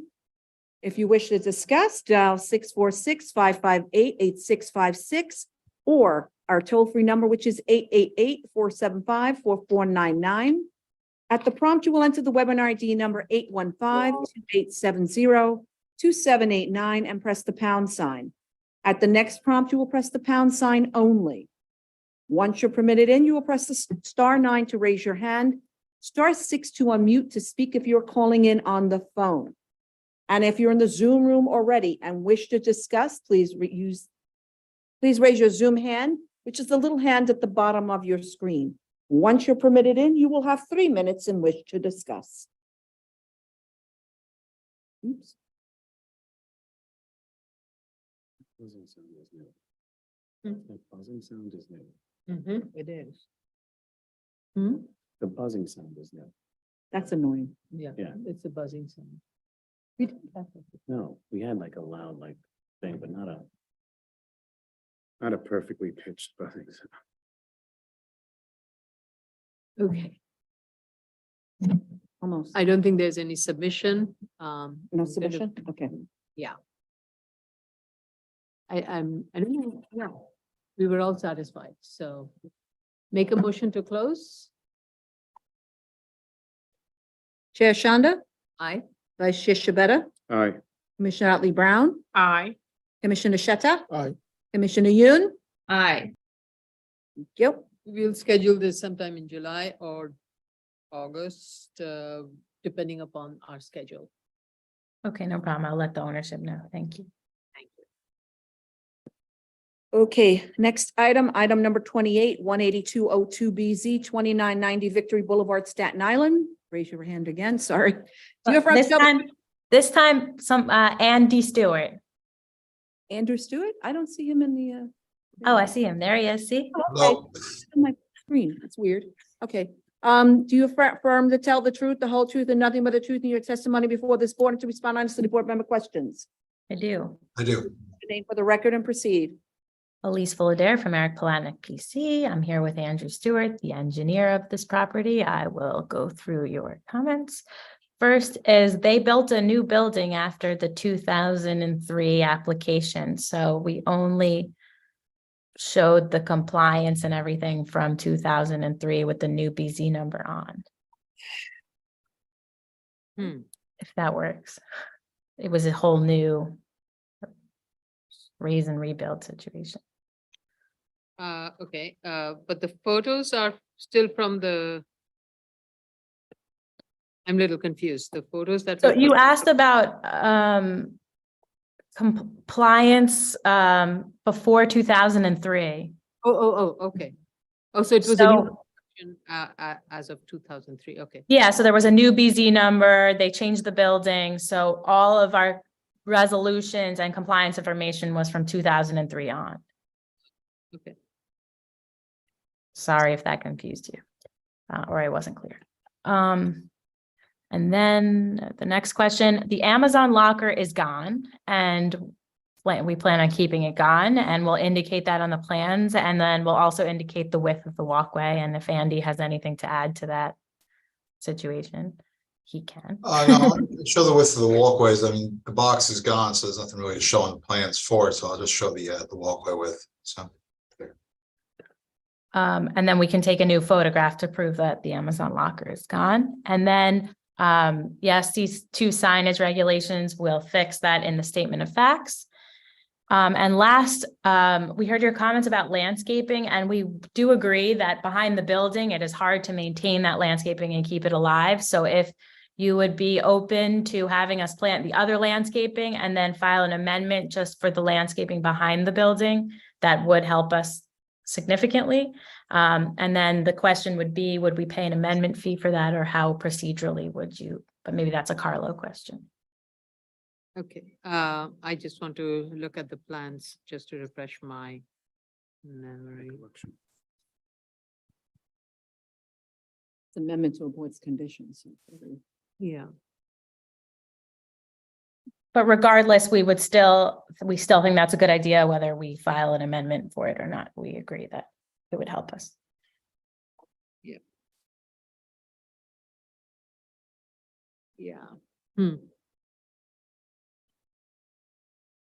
What is the current condition there in the back? We'd have to replant it. It doesn't survive. It's a empty bed, I believe. It's an empty bed. I think it's also only about 5 feet wide as well, so it's not a very wide area for plantings. So I'm just looking at to see if there's anything. 7 feet wide.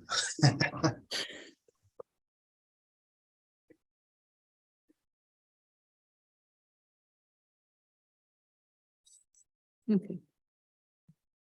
I don't think we need an amendment. We have done this before. Yeah.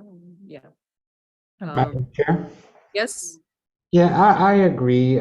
This is really at the board's kind of direction. If there's a modification to the plantings or the condition, if removal of that area or whatever is to be done in that area is really at the direction and the agreement of the board. I don't think it formally requires an amendment filing. Yeah. Okay. We'll just update the plans as we typically do. Yeah, just it should be clear what's going to happen back there, if it's like mulch or whatever it is. I defer to the board. Understood. We'll make it clear in the resolution. Yeah.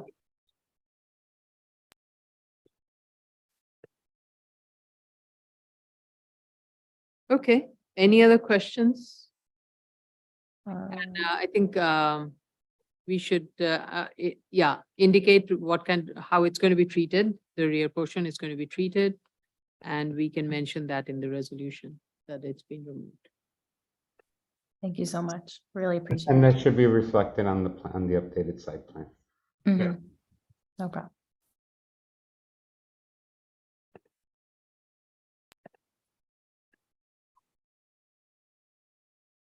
All right, let's go to the public. Okay. So the case we're currently discussing is, excuse me, 18202BZ, 2990 Victory Boulevard, Staten Island. Should you wish to discuss, dial 646-558-8656 or our toll-free number of 888-475-4499. At the prompt, you will enter the webinar ID number 815-2870-2789 and the pound sign. At the next prompt, you will press the pound sign only.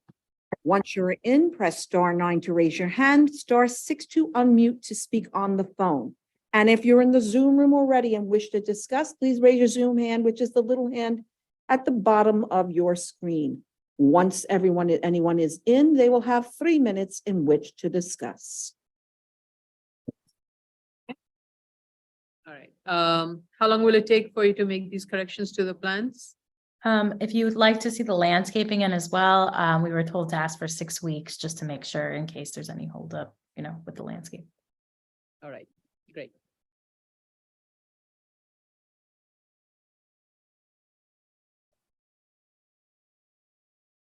Fine. I'm fine with that. I also want to make a motion to close after we're done with the public part of it. Most.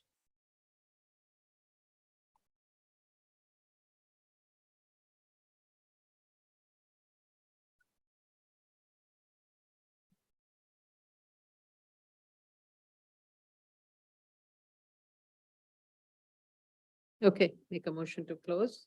Chair Shanda, Aye. Vice Chair Shabeta, Aye. Commissioner Otley Brown. Aye.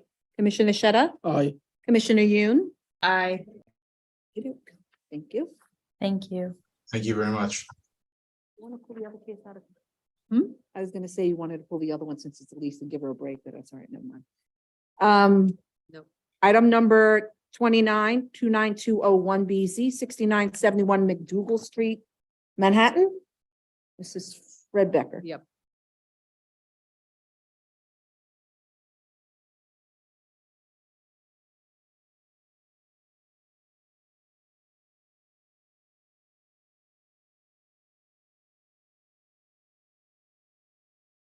Right, sorry.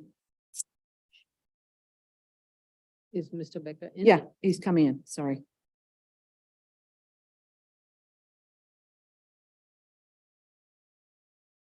Can you hear me? I can hear you, but not see you, Mr. Becker. Can you put your video on, please? I thought I had the video on. I don't. I do not see you, sir. And I'm trying to see where it shows video. Bottom of the Bottom left. screen, left. Bottom screen, I just have mute, lower hand, and I don't have a video on my somehow. Don't know why. Can he be made a panelist?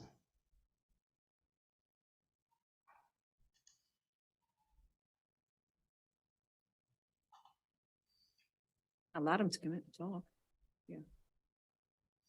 I have David, can you come in? No, it's not Davis.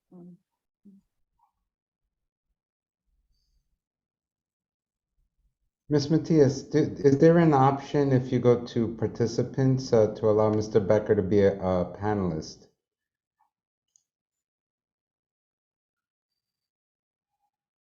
Hold on.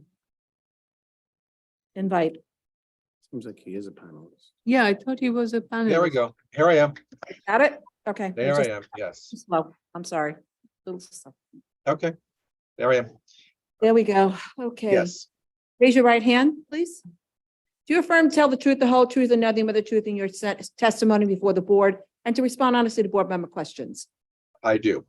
Please state your name. For Good the afternoon, Madam Chair, Commissioners, Frederick A. Becker as the applicant.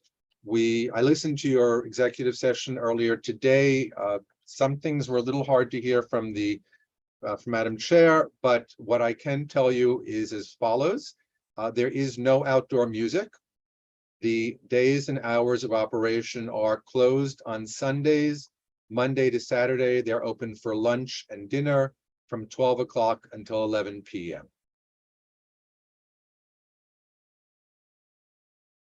And I heard discussion about the term. We understand no term is not possible, but we would appreciate, the owner would appreciate a 20-year term if that is possible. I think you heard everything that I stated, because your response Yes, is, that's fine. yeah. Okay. Any questions or comments for Mr. Becker? Okay, let's go to the public then. Okay, the case we are currently discussing is 29201BZ, 6971 McDougal Street, McDougal Street, Manhattan. Should you wish to discuss, dial 646-558-8656 or 888-475-4499, our toll-free number. You will enter the webinar ID number 815-2870-2789 and press the pound sign. At the next prompt, you will press the pound sign. Press *9 to raise your hand to speak, *6 to unmute and be able to speak if you're calling in on the phone. And if you're in the Zoom room already, please raise your Zoom hand, which is the little hand at the bottom of your screen. Once you're permitted in, you will have 3 minutes in which to discuss. I think the community board person, Mr. Diller, is coming in. Mr. Diller? Good afternoon. Yes. You're the district manager, I believe? Yes, Chairperson? ma'am. I am Mark Diller, the district manager for Community Board 2 in Manhattan. I'm here to make a request. Due to some scheduling problems between the applicant and our board's timing, we have not yet been able to hear this matter. The applicant wasn't available at our May land use meeting. It is now on the agenda for our June land use meeting, which is next Wednesday, the 14th. The resolution that will be produced at that meeting would then be heard at our full board meeting on June 22nd. While I wrote to the board requesting that this hearing be laid over, the advice I received was to make a request that rather than do that, is to make a request that the hearing be kept open and that at least long enough to receive the community board's report. I anticipate that would be available as soon as the day after the full board hearing, which would be Friday, the 23rd. And so that is the request I'm here to make, and I'm happy to answer any questions, and thank you for your time. Thank you very much, Mr. Diller. Any other speakers?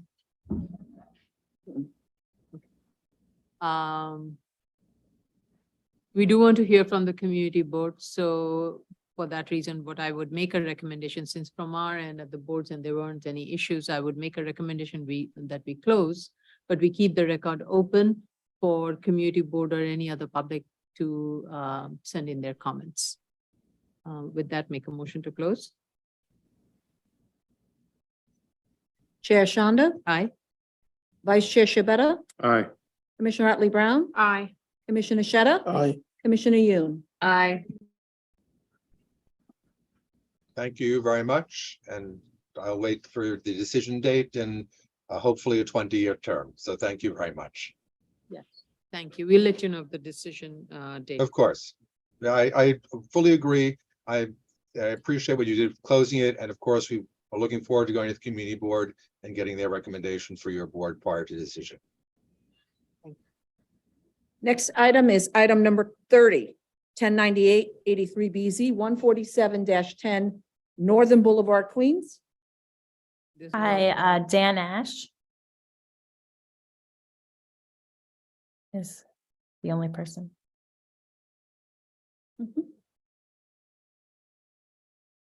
There we go. You don't usually get to see us together. So. Yeah, he's from that's Walter why- Gorman's office, yeah. Yeah. Hi. Okay. Raise your right hands. Do you affirm to tell the truth, the whole truth, and nothing but the truth in your testimony before this board and to respond honestly to board member questions? I do. I do. Please state your record and proceed. Elise Fullader from Eric Palatnik PC. I'm here with Dan, the engineer. Daniela. I'm Okay, sorry, Daniel Ash, Walter Gorman Engineering. there you go. Sorry if I cut you off, Dan. Mhm. We spoke with our client and we're going to go through the various comments. So I guess first we should say that in the back, they have put out bids to remove the remediation, but they're waiting for the, they're going to see a few bids and pick which is the best one to remove it, but they are waiting back from those companies to see who's going to be removing the remediation shed area. And then a lot of these other comments, which I'll go through there, we had an existing and a proposed set that Dan provided to show what exists there now and what's proposed, because once the remediation shed is removed, we can put a lot of these things like the trash enclosure and landscaping back where they're supposed to be. So I guess I'll go through those items. So the wooden structure needs to be removed. They're more than happy to remove it. They understand that. The brick wall along 147th Street was hit by a car and it was already fixed, and we can provide photographs of that. I think your photographs are a little old, and unfortunately, I think it was right when it was hit by a car. The trash area is supposed to be in the area where the containers currently are. So we intend on moving the trash back into there, but the remediation area and the shed needs to be removed. This is true for the landscaping too. They wanted to do all of this as part of kind of one job, if that's possible. There's sales items. They've already taken them away. I think we need to provide you with updated photos, so we can do that. The drums are were part of the environmental,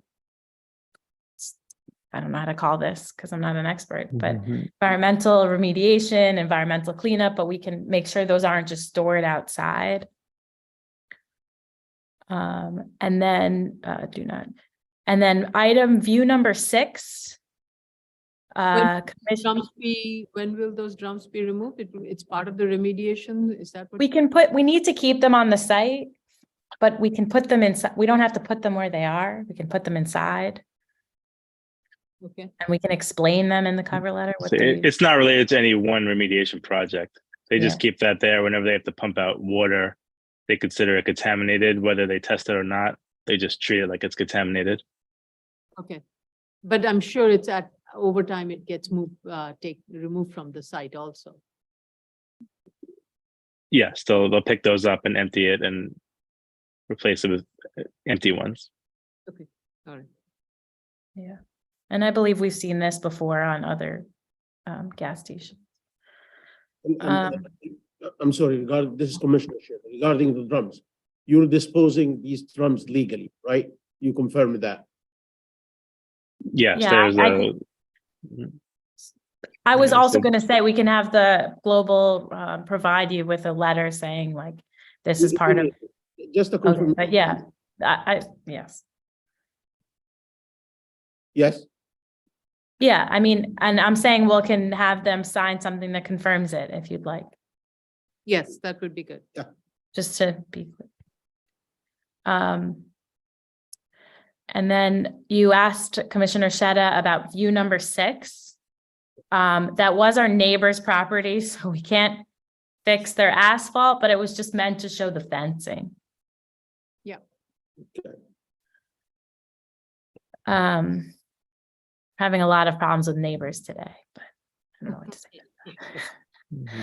And then we're not renting trucks at all on the site, but we spoke to ownership about the box car that was mentioned, and they're gonna look into it and help us identify what that is or fix that problem, but they're not renting any trucks.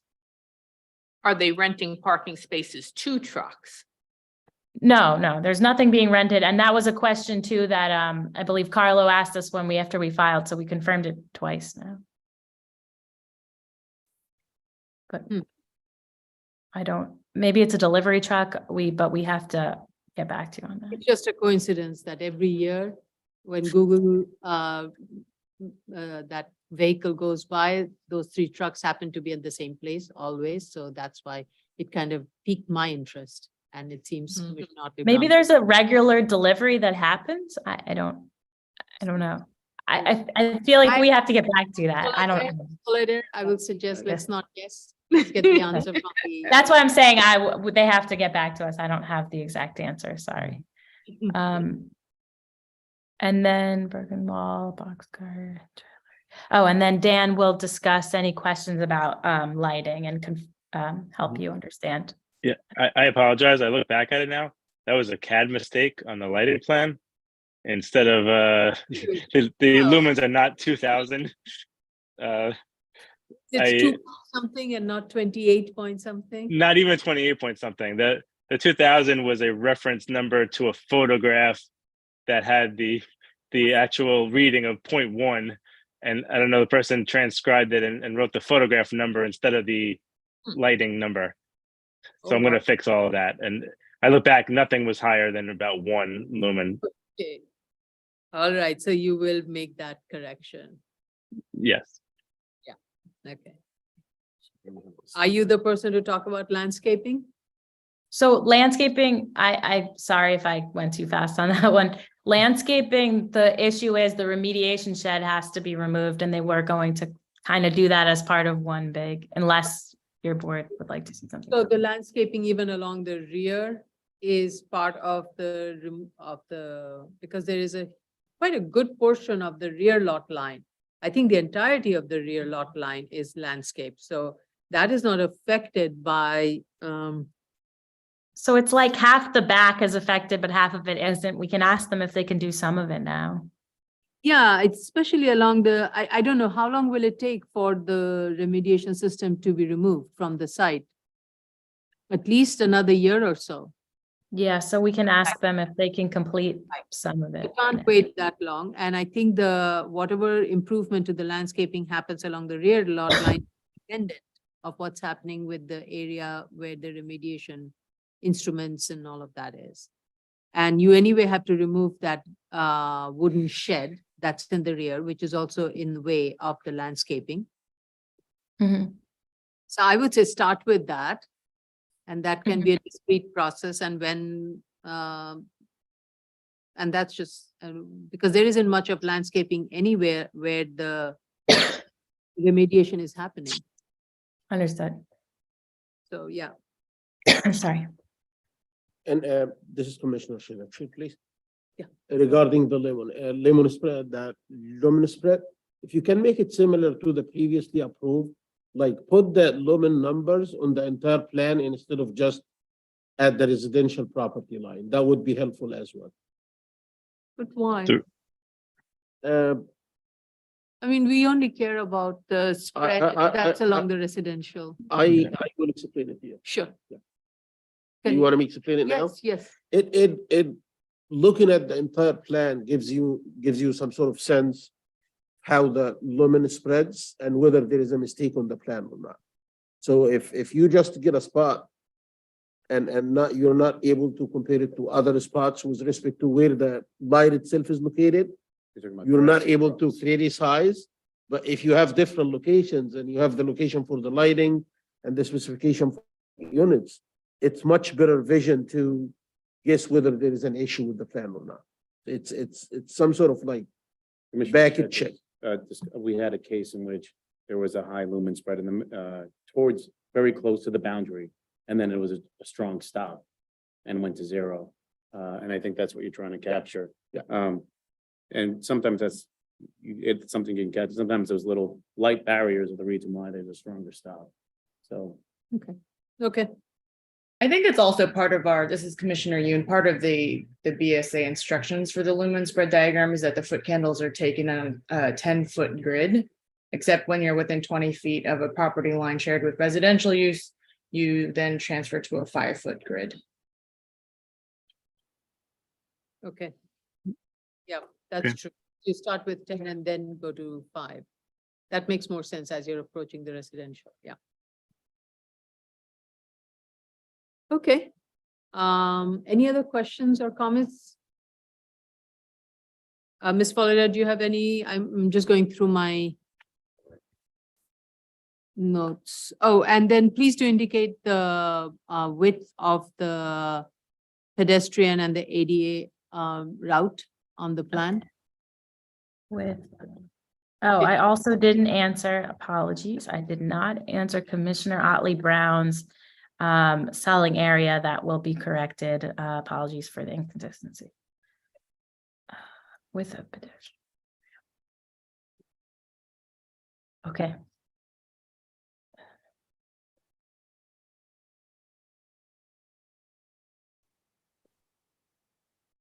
Okay. All right, let's go to the public. Okay, the case we are currently discussing is 1098-83BZ, 147 10 Northern Boulevard, Queens. Should you wish to discuss, please dial 646-558-8656 or our toll-free number, which is 888-475-4499. At the prompt, you will enter the webinar ID number 815-2870-2789 and the pound sign. At the next prompt, you will press the pound sign only. Once you're in, press *9 to raise your hand, *6 to unmute to be able to speak if you're calling in on the phone. And if you're in the Zoom room already and wish to participate, please raise your Zoom hand, which is in the bottom of your screen, computer screen. Once you're permitted in, you will have 3 minutes in which to discuss. Ms. Follader, how long will it take for you to make this correction and start the landscaping improvements? And then you also said about the shed, correct? Yeah. Um, I think this is the perfect time for planting, so you can already start the planting. yeah. I'm yeah. just concerned about the removal of the shed. Do I want to say 4 weeks? Do I want to say 6 weeks? Something. Dan, do you have any idea how long you would ask for? It takes them a while to get the landscaping Yeah, contractor out there, and they're gonna need at least 6 weeks, I think. so go with 6. Okay, we can schedule this for, let's say, end of August. That should give you enough time to remove the shed, or we can even do it September. That way it will give you enough time to remove the shed, the landscaping, and start the landscaping on a good portion of the site, and also provide an update on the remediation, all of that. Okay, I think no that problem. plenty of time, because the structure, the wood structure didn't look structural. It's just requires a little bit of tender loving care of hammering.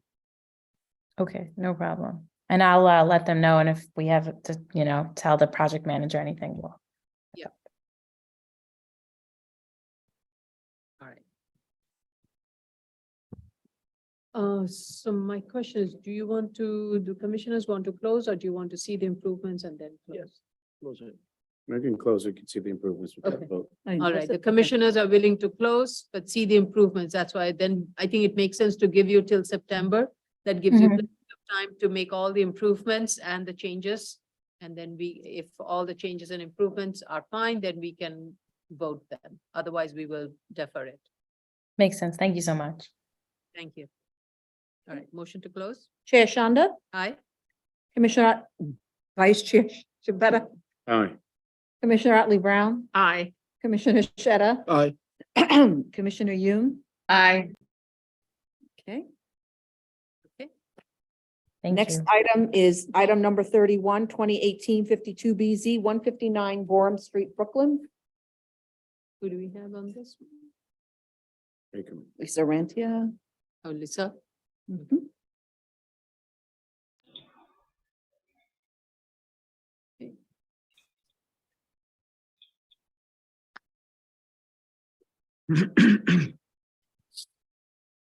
She in? Is she in? Yeah, she's getting, 1 second, so I can get it. There she is, okay. Raise your right hand, Mr. Rantia. Do you affirm to tell the truth, the whole truth, and nothing but the truth in your testimony before this board, and to respond honestly to board member questions? Yes, Please state your name and proceed. Lisa Orantia from Ackerman LLP on behalf of the applicant. I attended the review session earlier today, and I understand that the board would like to hear more details on the reason for the delay in obtaining the C of O within 4 years as a grant, and also major milestones for construction moving forward. So after the board's grant in August of 2019, the applicant was working on pre-development work. revising construction documents and obtaining DOB approvals. Then the COVID-19 pandemic happened March of 2020, which significantly delayed the project in terms of obtaining construction financing. Nevertheless, the applicant continued working on foundation work under a separate foundation-only permit. And by December of last year, was able to close on construction underwriting, construction financing for the superstructure. So as of the current date, the foundation is complete and approximately 18% of the new building is completed. Moving forward, the milestones are superstructure top-off in January of 2024, facade completion January 2025, interior completion by October of 2025, and as we stated in the submission, TCO by 2026, that should be around February 2026, and final C of O by August 2027. That's great. I don't have any comments. I'm satisfied. Any Commissioner Shatter? Yeah, just if we can get some pictures from the actual construction that's going on, that would be helpful to keep in mind. So pictures, current pictures? Yeah, pictures for the completed work so far, like the foundation elements completed.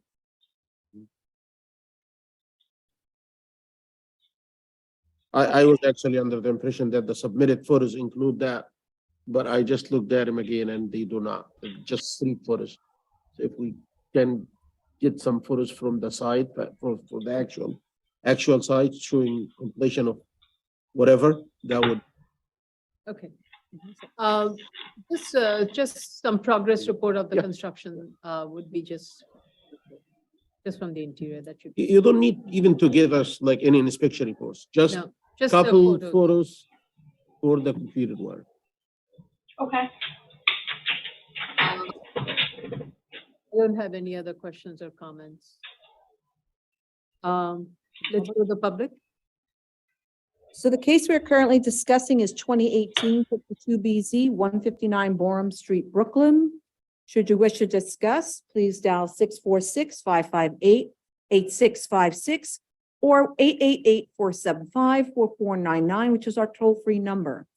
At the prompt, you will enter the webinar ID number 815-2870-2789 and press the pound sign.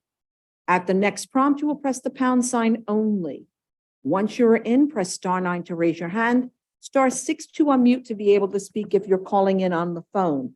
And if you're in the Zoom room already and wish to participate, please raise your Zoom hand, which is the little hand on the bottom of your screen. Once you're permitted in, you will have 3 minutes in which to discuss. Mr. Antia, can you provide a cover letter, just a letter stating what you stated today?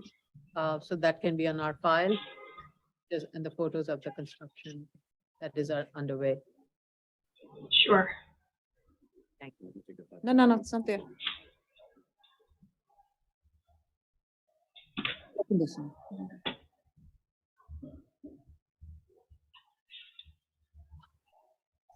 It was freezing, sorry. Okay. All right. I'm going to make a motion to close, and we should schedule this for the earliest hearing in July. Okay. Chair Shanda, motion to close. Chair Yes. Shanda? Aye. Vice Chair Shibata? Aye. Commissioner Otley Brown? Aye. Commissioner Shetta? Aye. Commissioner Yoon?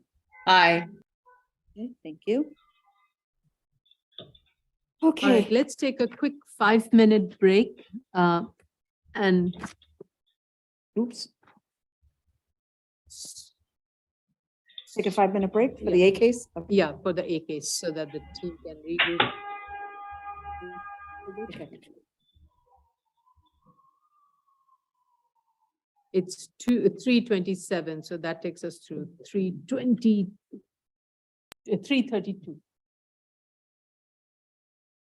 Yes.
Ready? Am I good?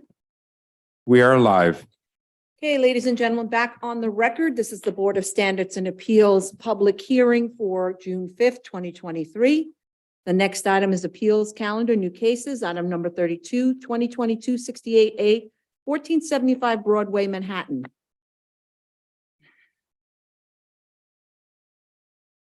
Mr. Mellon. Ms. Reigelman. Mr. Reigelman. And Shane. Good afternoon. Can you hear me? Yeah, could you put your video on, Mr. Mellon? Yes. Sorry. Everyone put the videos on, please. You don't have to be sworn in. It's an appeals case, but we do have to see you.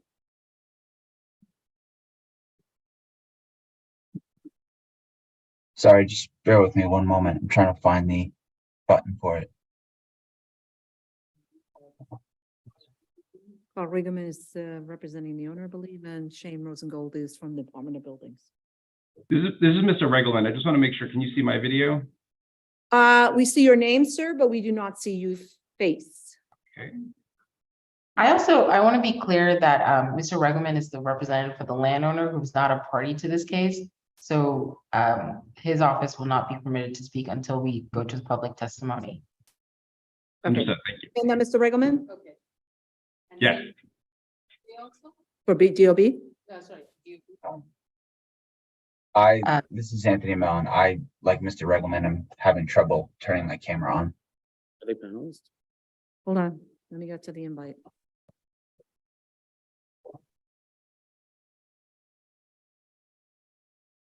I don't see Zoom rooms.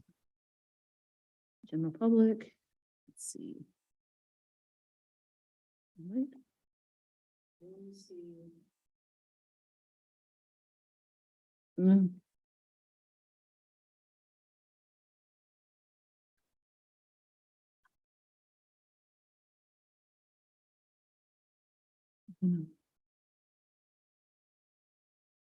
Okay, so should we have Mr. Egelman and Shane Rosenberg in the? Well, they can just not speak, I guess, not So- speak. So the other one speaking is Mr. Mellon. Only Mr. Mellon will be allowed to speak. during Oh, the- Chair Shonda, we can't hear you. You have microphone. Okay, only Mr. Mellon will be allowed to speak at this time. And Carl Riggleman and Shane Rosengold will be allowed to speak during the public testimony. Understood. This is Mr. Regelman. I just still don't have an option to turn on my video. I don't know. Anthony, were you successful? No, I don't. Because I don't have an option either. I did an invite and it doesn't work. Oh, I think Mr. Anthony is also having, Mr. Mellon is also having the same issue. It's on the lower left-hand corner, but I'm looking at participants and I don't see. I believe they are participating as non-video participants. Yeah, but. Oh.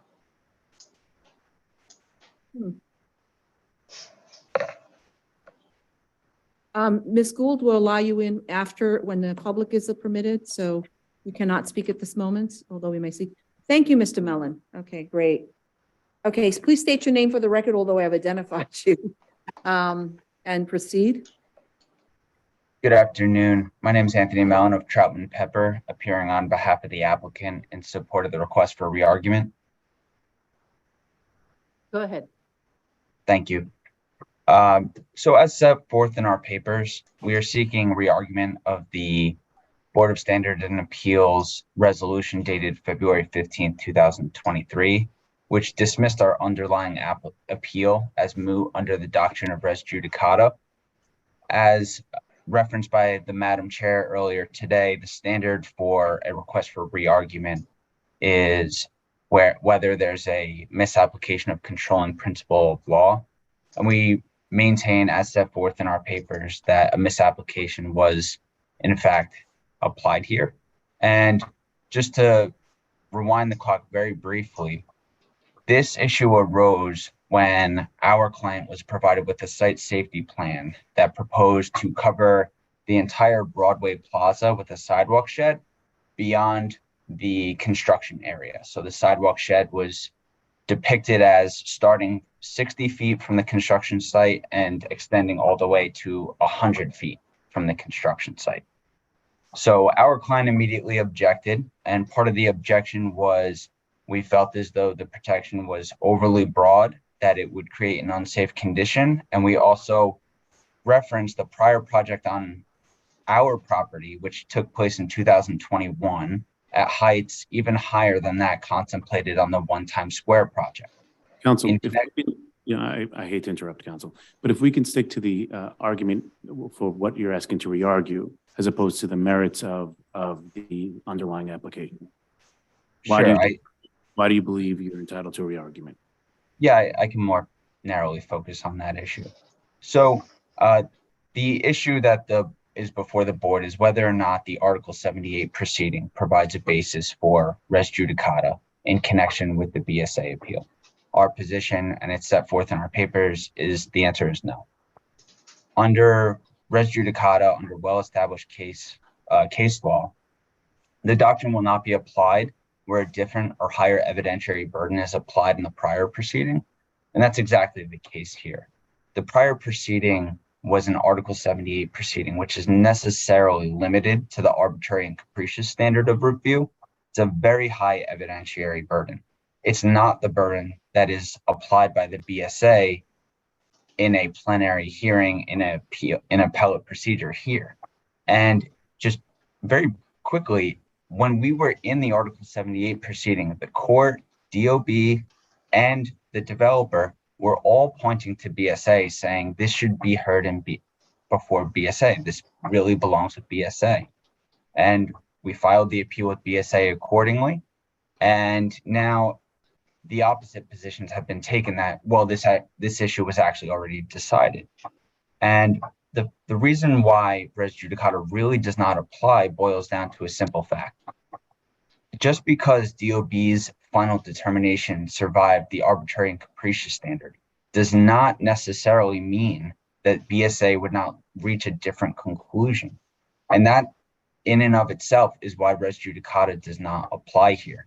It is entirely plausible, and we submit likely, that BSA, when it took in all of the facts, such as the prior project I previously mentioned, the conditions of the site, which I won't get into in substance, but once you take in all those factors, you would say, okay, sure, this was not arbitrary and capricious in connection as would be applied in an Article 78 proceeding, but there are problems here. And from the get-go, our client's position was, can DOB please explain why it reached a different conclusion, why it departed from its prior precedent on an analogous, if not virtual, set of facts?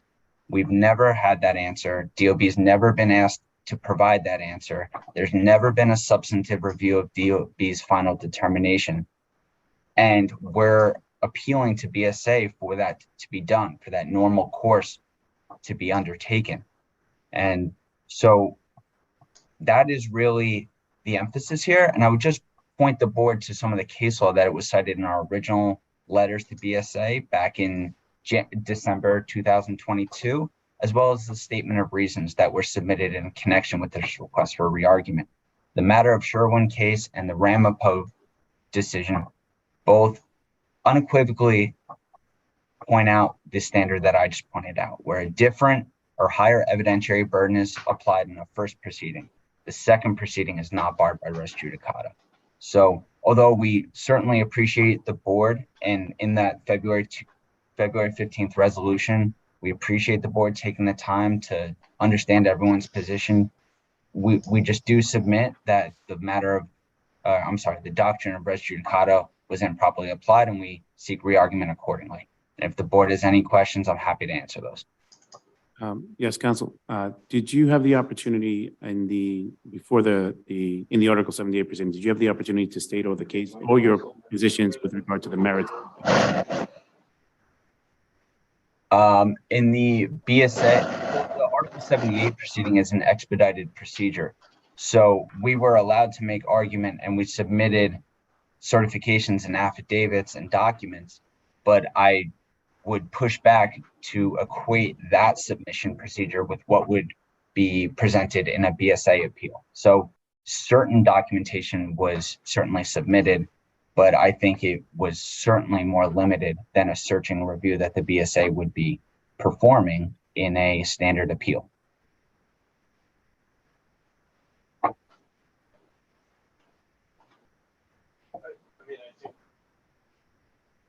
In theory, yeah. That was the answer. In my I'm having trouble. aren't on the list, but are not. There is a background noise coming from someone else. Any, No, I also think it might be Ms. Moon Gould. Can you mute, please? He has, I believe the noise has ceased. thank you. Okay, go ahead. Yes. Yeah, I was like a little bit confused because of your statement, counsel. Are you giving us an impression that you were directed to go back to the BSA, or my understanding is that the court did look into the case and made a judgment on it? Which one is you're implying? So the Article 78 proceeding, the holding there was that we failed to exhaust administrative remedies. And there were certain dicta in that decision that pointed to the merits, but all of that was colored and fell under the umbrella of the arbitrary and capricious standard of review. None of the passing judgments that the court had should apply or certainly be prejudicial to our client in this proceeding. Everything fell under the higher evidentiary burden.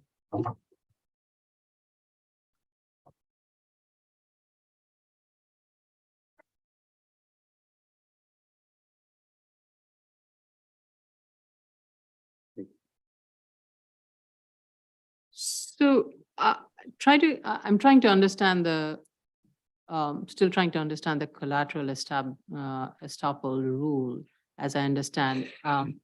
How is it in this case? You're basically citing that, so the court basically said, A, administrative remedies were not exhausted. B, there was also a statement that the court made that went to the substance of the matter. And I'm trying to understand how, therefore, the collateral estoppel doesn't work in that situation. That to me is still not clear. Sure. So I think the operative phrase you used is the substance of the matter. The matter was an Article 78 proceeding. It's very straightforward in the sense of it's very difficult to prevail in an Article 78 proceeding because that arbitrary and capricious or abusive discretion standard is for example, it's much higher than a preponderance of the evidence. And everything that happened in that proceeding was pursuant to that standard. So the effect of that decision was we failed to establish prima facie relief or prima facie entitlement to the relief sought. But the relief sought was a declaratory order vacating DOB's decision because it was arbitrary and capricious. And just because we could not meet that standard does not mean that BSA could not take a full searching review of what DOB did, what the facts are, and reach a different conclusion. Counsel, are you suggesting that you stated earlier that you started stating the difference between holding and dicta? Are you suggesting that if the court in its holding stated, by your standard, that it wasn't in holding, but if it was in holding, that it stated the issue of the sidewalk shed is not found against your client with regard to the merits, are you saying that we're not bound by that? I think the analysis would be unchanged because even if the holding would necessarily be tethered to the arbitrary and capricious standard of review, and New York case law is very straightforward in the sense that if a higher or different evidentiary burden is applied, the doctrine of res judicata is not a bar to a subsequent proceeding. And the matter of Sherwin case is indicative of this. In that case law, res judicata was not applied. There was a prior litigation that concerned a set of facts. The one party prevailed in the litigation, and then a subsequent administrative proceeding went forward, notwithstanding that a litigation had related to some of those issues, because the standards are different. And that's really the crux of this issue is that we should not be prejudiced and we should not be bound by an arbitrary and capricious standard of review when we're seeking BSA's intervention and plenary review of DOB's final determination. Thank you. That was very informative. I'm just not sure what the result would be if we were to rehear this, and let's say we were to decide in favor of the appellant and not DOB. I would assume that our decision would be taken to the courts and most probably be reversed, because the court did indicate in its decision where it would be leaning on the substantive matter of whether or not DOB overstepped its authority in allowing a sign off on those plans. But they would have to review us by the standard of arbitrary and capricious. So it's not if we're wrong, it's if we didn't have an actual basis to support that, unless it's a question of law and we're wrong on the law. If it's a question of our decision, is our decision based in something that isn't arbitrary and capricious, in which case the court can disagree with us, but they wouldn't reverse us. And that's exactly the issue that we have here. The court couldn't reverse DOB, but that doesn't mean DOB was right on the facts that BSA would undertake here. And the fact that DOB may ultimately disagree with BSA, I do not think should prejudice our client from having a full vetted appeal take place before BSA. Okay. All right. My concern would be with the practical, not more so the practicality of this all. If we come to the same, this BSA, if this was granted a rehearing, and it is my reading the case, from my own position, I believe it's more likely than not that I would come to the same position as that court did in dicta. This would be a waste of time for your client. Well, respectfully, I think that what you're hitting on is really a due process question. And, our client is prepared to fight for what it thinks is correct. And I don't think we should short circuit that analysis just because that we might ultimately lose. I think we have to reach those questions. We need to undertake the analysis. And I think that's my client's right. Okay, Commissioner Shetta, then Commissioner Arthur. No, you did not have a question. Okay, Commissioner Shetta. Yeah, I believe we shouldn't be discussing the rehearing scope and make it a reason for whether we grant the rehearing or not. I believe we should focus on whether there was something necessitated that we relook into this, allow for the re-argument into this case. I'm looking at the decision by the court, and I don't see in the decision, and I did search it, that the court did indicate, did direct you to go back to the BSA. All what I'm seeing here is it says contrary to the petitioner's contention, it failed, and it's referring to you, to the petitioner. It failed to timely appeal to BSA regarding the approval of the plan dated April 8th, 2020.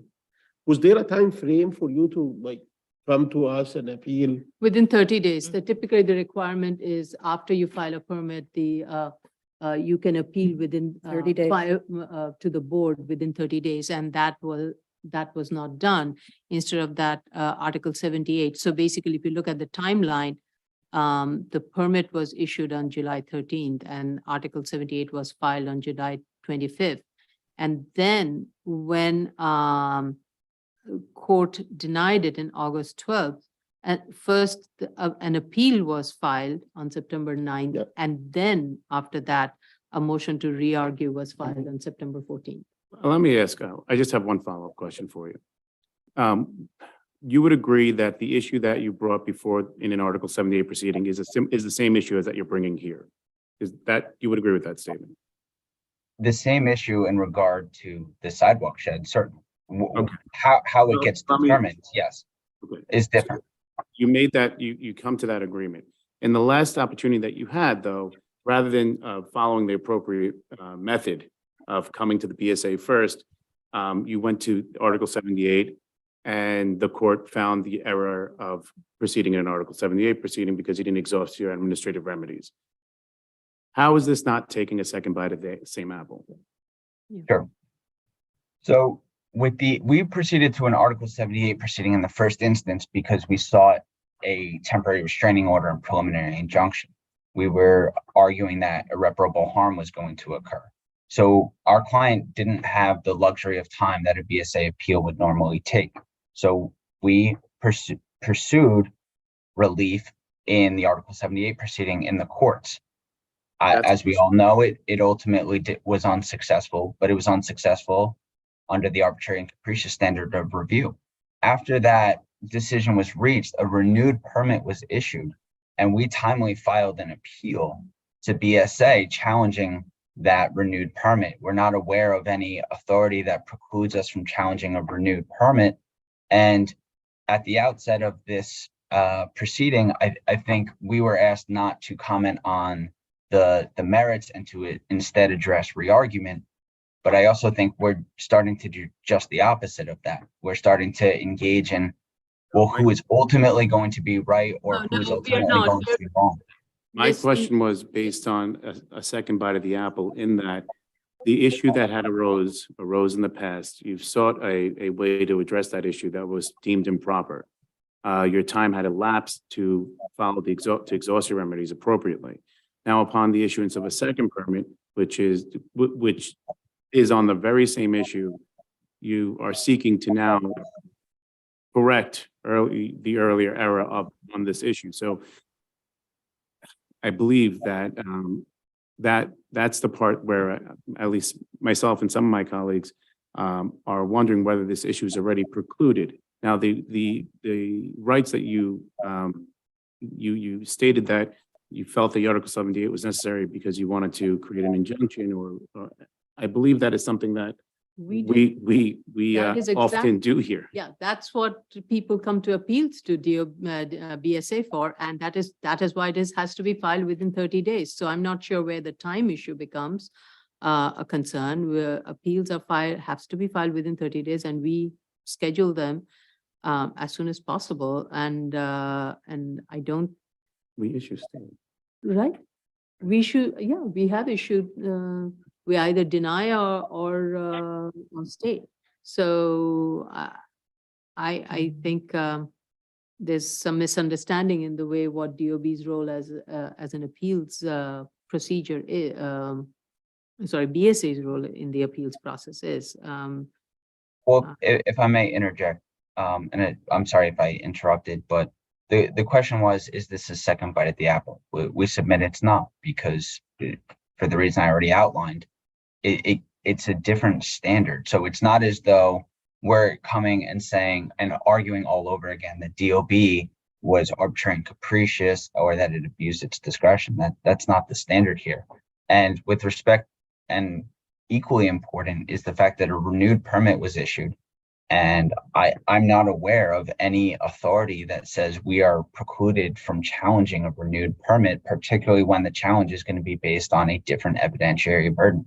I'm not familiar with any authority to that effect. I appreciate that. Let me ask a follow-up question on that then.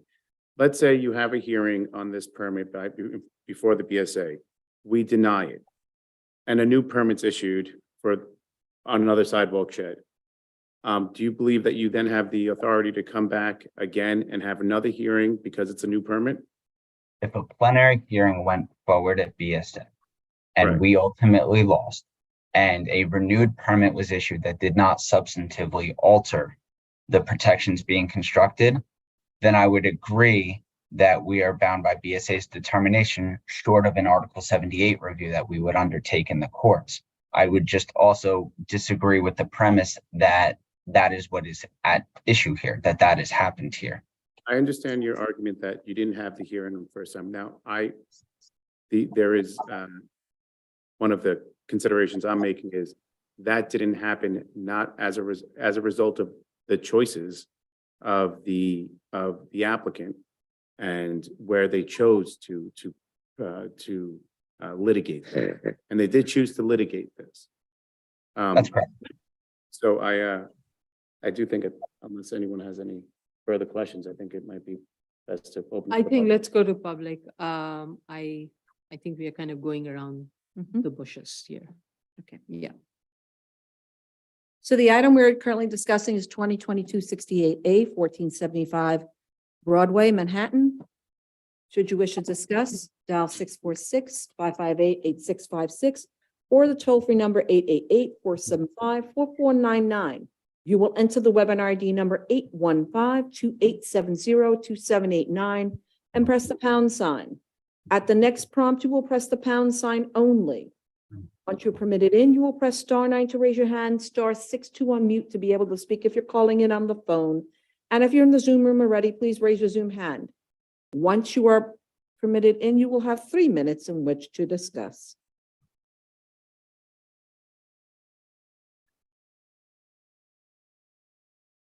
Mr. Ragelman? Yes, I've pressed every button I can find and I don't have a video option. So would you like me to re-sign on or would you just like me to, oh, there we go. I apologize, Mr. Rittman. Could we allow DOB to speak first? Yeah. Ms. And Rosen, then- Mr. Ragelman, thank you for your patience. I know you gotta go. I think there's cases. Rosengold. There's cases about. Hi, I'm sorry. There's background in the noise because my office mate is also on a conference call. But actually, I would, if possible, DOB was not planning to submit opposition. We stand on the papers that were previously submitted about collateral estoppel applying here because of the Supreme Court decisions or decision in this case, and then there was subsequent litigation with the neighboring property owner. But basically, I'm sorry, I would ask Mr. Regelman should go first, but I don't think we actually have anything further to add, except also pointing out that the Supreme Court decision does go into the merits, that DOB has the authority, even if it's not required to ask for the specific shed, we can, we are not restrained by the building code if we request something that is more cautious than what is prescribed, and also that the applicant failed to meet the burden of showing that their prior project was identical to the current very complex project that is being constructed. That's it. Thank you. Thank you. Let's then go to Mr. Regelman. Good afternoon. I'm Carl Regelman with Tannenbaum Helper in Syracuse and Hurstred. I'm appearing on behalf of Jamestown OTS LP, which is the owner of 1475 Broadway, commonly known as One Times Square. Jamestown opposes the Durst organization's application for re-argument today. In short, the board's resolution in this appeal did not misapprehend the relevant facts and it did not misapply any controlling principles of law.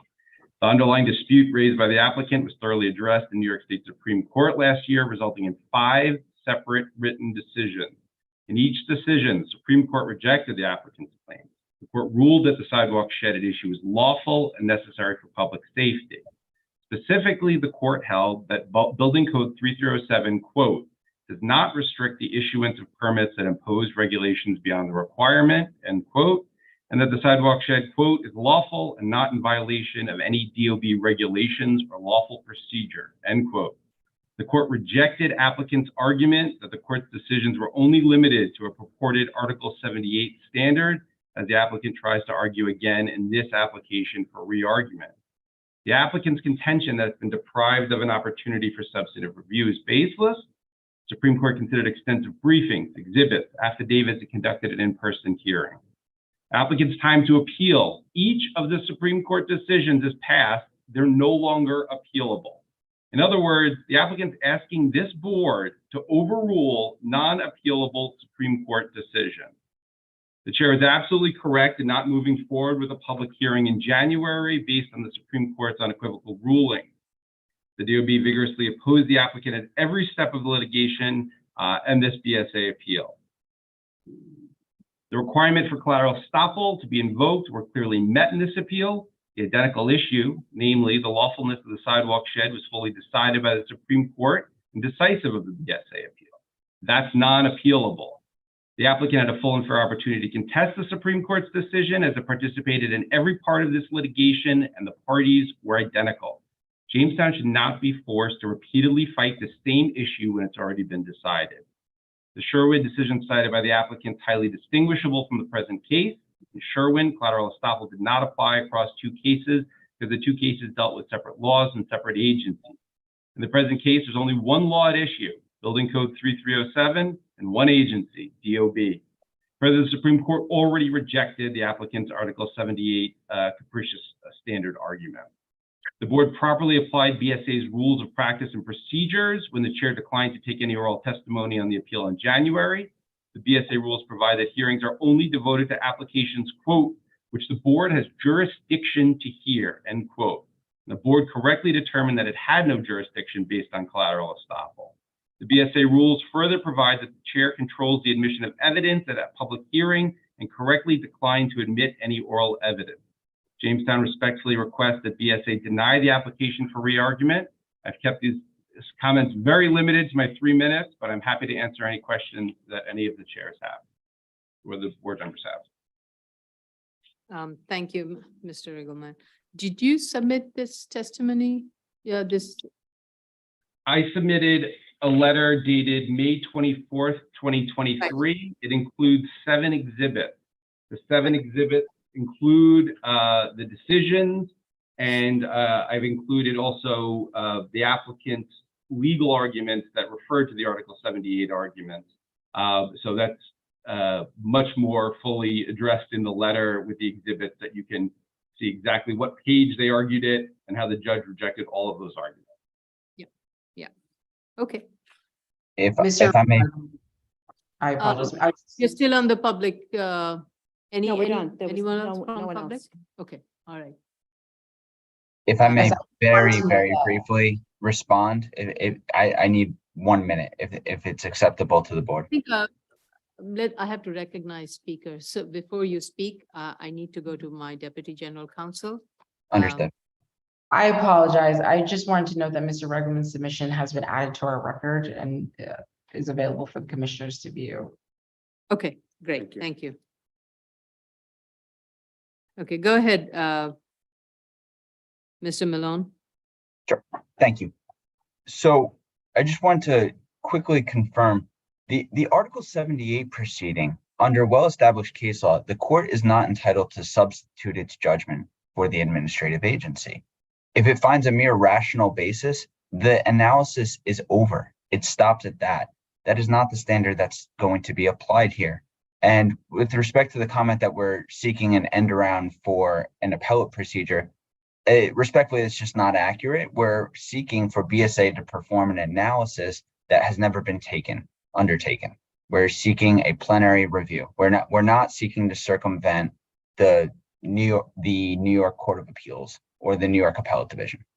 And if we were to take that, if you were to take your statement as fact, then the reason why your client didn't receive a plenary review is because it decided to move for an Article 78, failed at its window to make an appeal of the original permit. And now that a new permit was issued, you're seeking to litigate that issue the appropriate way. Let me supplement with one response. We submitted a BSA application in the first instance, and I should have reiterated this prior. It was rejected by BSA. The time once we received the permit from Jamestown, it was already past 30 days. But as soon as we had notice, we came to BSA, and I have an email from BSA that denied the application for lack of jurisdiction because it wasn't aware of a final determination reached by DOB. Once we had a renewed permit, which was a final determination by DOB, we came to BSA within 30 days and made a timely application. And our point is just simply that the review that BSA is going to be would be required to undertake has not been taken, and neither DOB nor Jamestown can take the holding of an Article 78 proceeding and copy and paste it here, and because it's not apples to apples.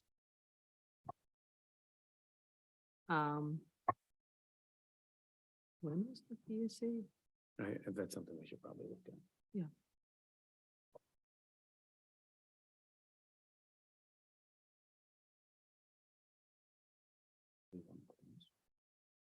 Yeah, I'm putting the note. Okay, any other questions or comments? For Yeah, Commissioner just, Shetta? just very quickly, I believe looking at the decision document, I'm not sure about the submission date, but if you look at the court decision document on page 305, the middle paragraph, it clearly indicates, and it starts with even assuming arguendo that this court were to find that additional administrative remedies would be futile, petitioner has simply failed to establish its prima facie entitlement to the relief zone. I believe just this sentence indicate that the court did look into the matter in sufficient details Right. and concluded that there is no point there. And in further discussion, it referenced the applicability of the building code and the administrative code. So I do believe this is the first bite here. It's very clear on page 3. Respectfully, if I may interject, the operative phrase is the prima facie entitlement to the relief sought. The entitlement to relief is barred and tethered to the arbitrary and capricious standard, which under well-established case law that precludes the application of res judicata and collateral estoppel, because it's not only a different but a higher evidentiary burden. The fact that the court ruled that we weren't entitled to the relief we sought is a conclusion in light of the evidentiary burden that was being applied in that proceeding, which is separate, distinct, and higher than that which would be applied by BSA and a BSA appeal. Would the chair allow me to speak in response? Does Mr. Reckman? Not really, because that was for public. What I'm thinking of doing is I want to close, but I want to keep the record open. And as part of that process, Mr. Eagleman, you can make your submission and so can Mr. Malone, and if DOB wishes to, so can they. I think it would be a one-time submission from all of them. I don't think it makes sense for Mr. Malone to submit.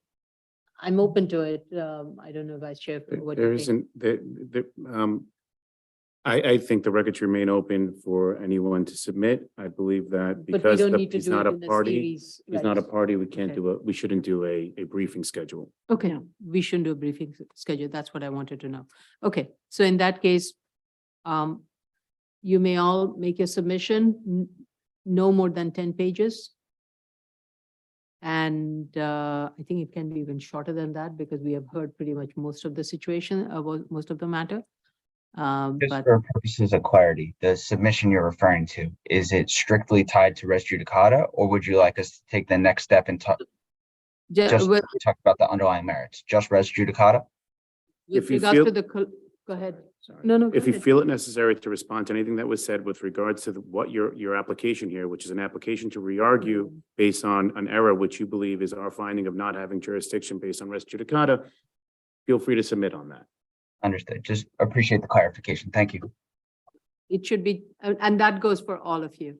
Yes, everyone should keep it to the issue that the application's actually filed under, which is right now re-argument based on an error that, or lack of, depending on which side you're on. And we'll reach out to you for the date. All right, all righty. We will get back to you as to when this will be rescheduled for, actually, we're going to schedule it for vote. Right? Okay, so I make a motion to close. Chair Shanda, Aye. Vice Chair Shabeta, Aye. Commissioner Otley Brown, Aye. Commissioner Shetta, Aye. Commissioner Yoon. Aye. Thank you very much for all your participation. Thank you. Thank you. This concludes the public hearing for June 5th, 2023. Thank you.